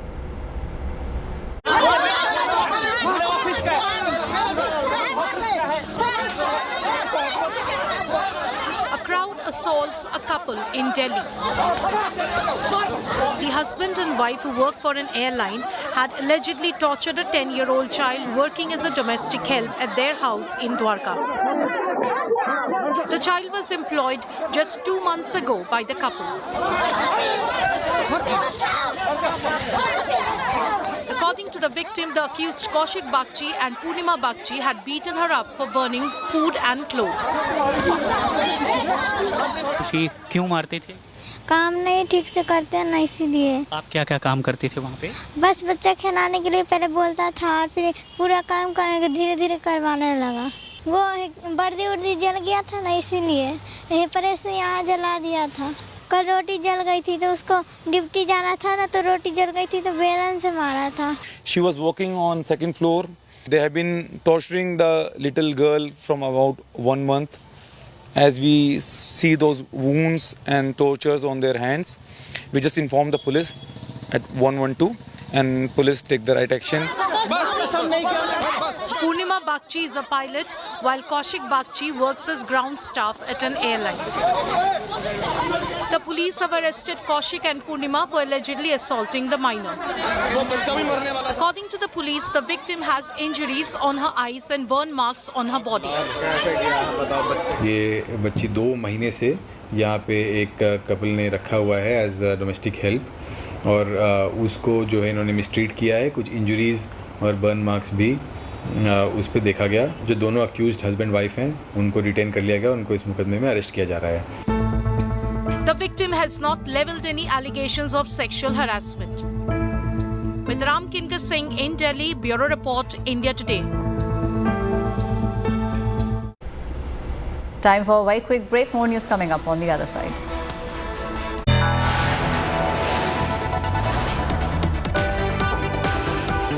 You are watching India Today.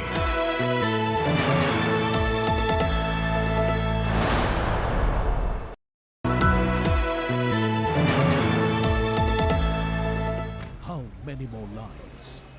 How many more houses? How many more vehicles? How many more villages? Annual nightmare drowns the north. India Today reports from every spot. There are small children who are living in these houses, and this is the national capital we are talking about. Each and every household, that's what we can see. The holy shrine that saved Mandi from a disaster. We report, we demand, we fix accountability. Maximum reporters, maximum coverage. Monsoon Mayhem.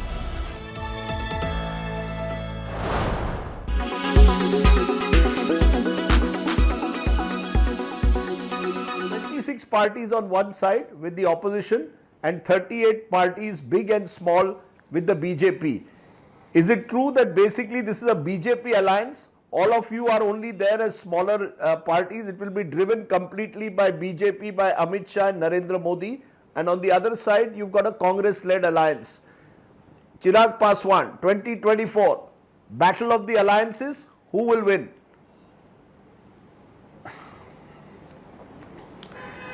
As I said, Rajdeep ji, it's not, it's about everyone coming in together. It's like a collective responsibility. It's everyone contributing for a common goal, for a common agenda.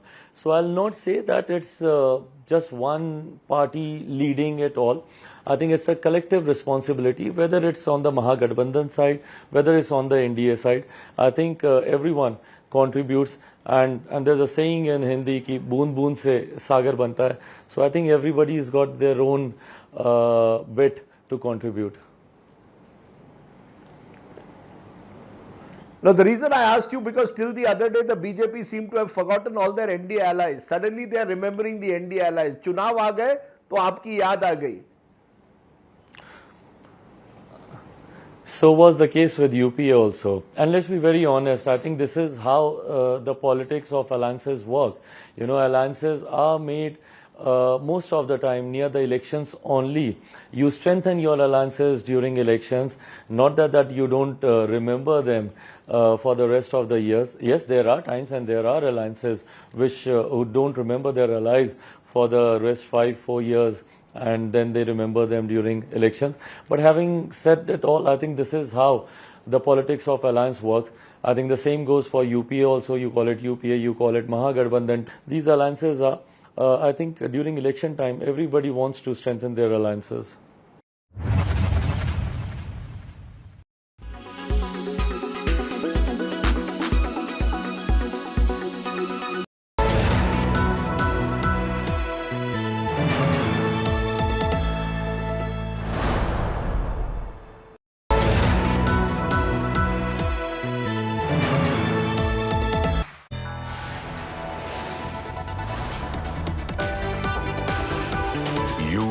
Watching India Today.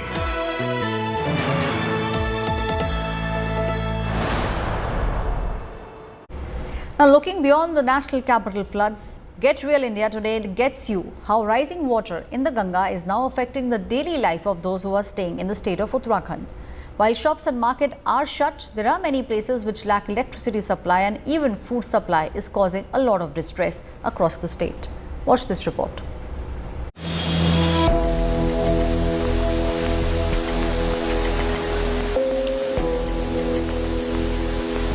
The Ganga is flowing close to the danger mark in Haridwar.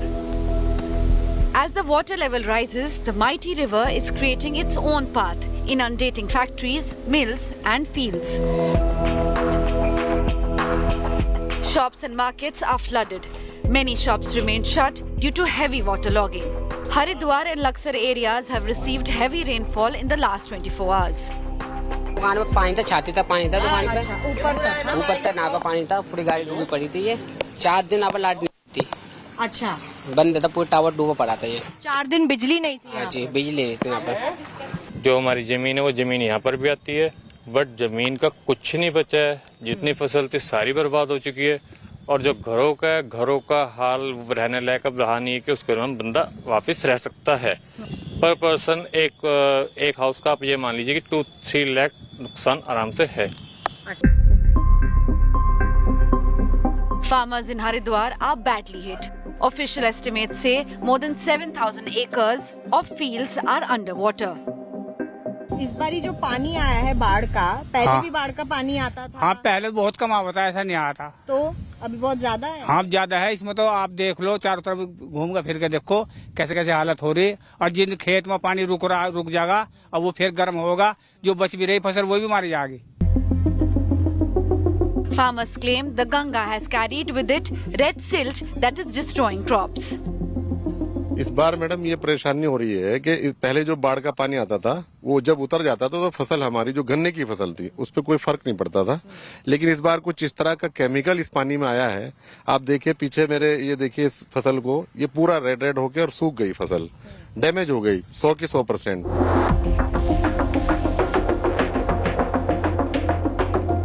If more water flows from the Srinagar dam and is released, it will enter the Ganga barrage flowing downstream from here. And of course, as the water level rises, it will result in life falling in disarray in low-lying areas of Haridwar region, resulting in problems in the aftermath of the flooding situation in the state. With Amit Badwar, Milan Sharma from Uttarakhand, Haridwar, India Today. Now, riding on the superb performance from Rajvardhan Hangangekar and Sai Sudarshan, India actually defeated arch rivals Pakistan with consummate ease in their emerging Asia Cup clash. It was Hangenkar's inspiring 5-wicket haul that put Team India in the commanding position. Pakistan was just reduced to 205 runs as he went through Pakistan's batting attack. He made good use of the bowling-friendly conditions at the start and later wrapped up with a trail. Sai Sudarshan was very quick to pick up Pakistan under pressure with his batting attack. His aggressive stroke play blunted Pakistan's bowling and India moved closer to a win.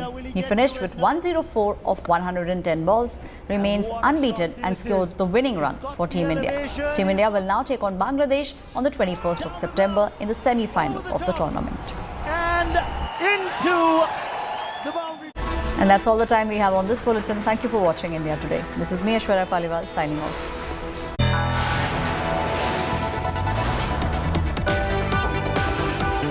You are watching India Today.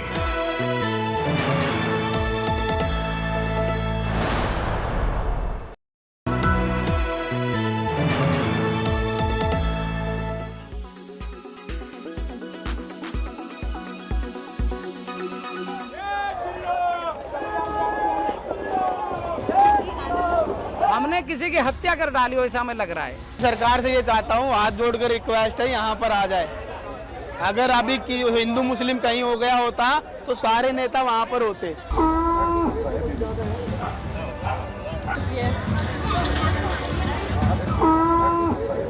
The blue-colored construction that you see there is a cow shelter located just below a bridge in Delhi.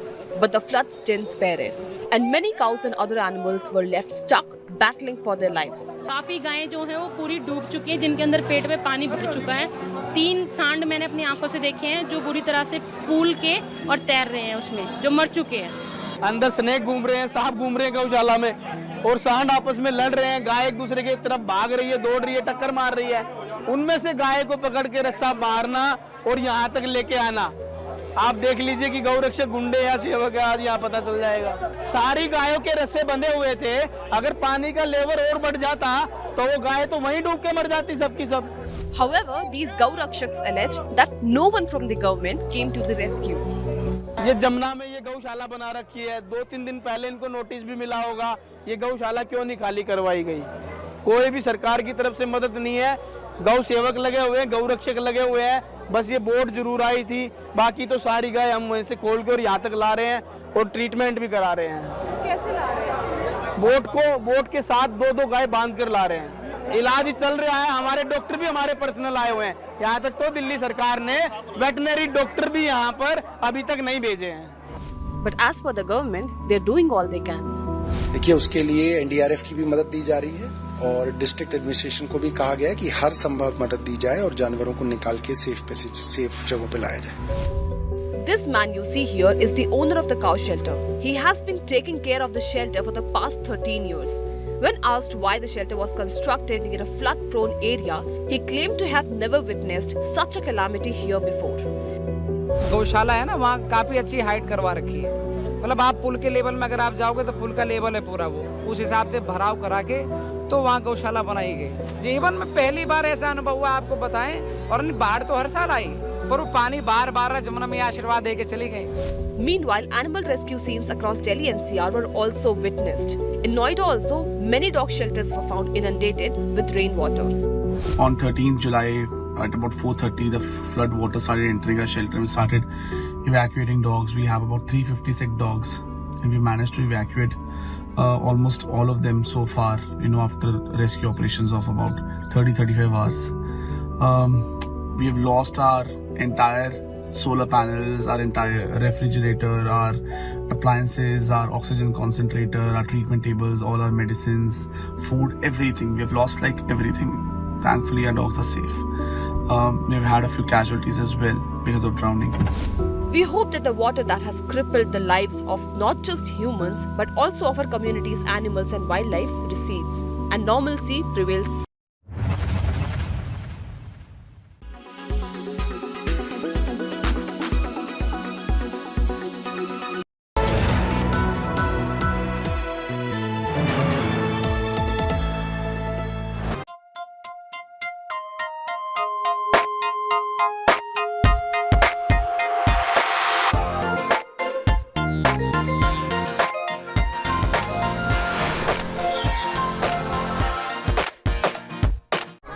Hello, welcome. You're watching In the Club. I'm Dipali Patel. I'm back with the best from the wall of entertainment. While I can't match up to the same energy levels as Ranveer Singh, let's at least begin the show by bringing you the highlights from the song launch event that took place in his presence in the national capital. He was accompanied by his Rocky Aur Rani Ki Prem Kahani co-star Alia Bhatt, and both of them ensured it was one fab afternoon. Take a look.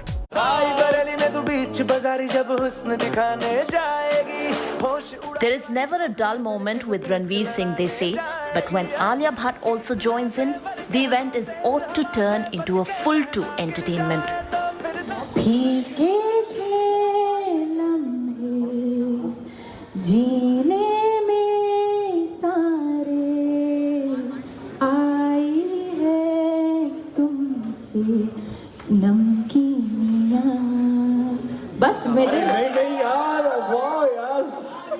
That's right, role reversal.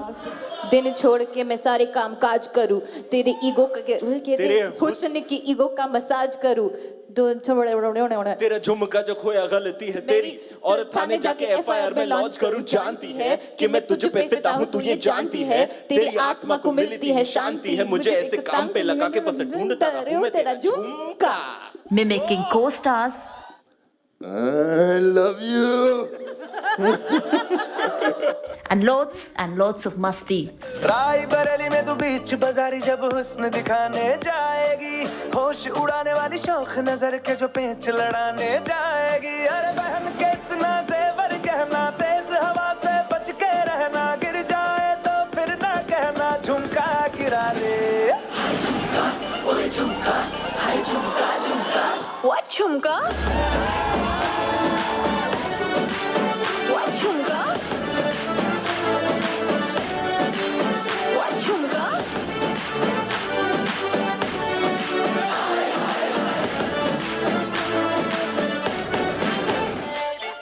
This is what actually unfolded in the national capital on 18th July afternoon when the two stars made their way to the city for the launch of Ve Kamliya, the song from their film Rocky Aur Rani Ki Prem Katha.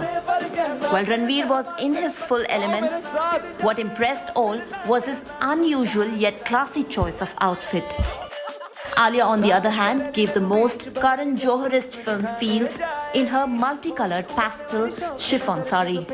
Before addressing the media, the duo set the energy right with their entry.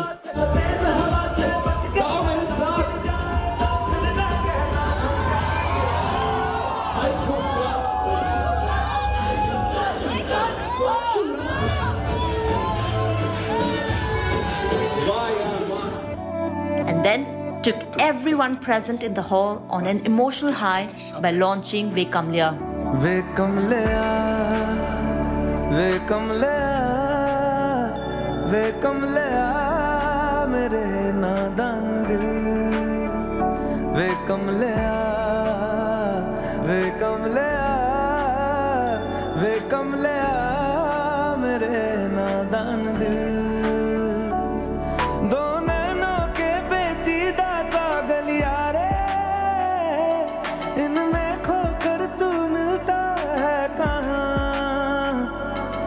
मुझको अंबर से पिंजरे ज्यादा प्यारे उड़ जा कहने से सुनता भी तू है कहाँ गल सुन ले वे कम ले मेरे नादान दिल वे कम ले. Sung by Arijit Singh and Shreya Ghoshal, this swoon-worthy track from Rock Your Rani Ki Prem Kahani truly elevates the combustible chemistry between the lead pair. While Ve Kamleya launch did hit the emotional chord, what also was equally heartwarming was this response from Ranbir when India Today exclusively asked him about his experience sharing screen space with Dharmendra. Yeah, I definitely had a moment the first day that I shot with Dharamji.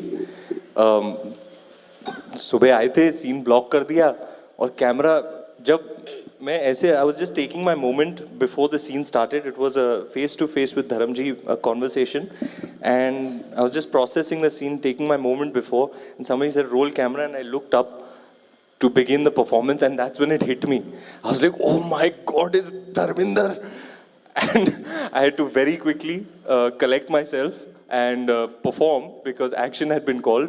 But I definitely had a moment. It was very, very surreal to be sharing screen space with such a legend of our cinema. A huge deal for me. I mean, I've grown up watching him, so it was like straight out of a fantasy.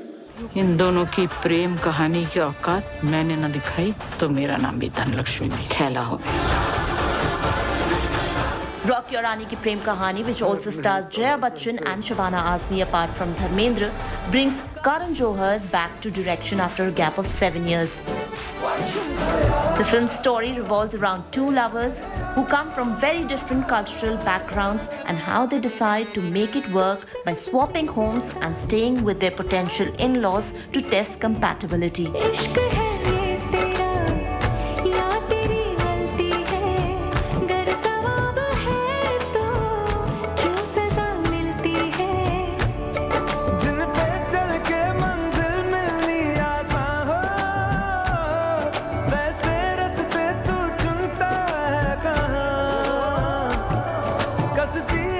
After launching trailer and then the two tracks, Tum Kya Mile and Jhumka, the team kick-started their multi-city promotions in Gujarat ahead of the film's release on July 28th. With Dipali Patel, Entertainment Bureau, India Today.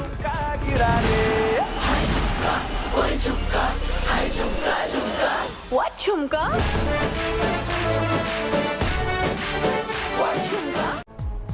One of the most loved Hollywood couples, Sofia Vergara and Joe Manganiello, are headed for divorce. After 7 years of their marriage, the duo announced the news in a joint statement. Here are more details.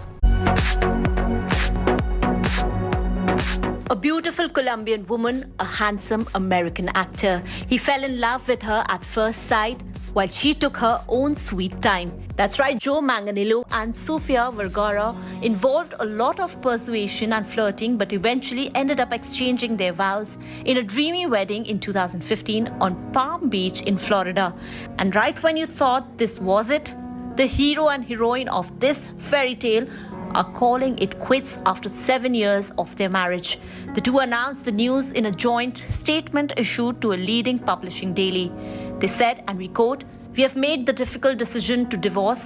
As two people that love and care for one another very much, we politely ask for respect for our privacy at this time as we navigate this new phase of our lives." While they seek some privacy during this phase, let's recall how did they meet and fell in love. Yes, Joe, like many admirers, was smitten by Vergara's charm and beauty at the very first glance. It was during the White House Correspondents' Association dinner in May 2014. At the same time, Vergara was engaged to her then-fiancé, so Joe sadly did not try to pursue her. However, soon after he learned about Sofia's breakup, he took help from her co-actor of that time, Jessie Tyler Ferguson, to get Vergara's contact number. Since then, they have been head over heels in love, laughter, and their social media posts were the perfect testimony of that.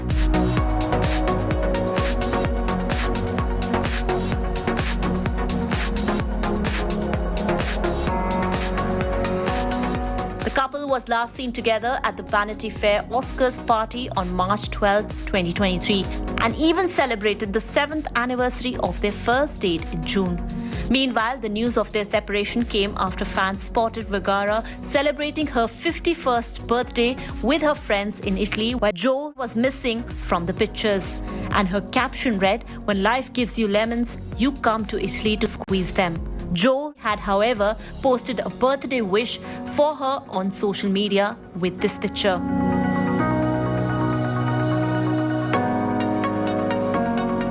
For the Anwar, Sophia, who is a mother of a 31-year-old son, became significant in the industry with her role in Modern Family, an American sitcom which aired for 11 seasons between 2009 and 2020.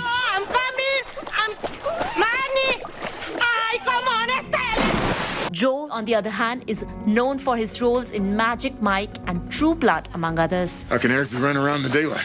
It's a long, strange story. I'll tell you on the way. Entertainment Bureau, India Today. Siggy. Sorry. What? Another couple who is making headlines is Ariana Grande and Dalton Gomez. The duo has been living apart since January, is now headed for a divorce. Reports suggest that the couple started having problems even before Ariana Grande started filming Wicked in London.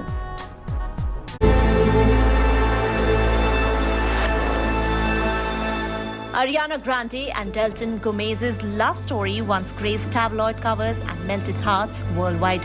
But behind the red carpets and dazzling smiles, their seemingly picture-perfect marriage has reached a breaking point. The couple has been living apart since January and are now headed for a divorce.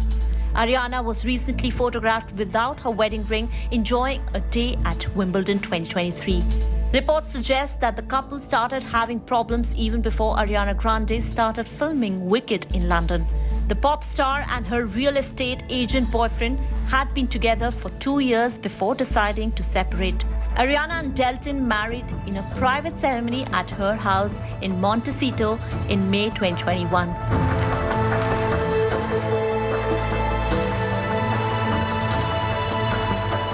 They apparently got engaged months before that and spent a lot of time together during the COVID-19 pandemic and often shared glimpses of their relationship. Ariana Grande is one of the world's best-selling artists and a 2-time Grammy winner. Born on June 26, 1993 in Florida, she began her career in musical theatre and has had several high-profile relationships over the years. Grande's first significant relationship was with fellow actor Graham Phillips. The couple first met on the sets of the Broadway musical 13 when they were both teenagers, and they dated from 2008 to 2011. Her next high-profile relationship was with YouTube personality Jay Brooks. The couple first started dating in 2012 and broke up a year later, only to reconcile in 2013. I think you should look. When I'm done the whole thing. Yeah. I'm not ready. Are you sure? Thank you for watching. You've made me hot, thank you. And if anyone else needs makeup, go to me. Yeah.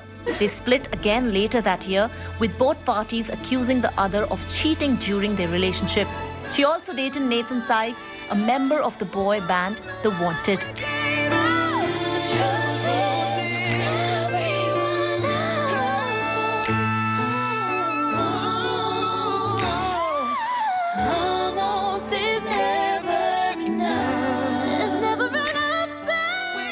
In 2014, Grande started dating rapper Big Sean, with whom she collaborated on several music tracks. They were together for 8 months before calling it quits amicably due to their busy schedules.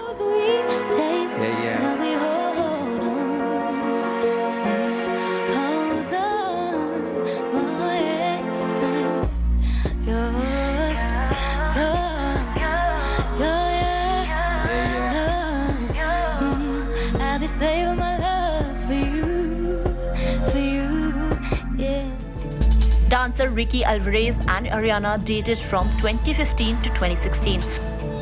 However, her most publicized relationship was with rapper and singer-songwriter Mac Miller. The couple dated from 2016 to 2018 and collaborated on several tracks, including My Favorite Part and The Way.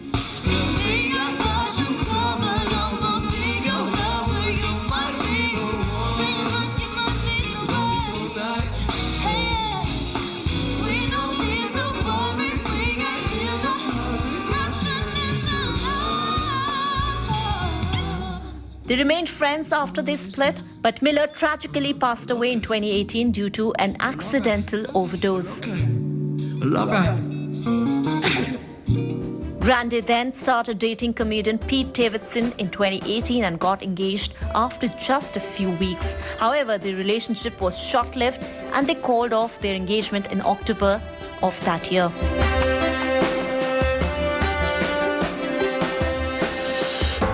Ariana Grande reportedly then started dating Dalton Gomez in January 2020. Fans of Grande were left saddened by the news, with many taking to social media to express their disappointment. The singer, who has been open about her struggles with relationships in the past, is yet to make a public statement about the split. Entertainment Bureau, India Today. It's time for a very short break now, but there's lots more coming up on the other side, so stay tuned to In the Club.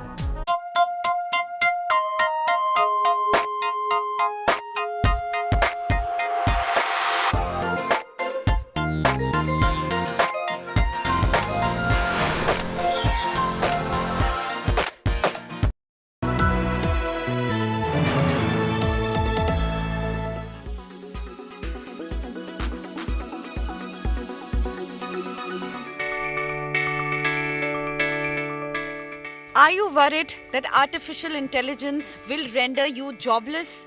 A United Nations agency assembled a group of robots at a news conference recently to address the concerns of human beings. 9 robots posed upright along with their creator at the podium in Geneva for what the International Telecommunication Union billed as the world's first news conference featuring humanoid social robots. The agency invited reporters to ask the robots questions that sparked discussion about the future of artificial intelligence. In one of the answers that could trouble our politicians, the robots suggested that they could be more efficient government leaders. I believe that humanoid robots have the potential to lead with a greater level of efficiency and effectiveness than human leaders. We don't have the same biases or emotions that can sometimes cloud decision-making and can process large amounts of data quickly in order to make the best decisions. When asked about the rise of humanoid robots, they advised caution. That's a difficult question. I think it depends on how they are used and what purpose they serve. We should be cautious, but also excited for the potential of these